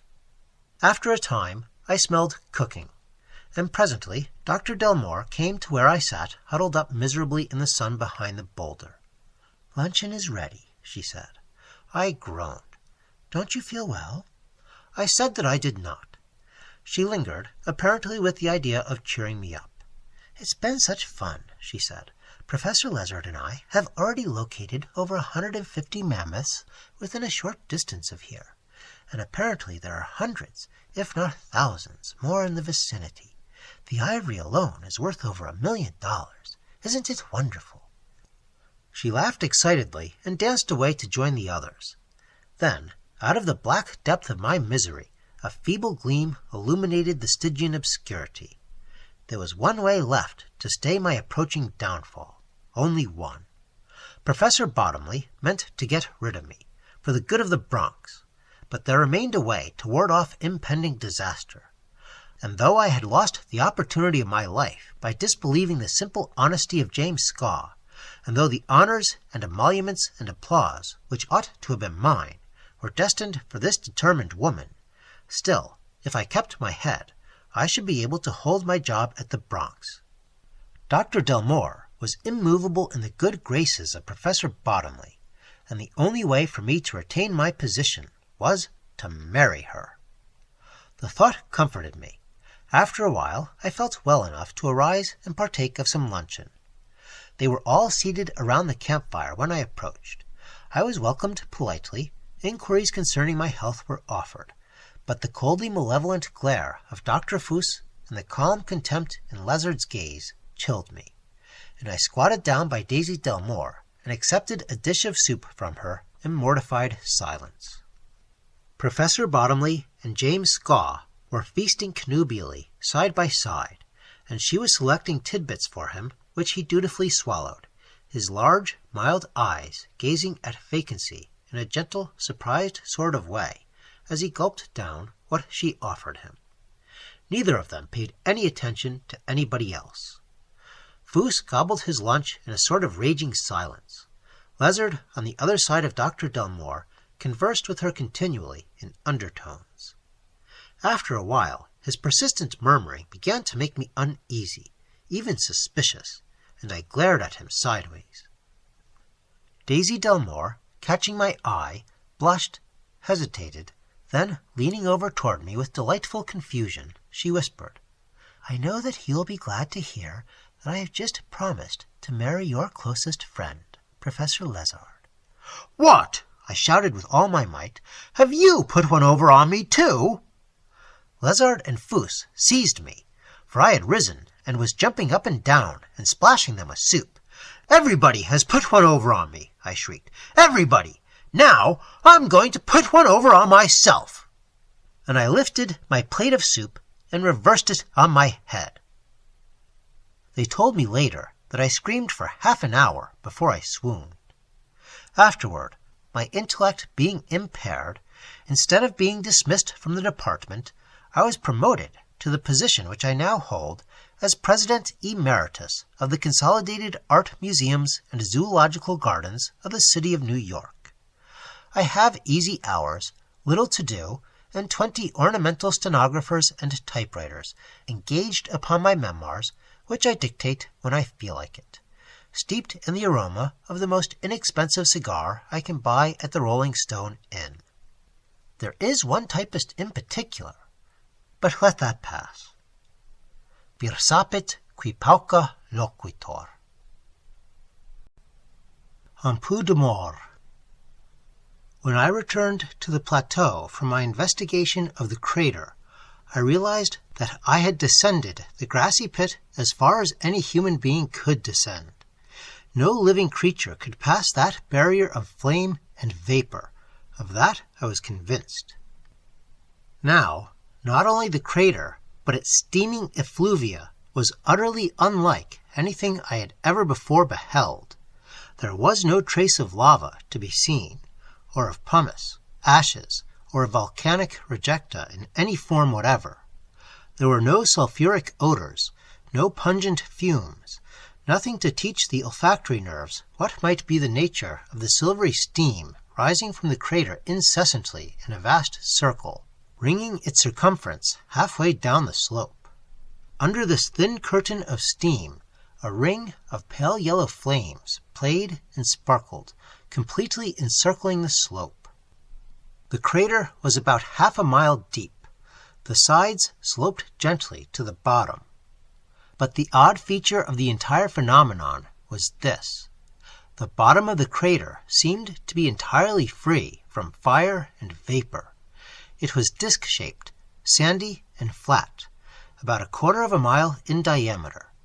Through my field glasses, I could see patches of grass and wildflowers growing in the sand here and there, and the sparkle of water, and a crow or two feeding and walking about. I looked at the girl who was standing beside me, then cast a glance around at the very unusual landscape. We were standing on the summit of a mountain some 2,000 feet high, looking into a cup-shaped depression or crater on the edges of which we stood.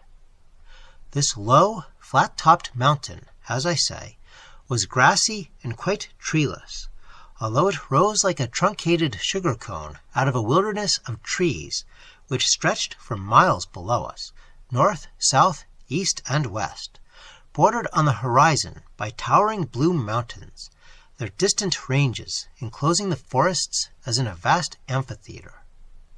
From the center of this enormous green floor of foliage rose our grassy hill, and it appeared to be the only irregularity which broke the level wilderness as far as the base of the dim blue ranges encircling the horizon. Except for the log bungalow of Mr. Blythe on the eastern edge of this grassy plateau, There was not a human habitation in sight, nor a trace of man's devastating presence in the wilderness around us. Again, I looked questioningly at the girl beside me, and she looked back at me rather seriously. "Shall we seat ourselves here in the sun?" she asked. I nodded. Very gravely, we settled down side by side on the thick green grass. "Now," she said, "I shall tell you why I wrote you to come out here, shall I?" "By all means, Miss Blythe." Sitting cross-legged, she gathered her ankles into her hands, settling herself as snugly on the grass as a bird settles on its nest. "The phenomena of nature," she said, "have always interested me intensely, not only from the artistic angle, but from the scientific point of view. It is different with Father. He is a painter. He cares only for the artistic aspects of nature. Phenomena of a scientific nature bore him. Also, you may have noticed that he is of a slightly impatient disposition." I had noticed it. He had been anything but civil to me when I arrived the night before, after a 500-mile trip on a mule from the nearest railroad, a journey performed entirely alone and by compass, there being no trail after the first 50 miles. To characterize Blythe as slightly impatient was letting him down easy. He was a selfish, bad-tempered old pig. "Yes," I said, answering her, "I did notice a negligible trace of impatience about your father." She flushed. "You see, I did not inform my father that I had written to you. He doesn't like strangers. He doesn't like scientists. I did not dare tell him that I had asked you to come out here. It was entirely my own idea. I felt that I must write you, because I am positive that what is happening in this wilderness is of vital scientific importance." "How did you get a letter out of this distant and desolate place?" I asked. "Every 2 months the storekeeper at Windflower Station sends in a man and a string of mules with staples for us. The man takes our further orders and our letters back to civilization." I nodded. "He took my letter to you, among 1 or 2 others I sent." A charming color came into her cheeks. She was really extremely pretty. I liked that girl. When a girl blushes when she speaks to a man, he immediately accepts her heightened color as a personal tribute. This is not vanity. It is merely a proper sense of personal worthiness. She said thoughtfully, "The mailbag which that man brought to us last week contained a letter which, had I received it earlier, would have made my invitation to you unnecessary. I'm sorry I disturbed you." "I am not," said I, looking into her beautiful eyes. I twisted my mustache into 2 attractive points, shot my cuffs, and glanced at her again receptively. She had a faraway expression in her eyes. I straightened my necktie. A man, without being vain, ought to be conscious of his own worth. "And now," she continued, "I am going to tell you the various reasons why I asked so celebrated a scientist as yourself to come here." I thanked her for her encomium. "Ever since my father retired from Boston to purchase this hill and the wilderness surrounding it," she went on, "ever since he came here to live a hermit's life, a life devoted solely to painting landscapes, I also have lived here all alone with him. That is 3 years now, and from the very beginning, from that very first day of our arrival, somehow or other I was conscious that there was something abnormal about this corner of the world." She bent forward, lowering her voice a trifle. "Have you noticed," she asked, "that so many things seem to be circular out here?" "Circular?" I repeated, surprised. "Yes, that crater is circular. So is the bottom of it. So is this plateau, and the hill, and the forests surrounding us, and the mountain ranges on the horizon." "But all this is natural." "Perhaps, but in those woods, down there, there are, here and there, great circles of crumbling soil, perfect circles, a mile in diameter." "Mounds built by prehistoric man, no doubt." She shook her head. "These are not prehistoric mounds." Why not? Because they have been freshly made. How do you know? The earth is freshly upheaved. Great trees, partly uprooted, slant at every angle from the sides of the enormous piles of newly upturned earth. Sand and stones are still sliding from the raw ridges. She leaned nearer and dropped her voice lower. More than that, she said. My father and I both have seen one of those huge circles in the making. What? I exclaimed incredulously. It is true. We have seen several, and it enrages father. Enrages? Yes, because it upsets the trees where he is painting landscapes, and tilts them in every direction, which of course ruins his picture, and he is obliged to start another, which vexes him dreadfully. I think I must have gaped at her in sheer astonishment. But there is something more singular than that for you to investigate, she said calmly. Look down at that circle of steam which makes a perfect ring around the bowl of the crater, halfway down. Do you see the flicker of fire under the vapor? Yes. She leaned so near and spoke in such a low voice that her fragrant breath fell upon my cheek. In the fire, under the vapors, there are little animals. What? Little beasts live in the fire, slim, furry creatures, smaller than a weasel. I've seen them peep out of the fire and scurry back into it. Now, are you sorry that I wrote you to come? And will you forgive me for bringing you out here? An indescribable excitement seized me, endowing me with the fluency and eloquence unusual. I thank you from the bottom of my heart, I cried, from the depths of a heart the emotions of which are entirely and exclusively of scientific origin. In the impulse of the moment, I held out my hand. She laid hers in it with charming diffidence. Yours is the discovery, I said. Yours shall be the glory. Fame shall crown you, and perhaps, if there remains any reflected light in the form of a byproduct, some modest and negligible little ray may chance to illuminate me. Surprised and deeply moved by my eloquence, I bent over her hand and saluted it with my lips.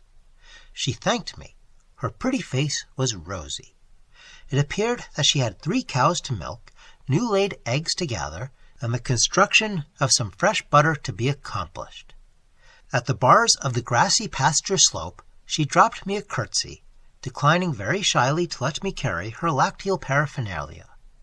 So I continued on to the bungalow garden, where Blythe sat on a camp stool under a green umbrella, painting a picture of something or other.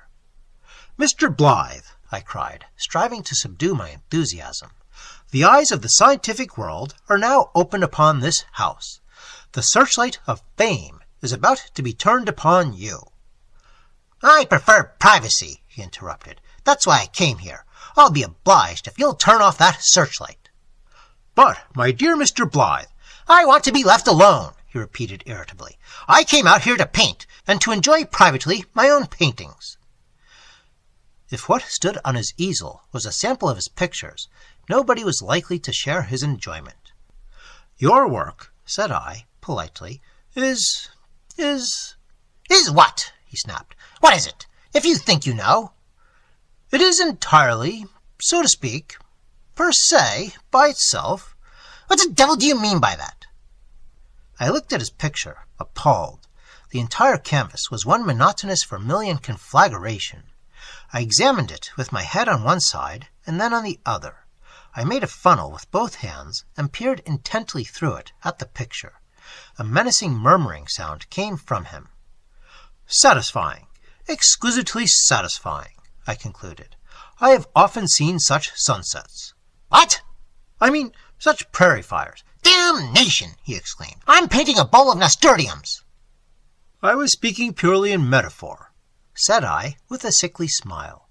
To me, a nasturtium by the river brink is more than a simple flower. It is a broader, grander, more magnificent, more stupendous symbol.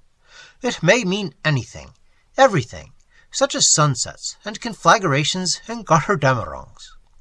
Or, and my voice was subtly modulated to an appealing and persuasive softness, it may mean nothing at all. chaos, void, vacuum, negation, the exquisite annihilation of what has never even existed. He glared at me over his shoulder. If he was infected by Cubist tendencies, he evidently had not understood what I said. "If you won't talk about my pictures, I don't mind your investigating this district," he grunted, dabbing at his palette and plastering a wad of vermilion upon his canvas. "But I object to any public invasion of my artistic privacy until I am ready for it." "When will that be?" He pointed with one vermilion-soaked brush toward a long, low log building. "In that structure," he said, "are packed 1,095 paintings, all signed by me. I have executed one or two every day since I came here. When I have painted exactly 10,000 pictures, no more, no less, I shall erect here a gallery large enough to contain them all. Only real lovers of art will ever come here to study them. It is 500 miles from the railroad. Therefore, I shall never have to endure the praises of a dilettante, the patronage of an idler, the vapid rhapsodies of the vulgar. Only those who understand will care to make the pilgrimage." He waved his brushes at me. "This conservation of national resources is all well enough. The setting aside of timber reserves, game preserves, bird refuges, all these projects are very good in a way. But I have dedicated this wilderness, as a last and only refuge in all the world, for true art. Because true art, except for my pictures, is, I believe, now practically extinct. You're in my way. Would you mind getting out?" I had sidled around between him and his bowl of nasturtiums, and I hastily stepped aside. He squinted at the flowers, mixed up a flamboyant mess of color on his palette, and daubed away with unfeigned satisfaction, no longer noticing me until I started to go. Then, "What is it you're here for, anyway?" he demanded abruptly. I said with dignity, "I am here to investigate those huge rings of earth thrown up in the forests as by a gigantic mole." He continued to paint for a few moments. "Well, go and investigate 'em," he snapped. "I'm not infatuated with your society." "What do you think they are?" I asked, mildly ignoring his wretched manners. "I don't know, and I don't care, except that sometimes when I begin to paint several trees, the very trees I'm painting are suddenly heaved up and tilted in every direction, and all my work goes for nothing. That makes me mad. Otherwise, the matter has no interest for me." "But what in the world could cause—" "I don't know and I don't care," he shouted, waving palette and brushes angrily. "Maybe it's an army of moles working all together under the ground. Maybe it's some species of circular earthquake. I don't know, I don't care, but it annoys me. And if you can devise any scientific means to stop it, I'll be much obliged to you. Otherwise, to be perfectly frank, you bore me." "The mission of science," said I solemnly, "is to alleviate the inconveniences of mundane existence. Science, therefore, shall extend a helping hand to her frailer sister, art." "Science can't patronize art while I'm around," he retorted. "I won't have it." "But, my dear Mr. Blythe—" "I won't dispute with you either. I don't like to dispute," he shouted. "Don't try to make me. Don't attempt to inveigle me into a discussion. I know all I want to know. I don't want to know anything you want me to know either." I looked at the old pig in haughty silence, nauseated by his conceit. After he had plastered a few more tubes of vermilion over his canvas, he quieted down, and presently gave me an oblique glance over his shoulder. "Well," he said, "what else are you intending to investigate?" "Those little animals that live in the crater fires," I said bluntly. "Yes," he nodded indifferently. "There are creatures which live somewhere in the fires of that crater." "Do you realize what an astounding statement you're making?" I asked. "It doesn't astound me. What do I care whether it astounds you or anybody else? Nothing interests me except art." "But—" "I tell you nothing interests me except art," he yelled. "Don't dispute it. Don't answer me. Don't irritate me. I don't care whether anything lives in the fire or not. Let it live there." "But have you actually seen live creatures in the flames?" "Plenty. Plenty. What of it? What about it? Let 'em live there for all I care. I've painted pictures of 'em, too. That's all that interests me." "What do they look like, Mr. Blythe?" "Look like? I don't know. They look like weasels, or rats, or bats, or cats. Stop asking me questions. It irritates me. It depresses me. Don't ask any more. Why don't you go into lunch? And tell my daughter to bring me a bowl of salad out here. I have no time to stuff myself. Some people have. I haven't. You'd better go into lunch. And tell my daughter to bring me 7 tubes of Chinese vermilion with my salad. You don't mean to mix, I began, then checked myself before his fury. I'd rather eat vermilion paint on my salad than sit here talking to you, he shouted. I cast a pitying glance at this impossible man and went into the house. After all, he was her father. I had to endure him. After Miss Blythe had carried to her father a large bucket of lettuce leaves, she returned to the veranda of the bungalow. A delightful luncheon awaited us. I seated her, then took the chair opposite. A delicious omelette, fresh biscuit, salad, and strawberry preserves, and a tall tumbler of iced tea imbued me with a sort of mild exhilaration. Out of the corner of my eye, I could see Blythe down in the garden, munching his lettuce leaves like an ill-tempered rabbit, and daubing away at his picture while he munched. Your father, I said politely, is something of a genius. I am so glad you think so, she said gratefully, but don't tell him so. He has been surfeited with praise in Boston. That is why we came out here. Art, said I, is like science, or tobacco, or toothwash. Every man to his own brand. Personally, I don't care for his kind, but who can say which is the best kind of anything? Only the consumer. Your father is his own consumer. He is the best judge of what he likes, and that is the only true test of art, or anything else. How delightfully you reason, she said. How logically, how generously. Reason is the handmaid of science, Miss Blythe. She seemed to understand me. Her quick intelligence surprised me, because I myself was not perfectly sure whether I had emitted piffle or an epigram. As we ate our strawberry preserves, we discussed ways and means of capturing a specimen of the little fire creatures which, as she explained, so frequently peeped out at her from the crater fires, and at her slightest movement scurried back again into the flames. Of course, I believed that this was only her imagination. Yet, for years, I had entertained a theory that fire supported certain unknown forms of life. I have long believed, said I, that fire is inhabited by living organisms which require the elements and temperatures of active combustion for their existence, microorganisms, but not, I added smilingly, any higher type of life. In the fireplace, she ventured diffidently, I sometimes see curious things. Dragons and snakes and creatures of grotesque and peculiar shapes. I smiled indulgently, charmed by this innocently offered contribution to science. Then she rose, and I rose, and took her hand in mine, and we wandered over the grass toward the crater, while I explained to her the difference between what we imagine we see in the glowing coals of a great fire, and my own theory that fire is the abode of living animalculae.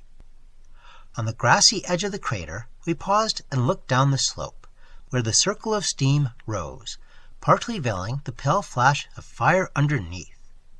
How near can we go? I inquired. Quite near. Come, I'll guide you. Leading me by the hand, she stepped over the brink, and we began to descend the easy grass slope together.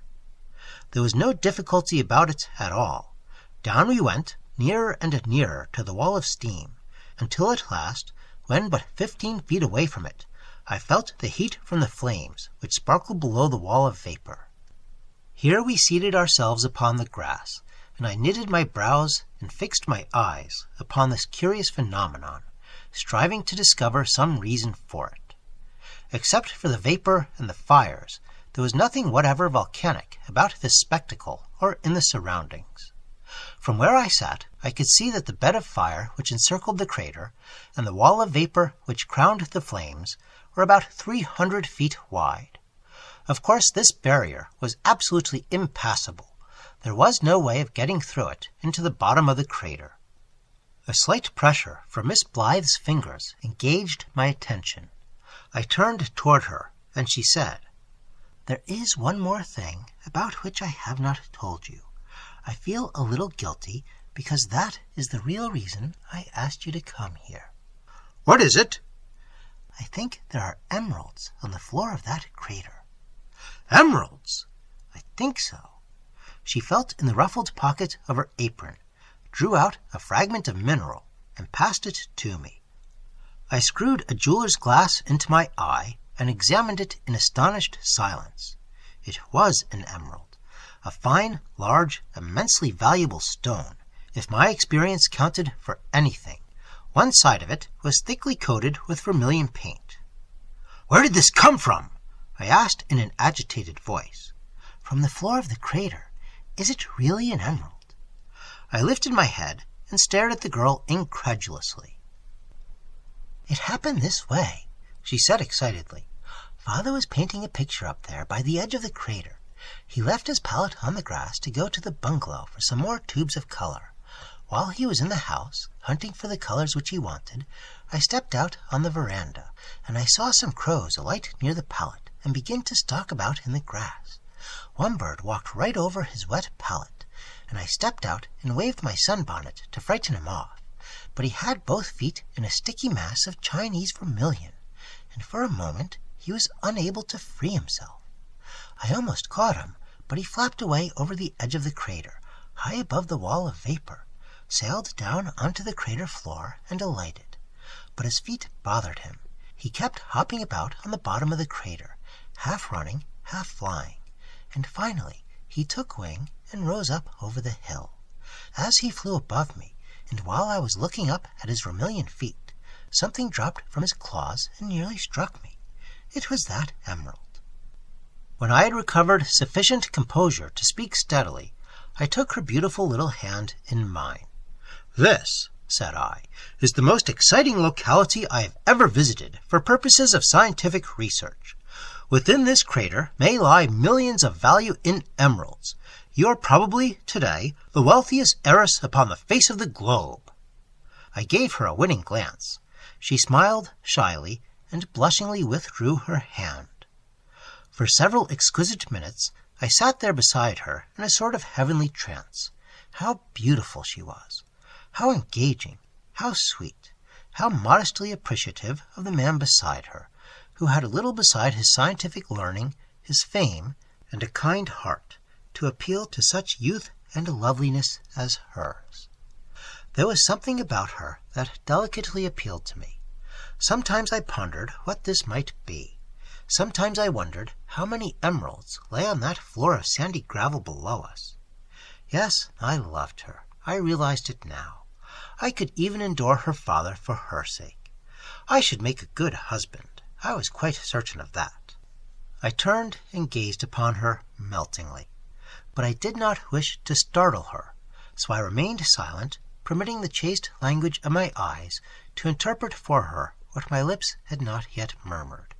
It was a brief but beautiful moment in my life. "The way to do," said I, "is to trap several dozen crows, smear their feet with glue, tie a ball of Indian twine to the ankle of every bird, then liberate them. Some are certain to fly into the crater and try to scrape the glue off in the sand. Then," I added triumphantly, "all we have to do is to haul in our birds and detach the wealth of Midas from their sticky claws." "That is an excellent suggestion," she said gratefully, "but I can do that after you have gone. All I wanted you to tell me was whether the stone is a genuine emerald." I gazed at her blankly. "You are here for purposes of scientific investigation," she added sweetly. "I should not think of taking your time for the mere sake of accumulating wealth for my father and me." There didn't seem to be anything for me to say at that moment. Chilled, I gazed at the flashing ring of fire. And, as I gazed, suddenly I became aware of a little pointed muzzle, 2 pricked-up ears, and 2 ruby-red eyes gazing intently out at me from the masses of flames. The girl beside me saw it too. "Don't move," she whispered. "That is one of the flame creatures. It may venture out if you keep perfectly still." Rigid with amazement, I sat like a stone image, staring at the most astonishing sight I had ever beheld. For several minutes the ferret-like creature never stirred from where it crouched in the crater fire. The alert head remained pointed toward us. I could even see its thick fur must have possessed the qualities of asbestos, because here and there a hair or two glimmered incandescent, and its eyes, nose, and whiskers glowed and glowed as the flames pulsated around it. After a long while, it began to move out of the fire, slowly, cautiously, cunning eyes fixed on us. A small, slim, wiry weasel-like creature on which the sunlight fell with a vitreous glitter as it crept forward into the grass. Then, from behind the fire, another creature of the same sort appeared, another, others, then dozens of eager, lithe little animals appeared everywhere from the flames, and began to frisk and play and run about in the grass, and nibble the fresh, green, succulent herbage with a snipping sound quite audible to us. One came so near my feet that I could examine it minutely. Its fur and whiskers seemed heavy and dense, and like asbestos fiber, yet so fine as to appear silky. Its eyes, nose, and claws were scarlet, and seemed to possess a glassy surface. I waited my opportunity, and when the little thing came nosing along within reach, I seized it. Instantly it emitted a bewildering series of whistling shrieks, and twisted round to bite me. Its body was icy. "Don't let it bite!" cried the girl. "Be careful, Mr. Smith!" But its jaws were toothless. Only soft, cold gums pinched me, and I held it, twisting and writhing, while the icy temperature of its body began to benumb my fingers and creep up my wrist, paralyzing my arm, and its incessant and piercing shrieks deafened me. In vain I transferred it to the other hand, and then passed it from one hand to the other, as one shifts a lump of ice or a hot potato in an attempt to endure the temperature. It shrieked and squirmed and doubled, and finally wriggled out of my stiffened and useless hands, and scuttled away into the fire. It was an overwhelming disappointment. For a moment it seemed unendurable. "Never mind," I said huskily. "If I caught one in my hands, I can surely catch another in a trap." "I am so sorry for your disappointment," she said pitifully. "Do you care, Miss Blythe?" I asked. She blushed. "Of course I care," she murmured. My hands were too badly frost-nipped to become eloquent. I merely sighed and thrust them into my pockets. Even my arm was too stiff to encircle her shapeful waist. Devotion to science had temporarily crippled me. Love must wait. But as we ascended the grassy slope together, I promised myself that I would make her a good husband, and that I should spend at least part of every day of my life in trapping crows and smearing their claws with glue. That evening I was seated on the veranda beside Wilma. Miss Blythe's name was Wilma, and what with gazing at her and fitting together some of the folding box traps which I always carried with me, and what with trying to realize the pecuniary magnificence of our future existence together, I was exceedingly busy when Blythe came in to display, as I supposed, his most recent daub to me.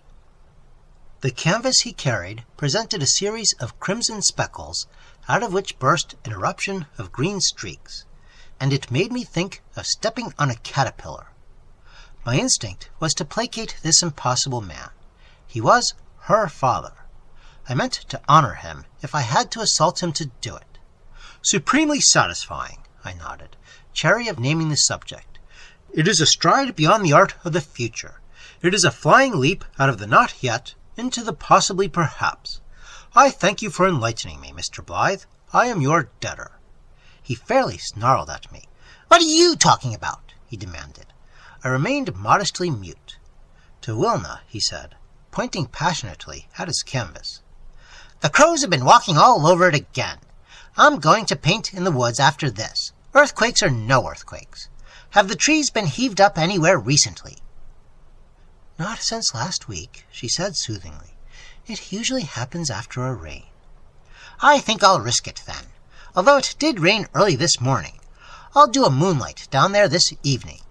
And turning to me, "If you know as much about science as you do about art, you won't have to remain here long, I trust." "What?" said I, very red. He laughed a highly disagreeable laugh, and marched into the house. Presently he bawled for dinner, and Wilna went away. For her sake, I had remained calm and dignified. But presently I went out and kicked up the turf 2 or 3 times, and, having foozled my wrath, I went back to dinner, realizing that I might well begin to accustom myself to my future father-in-law. It seemed that he had a mania for prunes, and that's all he permitted anybody to have for dinner. Disgusted, I attempted to swallow the loathly stewed fruit, watching Blythe askance as he hurriedly stuffed himself, using a tablespoon with every symptom of relish. "Now," he cried, shoving back his chair, "I'm going to paint a moonlight by moonlight. Wilna, if Billy arrives, make him comfortable and tell him I'll return by midnight." And without taking the trouble to notice me at all, he strode away toward the veranda, chewing vigorously upon his last prune. "Your father," said I, "is eccentric. Genius usually is, but he is a most interesting and estimable man. I revere him." "It is kind of you to say so," said the girl in a low voice. I thought deeply for a few moments. Then, "Who is Billy?" I inquired casually. I couldn't tell whether it was a sudden gleam of sunset light upon her face, or whether she blushed. "Billy," she said softly, "is a friend of father's. His name is William Green." "Oh?" "He is coming out here to visit. Father, I believe." "Oh, an artist, and doubtless of mature years." "He is a mineralogist by profession," she said, "and somewhat young." "Oh?" 24 years old," she added. Upon her pretty face was an absent expression, vaguely pleasant. Her blue eyes became dreamy and exquisitely remote. I pondered deeply for a while. "Wilna," I said. "Yes, Mr. Smith?" as though aroused from agreeable meditation. But I didn't know exactly what to say, and I remained uneasily silent, thinking about that man Green and his 24 years, and his profession, and the bottom of the crater, and Wilna, and striving to satisfy myself that there was no logical connection between any of these. "I think," said I, "that I'll take a bucket of salad to your father." Why I should have so suddenly determined to ingratiate myself with the old grouch, I scarcely understood, for the construction of a salad was my very best accomplishment. Wilna looked at me in a peculiar manner, almost as though she were controlling a sudden and not unpleasant inward desire to laugh.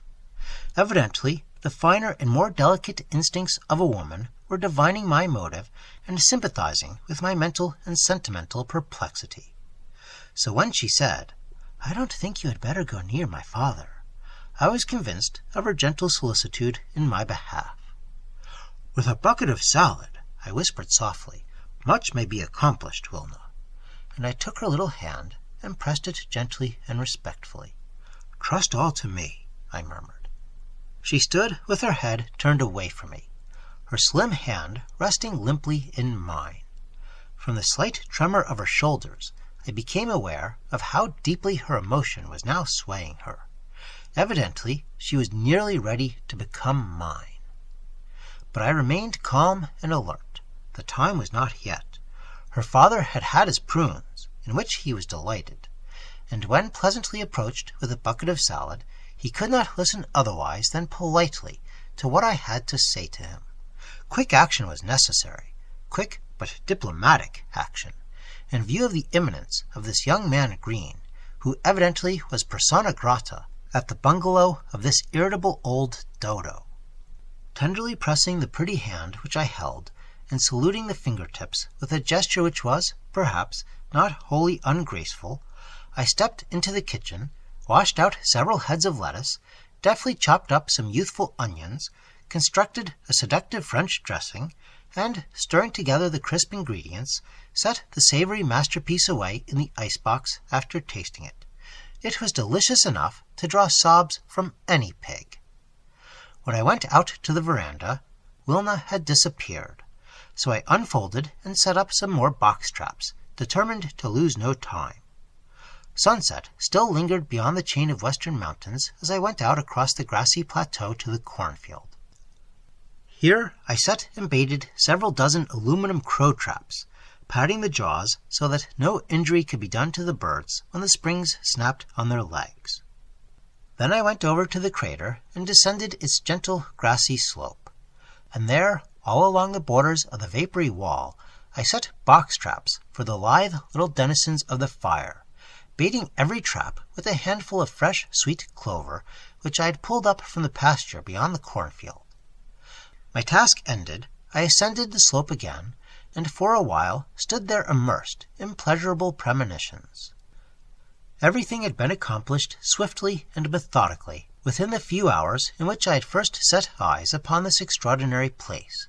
Everything, love at first sight, the delightfully lightning-like wooing and winning of an incomparable maiden and heiress, the discovery of the fire creatures, the solving of the emerald problem. And now everything was ready: crow traps, fire traps, a bucket of irresistible salad for Blythe, a modest and tremulous avowal for Wilma, as soon as her father had tasted the salad and I had pleasantly notified him of my intentions concerning his lovely offspring. Daylight faded from rose to lilac. Already the mountains were growing fairy-like under that vague, diffuse luster which heralds the rise of the full moon. It rose enormous, yellow, unreal, becoming imperceptibly silvery as it climbed the sky and hung aloft like a stupendous arc-light, flooding the world with a radiance so white and clear that I could very easily have written verses by it, if I wrote verses. Down on the edge of the forest I could see Blythe on his camp-stool, madly besmearing his moonlit canvas, but I could not see Wilma anywhere.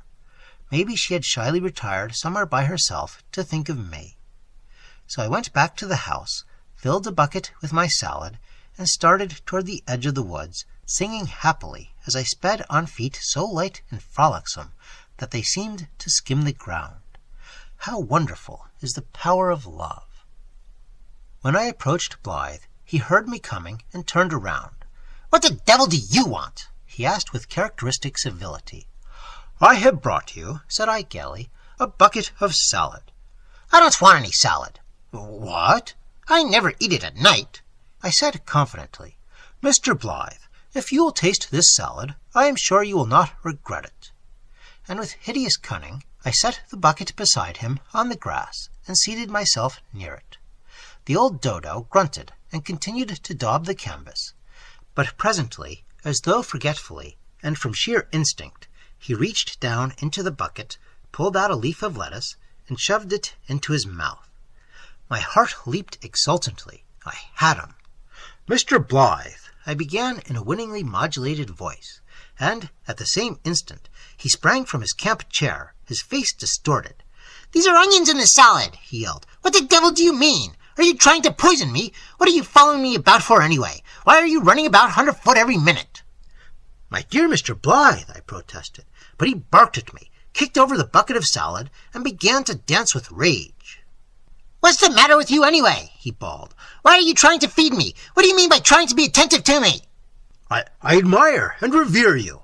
"No, you don't," he shouted. "I don't want you to admire me. I don't desire to be revered. I don't like attention and politeness. Do you hear? It's artificial, out of date, ridiculous.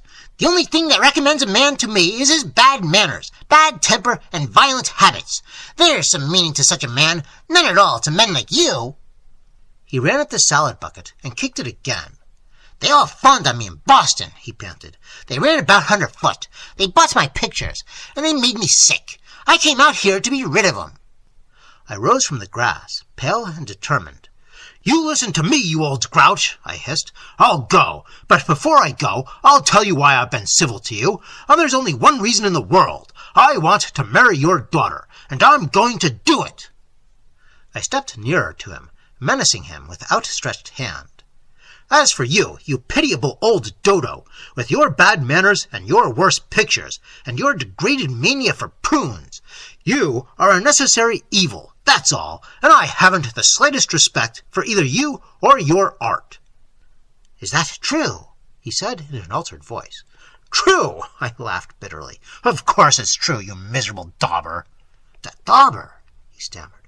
"Certainly, I said dauber, and I mean it. Why, your work would shame the pictures on a child's slate." Smith, he said unsteadily, I believe I have utterly misjudged you. I believe you are a good deal of a man after all. I'm man enough, said I fiercely, to go back, saddle my mule, kidnap your daughter, and start for home. And I'm going to do it. Wait, he cried. I don't want you to go. If you'll remain, I'll be very glad. I'll do anything you like. I'll quarrel with you, and you can insult my pictures. It will agreeably stimulate us both. Don't go, Smith. If I stay, may I marry Wilma? If you ask me, I won't let you. Very well, I retorted angrily. Then I'll marry her anyway. That's the way to talk. Don't go, Smith. I'm really beginning to like you. And when Billy Green arrives, you and he will have a delightfully violent scene. What? He rubbed his hands gleefully. He's in love with Vilna. You and he won't get on.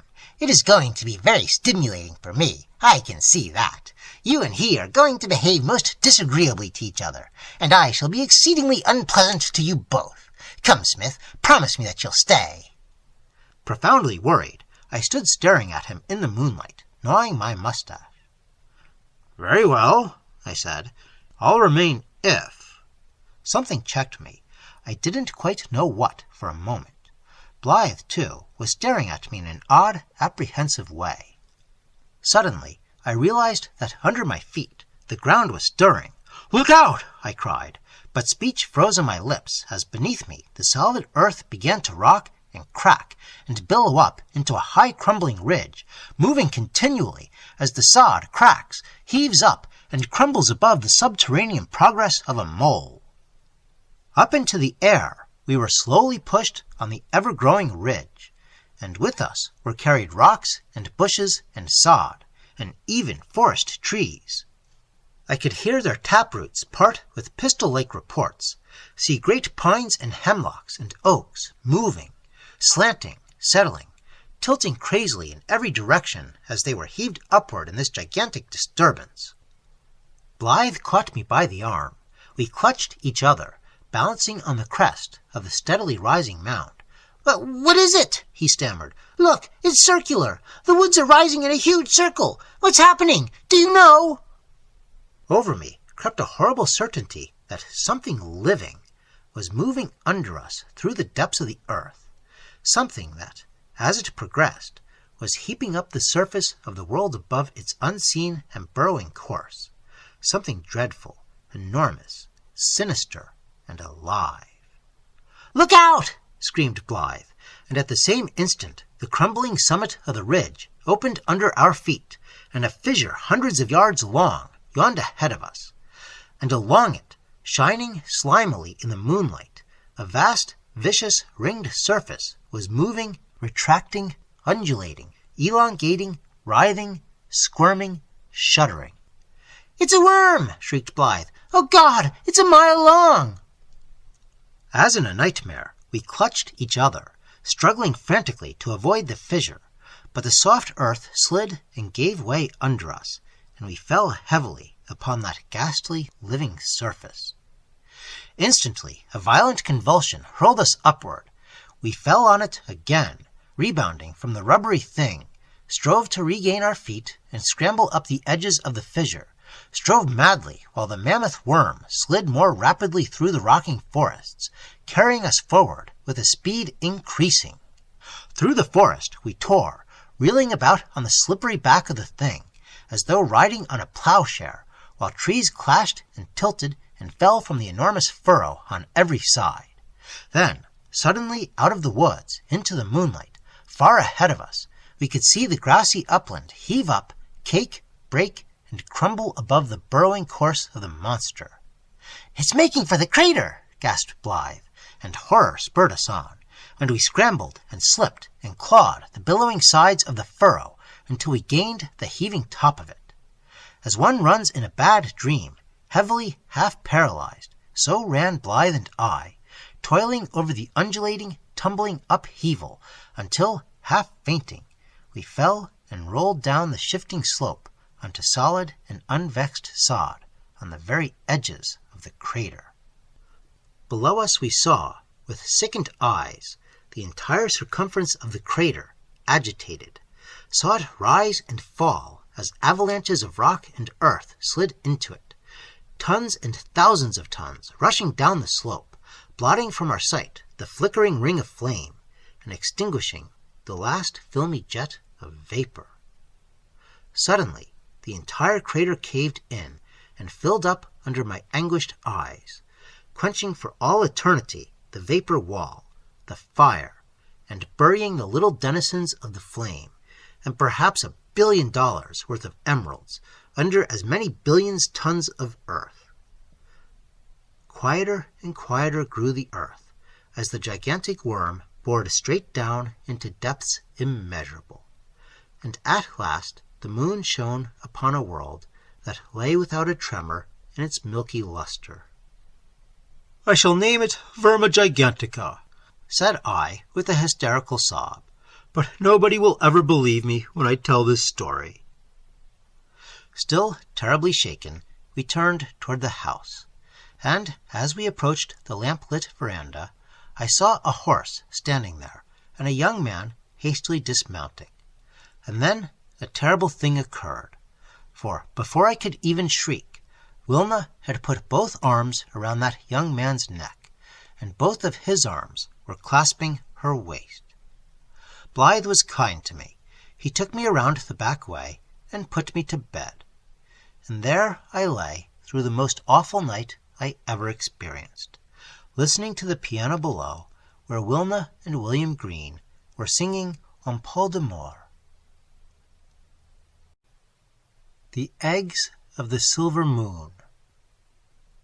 In the new white marble administration building at Bronx Park, my private office separated the offices of Dr. Silas Quint and Professor Boomley, and it had been arranged so on purpose because of the increasingly frequent personal misunderstanding between these two celebrated entomologists. It was very plain to me that a crisis in this quarrel was rapidly approaching. A bitter animosity had, for some months, existed on both sides, born of the most intense professional jealousy. They had been friends for years. No unseemly rivalry disturbed this friendship as long as it was merely a question of collecting, preparing, and mounting for exhibition the vast number of butterflies and moths which haunt this insectivorous earth.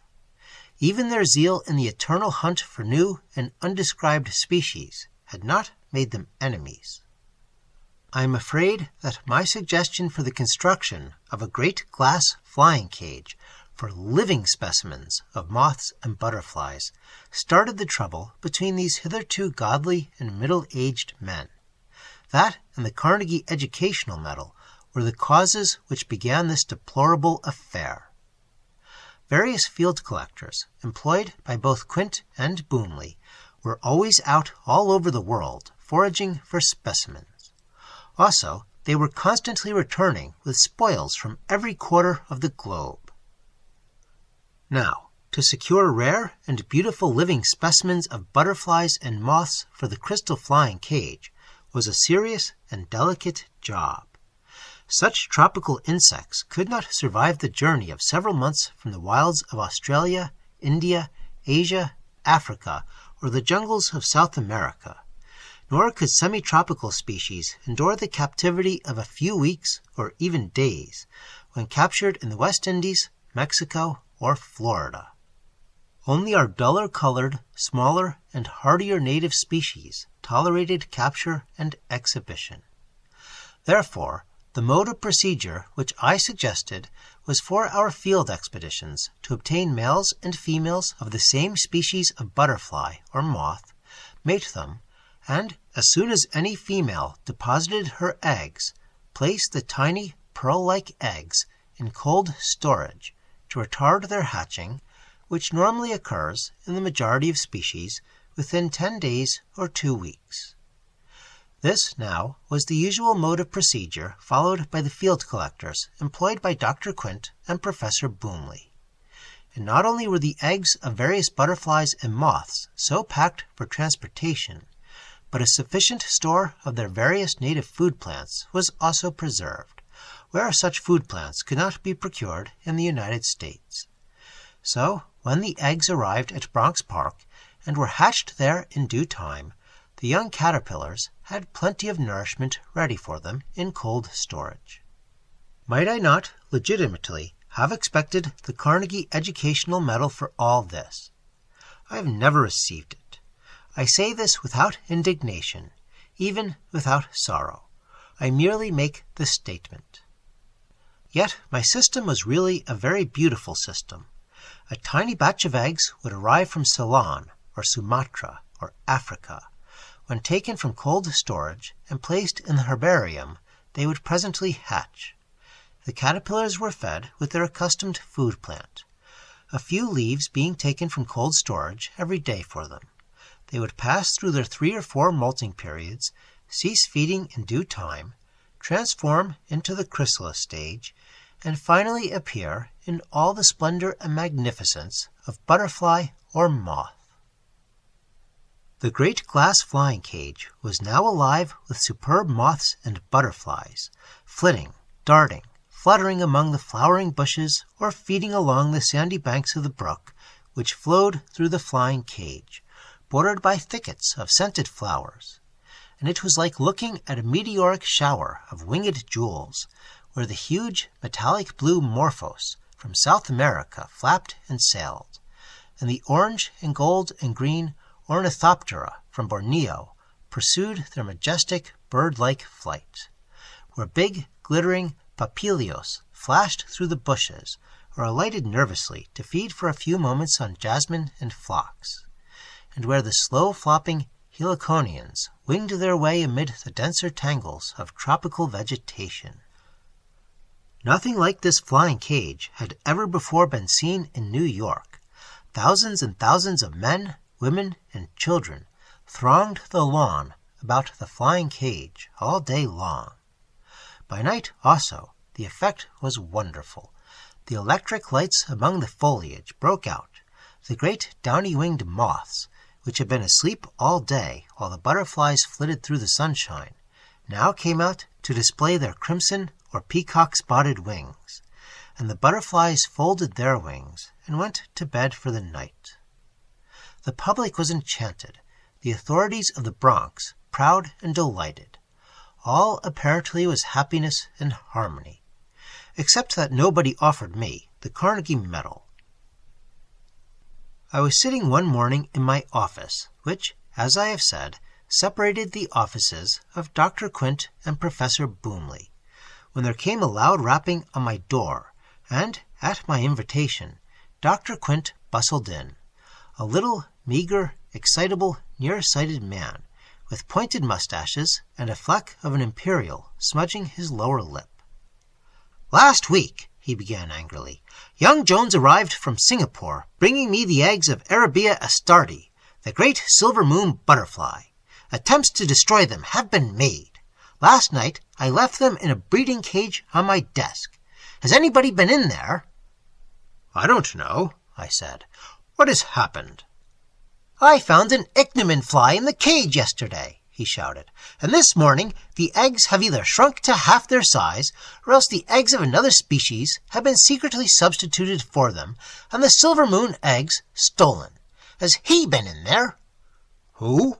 I asked, pretending to misunderstand. "He!" demanded Quint fiercely. "If he has, I'll kill him some day."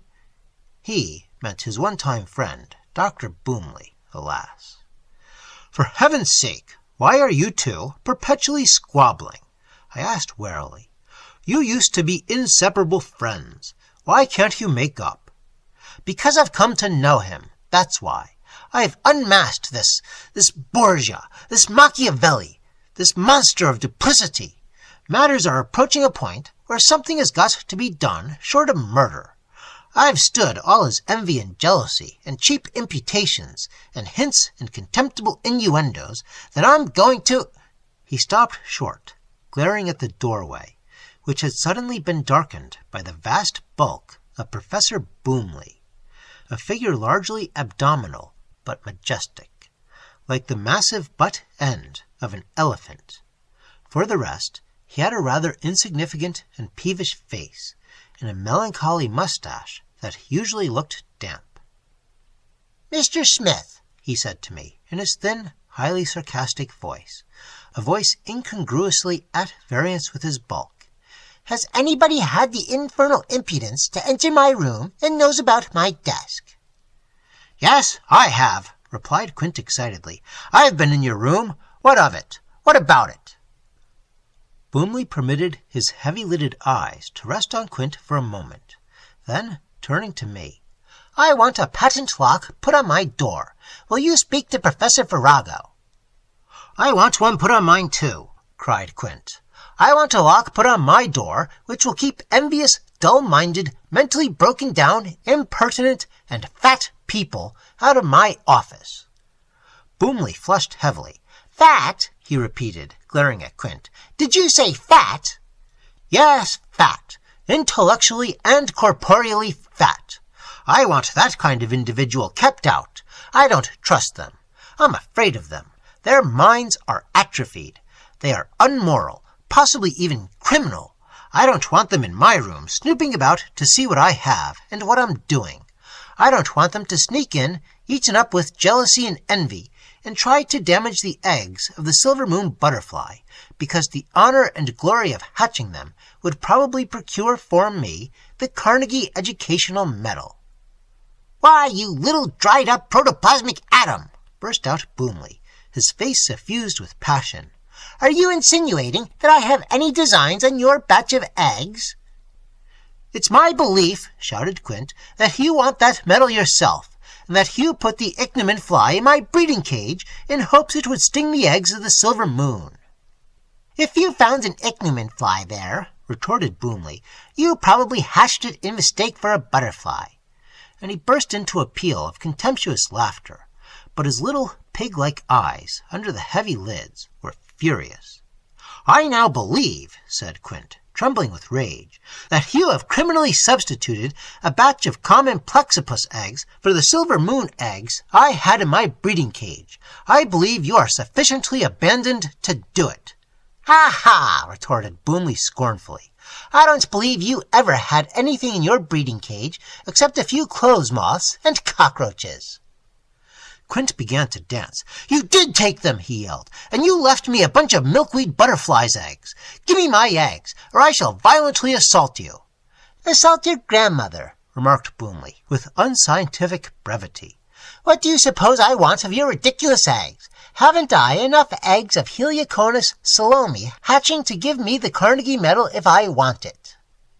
"The silver moon eggs are unique," cried Quint. "You know it. You know that if they hatch, pupate, and become perfect insects, that I shall certainly be awarded—" "You'll be awarded the Mattawan Medal," remarked Boomley with venom. Quint ran at him with a half-suppressed howl, his momentum carrying him halfway up Professor Boomley's person. Then, losing foothold, he fell to the floor and began to kick in the general direction of Professor Boomley. It was a sorrowful sight to see these two celebrated scientists, panting, mauling, scuffling, and punching each other around the room, tables and chairs and scrap baskets flying in every direction. I mounted on the window-sill, horrified, speechless, trying to keep clear of the revolving storm's center. "Where are my silver moon eggs?" screamed Dr. Quint. "Where are my eggs that Joan brought me from Singapore? You entomological robber! You've got 'em somewhere. If you don't give 'em up, I'll find means to destroy you." "You insignificant pair of maxillary palpi!" bellowed Professor Boomley, galloping after Dr. Quint as he dodged around my desk. "I'll pull off those antennae you call whiskers if I can get a hold of 'em." Dr. Quint's threatened mustaches bristled as he fled before the elephantine charge of Professor Boomley. Once again around my desk, then out into the hall, where I heard the door of his office slam, and Boomley, gasping, panting, breathing vengeance outside, and vowing to leave Quint quite whiskerless when he caught him. It was a painful scene for a scientist to figure in or to gaze upon. Profoundly shocked and upset, I locked up the anthropological department offices and went out into the park, where the sun was shining and a gentle June wind stirred the trees. Too completely upset to do any more work that day, I wandered about amid the gaily dressed crowds at hazard. Sometimes I contemplated the monkeys. Sometimes gazed sadly upon the seals. They dashed and splashed and raced round and round their tank, or crawled up on the rocks, craned their wet, sleek necks, and barked, "Hoop, hoop, hoop." For luncheon, I went over to the Rolling Stone restaurant. There was a very pretty girl there, an unusually pretty girl. Or perhaps it was one of those days on which every girl looked unusually pretty to me. There are such days. Her voice was exquisite when she spoke. She said, "We have today corned beef hash, fried ham and eggs, liver and bacon, but let that pass too." I took my tea very weak. By that time I learned that her name was Mildred Case, that she had been a private detective employed in a department store, and that her duties had been to nab wealthy ladies who forgot to pay for objects usually discovered in their reticules, bosoms, and sometimes in their stockings. But the confinement of indoor work had been too much for Mildred Case, and the only outdoor job she could find was the position of lady waitress in the rustic Rolling Stone Inn. She was very, very beautiful, or perhaps it was one of those days, but let that pass too. "You're the great Mr. Percy Smith, curator of the anthropological department, are you not?" she asked shyly. "Yes," I said modestly, and to slightly rebuke any superfluous pride in me, I paraphrased with becoming humility, pointing upward. "But remember, Mildred, there is one greater than I." "Mr. Carnegie," she nodded innocently. That was true, too. I let it go at that. We chatted. She mentioned Professor Boomley and Dr. Quint, gently deploring the rupture of their friendship. Both gentlemen, in common with the majority of the administration personnel, were daily customers at the Rolling Stone Inn. I usually took my lunch from my boarding house to my office, being too busy to go out for mere nourishment. That is why I had hitherto missed Mildred Case. "Mildred," I said, "I do not believe it can be wholesome for a man to eat sandwiches while taking minute measurements of defunct monkeys. Also, it is not a fragrant pastime. Hereafter I shall lunch here." "It will be a pleasure to serve you," said that unusually. There I go again. It was an unusually beautiful day in June, which careful, exact, and scientific statement I think ought to cover the subject under consideration. After luncheon, I sadly selected a 5-cent cigar, and as I hesitated, lingering over the glass case, undecided still whether to give full rein to this contemplated extravagance, I looked up and found her beautiful gray eyes gazing into mine. "What gentle thoughts are yours, Mildred?" I said softly. "The cigar you have selected," she murmured, "is fly-specked." Deeply touched that this young girl should have cared, that she should have expressed her solicitude so modestly, so sweetly, concerning the maculatory condition of my cigar, I thanked her and purchased for the same sum a packet of cigarettes. That was going somewhat far for me. I had never in all my life even dreamed of smoking a cigarette. To a reserved, thoughtful, and scientific mind, there is about a packet of cigarettes something undignified, something vaguely frolicsome. When I paid her for them, I felt as though, for the first time in my life, I had let myself go. Oddly enough, in this uneasy feeling of gaiety and abandon, a curious sensation of exhilaration persisted. We had quite a merry little contretemps when I tried to light my cigarette, and the match went out. And then she struck another match, and we both laughed, and that match was extinguished by her breath.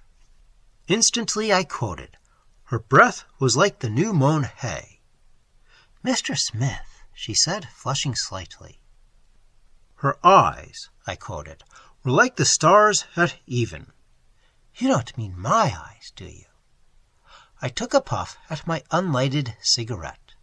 It also smelled like recently mown hay. I felt that I was slipping my cables and heading toward an unknown and tempestuous sea. "What time are you free, Mildred?"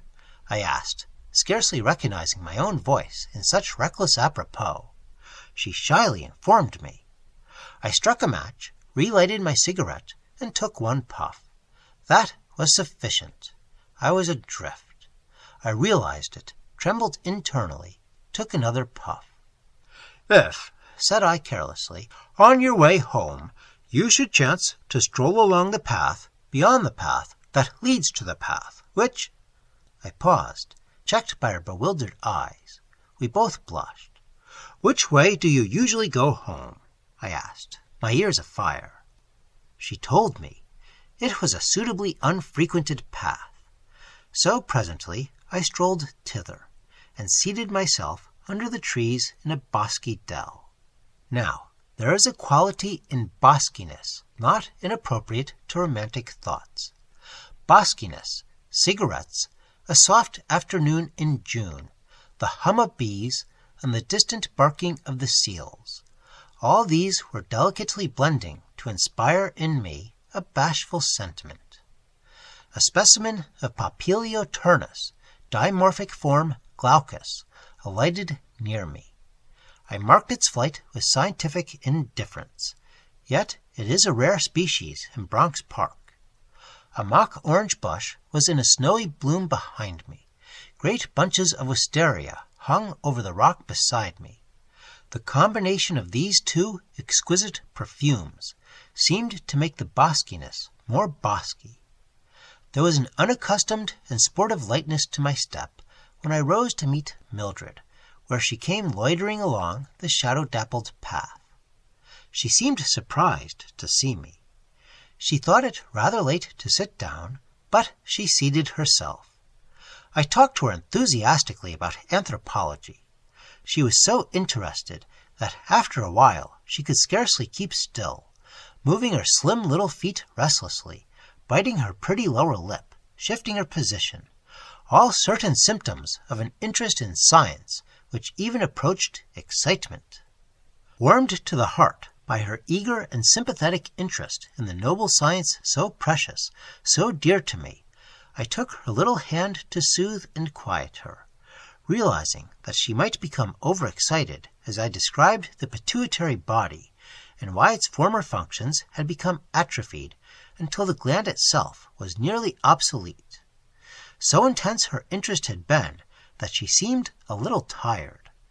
I decided to give adequate material support to her spinal process.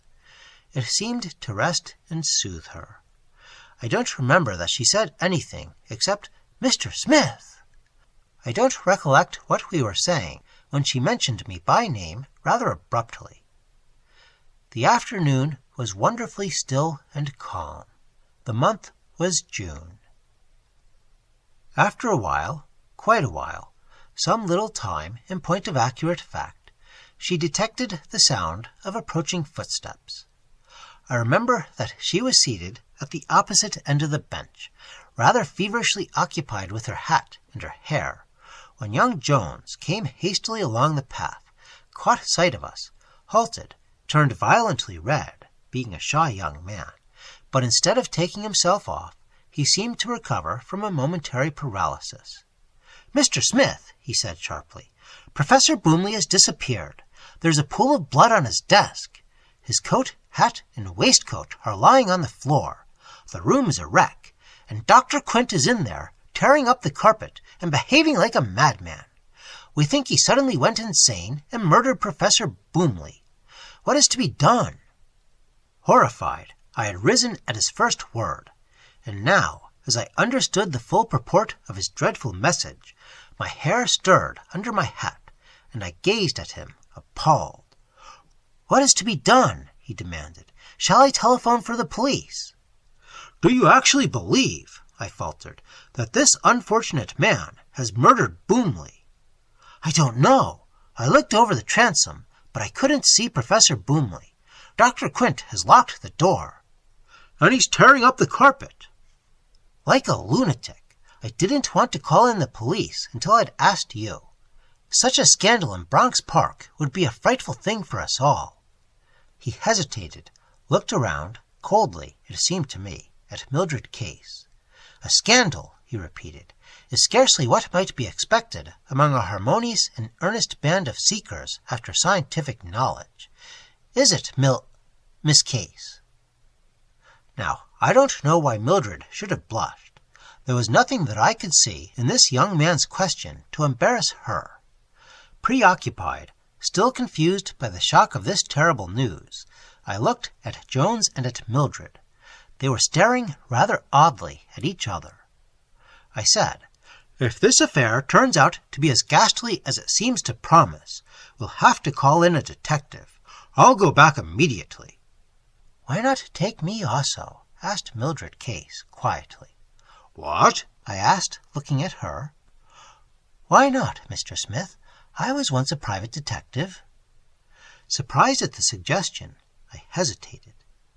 "If you desire to keep this matter secret, if you wish to have it first investigated privately and quietly, would it not be a good idea to let me use my professional knowledge before you call in the police? Because as soon as the police are summoned, all hope of avoiding publicity is at an end." She spoke so sensibly, so quietly, so modestly, that her offer of assistance deeply impressed me. As for young Jones, he looked at her steadily in that odd, chilling manner which finally annoyed me. There was no need of his being snobbish because this very lovely and intelligent young girl happened to be a waitress at the Rolling Stone Inn. "Come," I said, unsteadily, again a prey to terrifying emotions. "Let us go to the administration building and learn how matters stand. If this affair is as terrible as I fear it to be, science has received the deadliest blow ever dealt it since Cagliostro perished." As we three strode hastily along the path in the direction of the administration building, I took that opportunity to read these two youthful fellow beings a sermon on envy, jealousy, and covetousness. "See," said I, "to what a miserable condition the desire for notoriety and fame has brought two learned and enthusiastic delvers in the vineyard of endeavor. The mad desire for the Carnegie medal completely turned the hitherto perfectly balanced brains of these devoted disciples of science. Envy begat envy, jealousy begat jealousy, pride begat pride, hatred begat hatred." "It's like that book in the Bible where everybody begat everybody else," said Mildred seriously. At first I thought she had made an apt and clever remark, but on thinking it over I couldn't quite see its relevancy. I turned and looked into her sweet face. Her eyes were dancing with brilliancy, and her sensitive lips quivered. I feared she was near to tears from the reaction of the shock. Had Jones not been walking with us? But let that go too. We were now entering the administration building, almost running, and as soon as we came to the closed door of Dr. Quint's room, I could hear a commotion inside, desk drawers being pulled out and their contents dumped, curtains being jerked from their rings, an unmistakable sound indicating the ripping up of a carpet, and through all this din the agitated scuffle of footsteps. I rapped on the door. No notice taken, I rapped and knocked and called in a low, distinct voice. Suddenly, I recollected I had a general pass key on my ring, which unlocked any door in the building. I nodded to Jones and to Mildred to stand aside. Then, gently fitting the key, I suddenly pushed out the key which remained on the inside, turned the lock, and flung open the door. A terrible sight presented itself.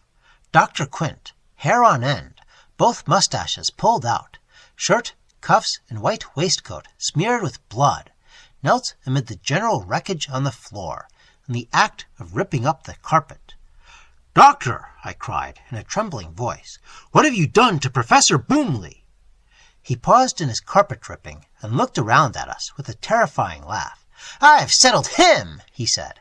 "If you don't want to get all over dust, you'd better keep out." "Quint," I cried. "Are you crazy?" "Pretty nearly. Let me alone." "Where is Boomley?" I demanded in a tragic voice. "Where is your old friend, Billy Boomley? Where is he, Quint? And what does that mean? That pool of blood on the floor? Whose is it?" "It's Bill's," said Quint, coolly ripping up another breadth of carpet and peering under it. "What?" I exclaimed. "Do you admit that?" "Certainly I admit it. I told him I'd terminate him if he meddled with my silver moon eggs." "You mean to say that you shed blood, the blood of your old friend, merely because he meddled with a miserable batch of butterflies' eggs?" I asked, astounded. "I certainly did shed his blood for just that particular thing. And listen, you're in my way. You're standing on a part of the carpet which I want to tear up. Do you mind moving?" Such cold-blooded calmness infuriated me. I sprang at Quint, seized him, and shouted to Jones to tie his hands behind him with the blood-soaked handkerchief which lay on the floor. At first, while Jones and I were engaged in the operation of securing the wretched man, Quint looked at us both, as though surprised. Then he grew angry and asked us what the devil we were about. "Those who shed blood must answer for it," I said solemnly. "What? What's the matter with you?" he demanded in a rage. "Shed blood? What if I did? What's that to you? Untie this handkerchief, you unmentionable idiot!" I looked at Jones. "His mind totters," I said hoarsely.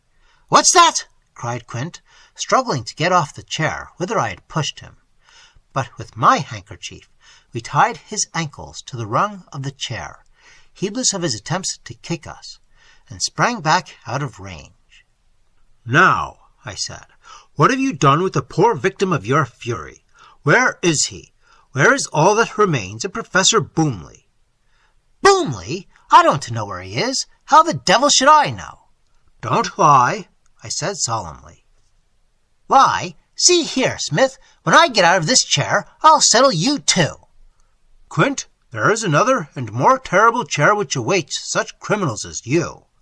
"You old fluff," he shouted, "I'll knock your head off too. Do you understand? I'll attend to you as I attended to Boomley." "Assassin," I retorted calmly. "Only an alienist can save you now, in this awful moment." A light touch on my arm interrupted me, and, a trifle irritated, as any man might be when checked in the full flow of eloquence, I turned to find Mildred at my elbow. "Let me talk to him," she said in a quiet voice. "Perhaps I may not irritate him as you seem to." "Very well," I said. "Jones and I are here as witnesses." And I folded my arms in an attitude not, perhaps, unpicturesque. "Dr. Quint," said Mildred in her soft, agreeable voice, and actually smiling slightly at the self-confessed murderer, "is it really true that you're guilty of shedding the blood of Professor Boomley?" "It is," said Quint coolly. She seemed rather taken aback at that, but presently recovered her equanimity. "Why?" she asked gently. "Because he attempted a most hellish crime," yelled Quint. "What crime?" she asked faintly. "I'll tell you. He wanted the Carnegie Medal, and he knew it would be given to me if I could incubate and hatch my batch of silver moon butterfly eggs. He realized well enough that his heliconian eggs were not as valuable as my silver moon eggs.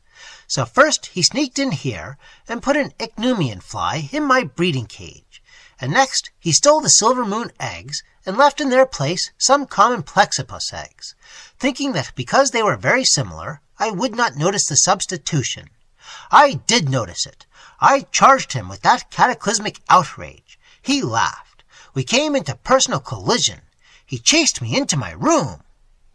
Panting, breathless with rage at the memory of the morning's defeat which I had witnessed, Quint glared at me for a moment. Then he jerked his head toward Mildred. "As soon as he went to luncheon, Boomley, I mean, I climbed over that transom and dropped into this room. I had been hunting for 10 minutes before I found my silver moon eggs hidden under the carpet, so I pocketed them, climbed back over the transom, and went to my room."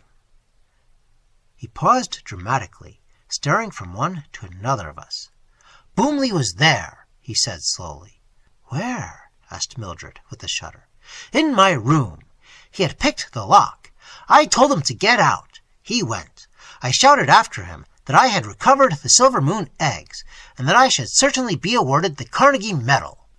Then that monster in human form laughed, a horrible laugh, avowing himself guilty of a crime still more hideous than the theft of the Silver Moon eggs. Do you know what he had done?" "What?" faltered Mildred. "He had stolen from cold storage and had concealed the leaves of the bimba bush, brought from Singapore to feed the Silver Moon caterpillars. That's what Boomley had done. And my Silver Moon eggs had already begun to hatch, and my caterpillars would starve." His voice ended in a yell.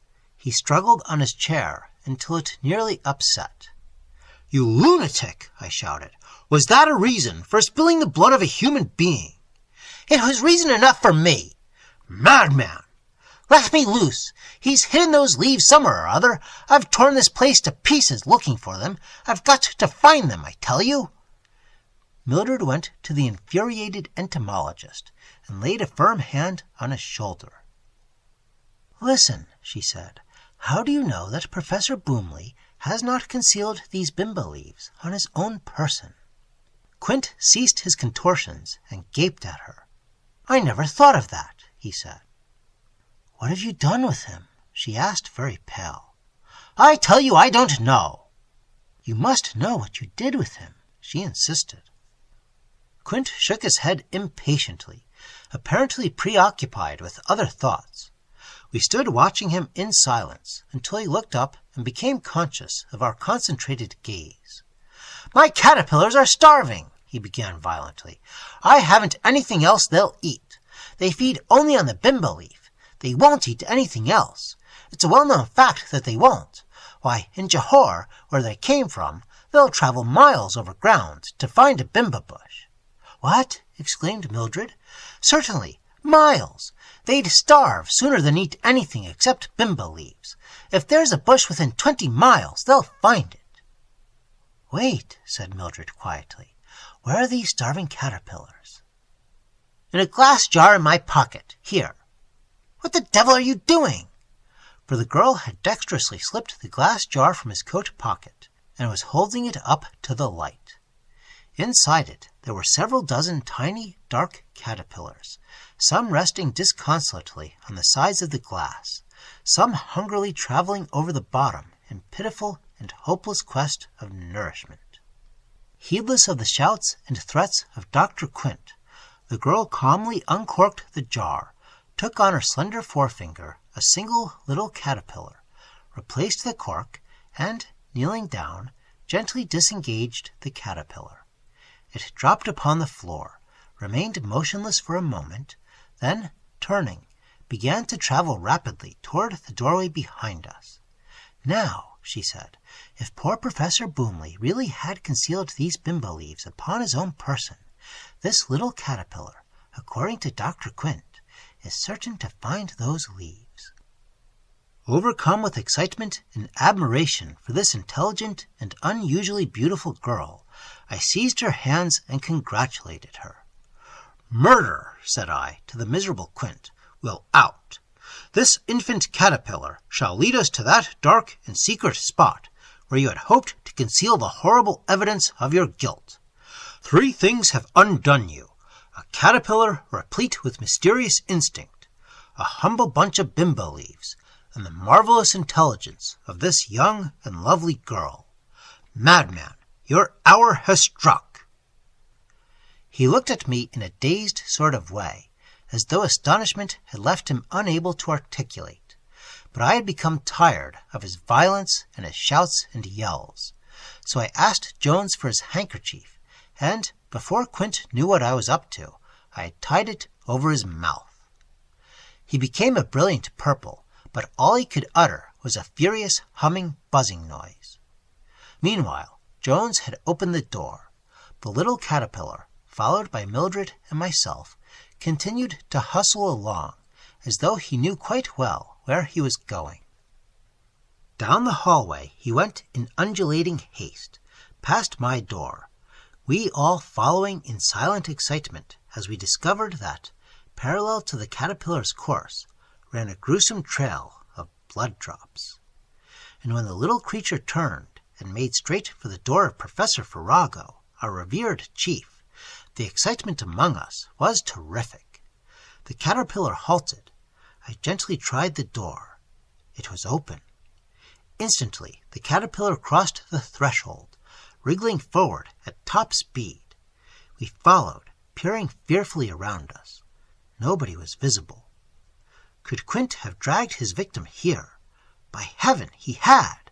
For the caterpillar was traveling straight under the lounge, upon which Professor Farrago was accustomed to repose after luncheon, and, dropping to one knee, I saw a fat foot partly protruding from under the shirred edges of the fringed drapery.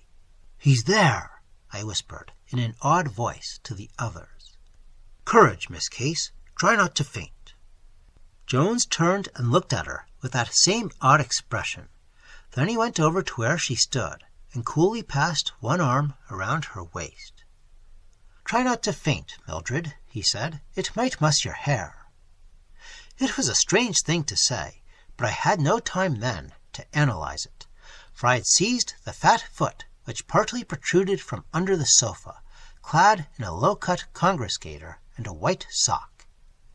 And then I nearly fainted, for instead of the dreadful, inert resistance of lifeless clay, the foot wriggled and tried to kick me. "Help!" came a thin but muffled voice. "Help! Help! In the name of heaven!" "Boomley!" I cried, scarcely believing my ears. "Take that man away, Smith," whimpered Boomley. "He's a devil. He'll murder me. He made my nose bleed all over everything." "Boomley, you're not dead." "Yes, I am," he whined. "I'm dead enough to suit me. Keep that little lunatic off. That's all I ask. He can have his Carnegie medal for all I care. Only tie him up somewhere." "Professor Boomley," cried Mildred excitedly, "have you any bimba leaves concealed about your person?" "Yes, I have," he said sulkily. There came a hitch of the fat foot, a heavy scuffling sound, heavy panting, and then, skittering out across the floor, came a flat, sealed parcel. "There you are," he said. "Now let me alone until that fiend has gone home." "He won't attack you again," I said. "Come out." But Professor Boomley flatly declined to stir. I looked at the parcel. It was marked Bimba Leaves, Johor. With a sigh of unutterable relief, I picked up the ravenous little caterpillar, placed him on the packet, and turned to go. And didn't. It was a sickening fact I now have to record, but to a scientist all facts are sacred, sickening or otherwise. For what I caught a glimpse of, just outside the door in the hallway, was Jones kissing Mildred Case, and being shyly indemnified for his trouble with a gentle return in kind. Both his arms were around her waist, both her hands rested upon his shoulders, and as I looked, but let it pass, let it pass. Deliberately, I fished in my pocket, found my packet of cigarettes, lighted one. Tobacco defugiunt mordaces cure et letificat cor hominos.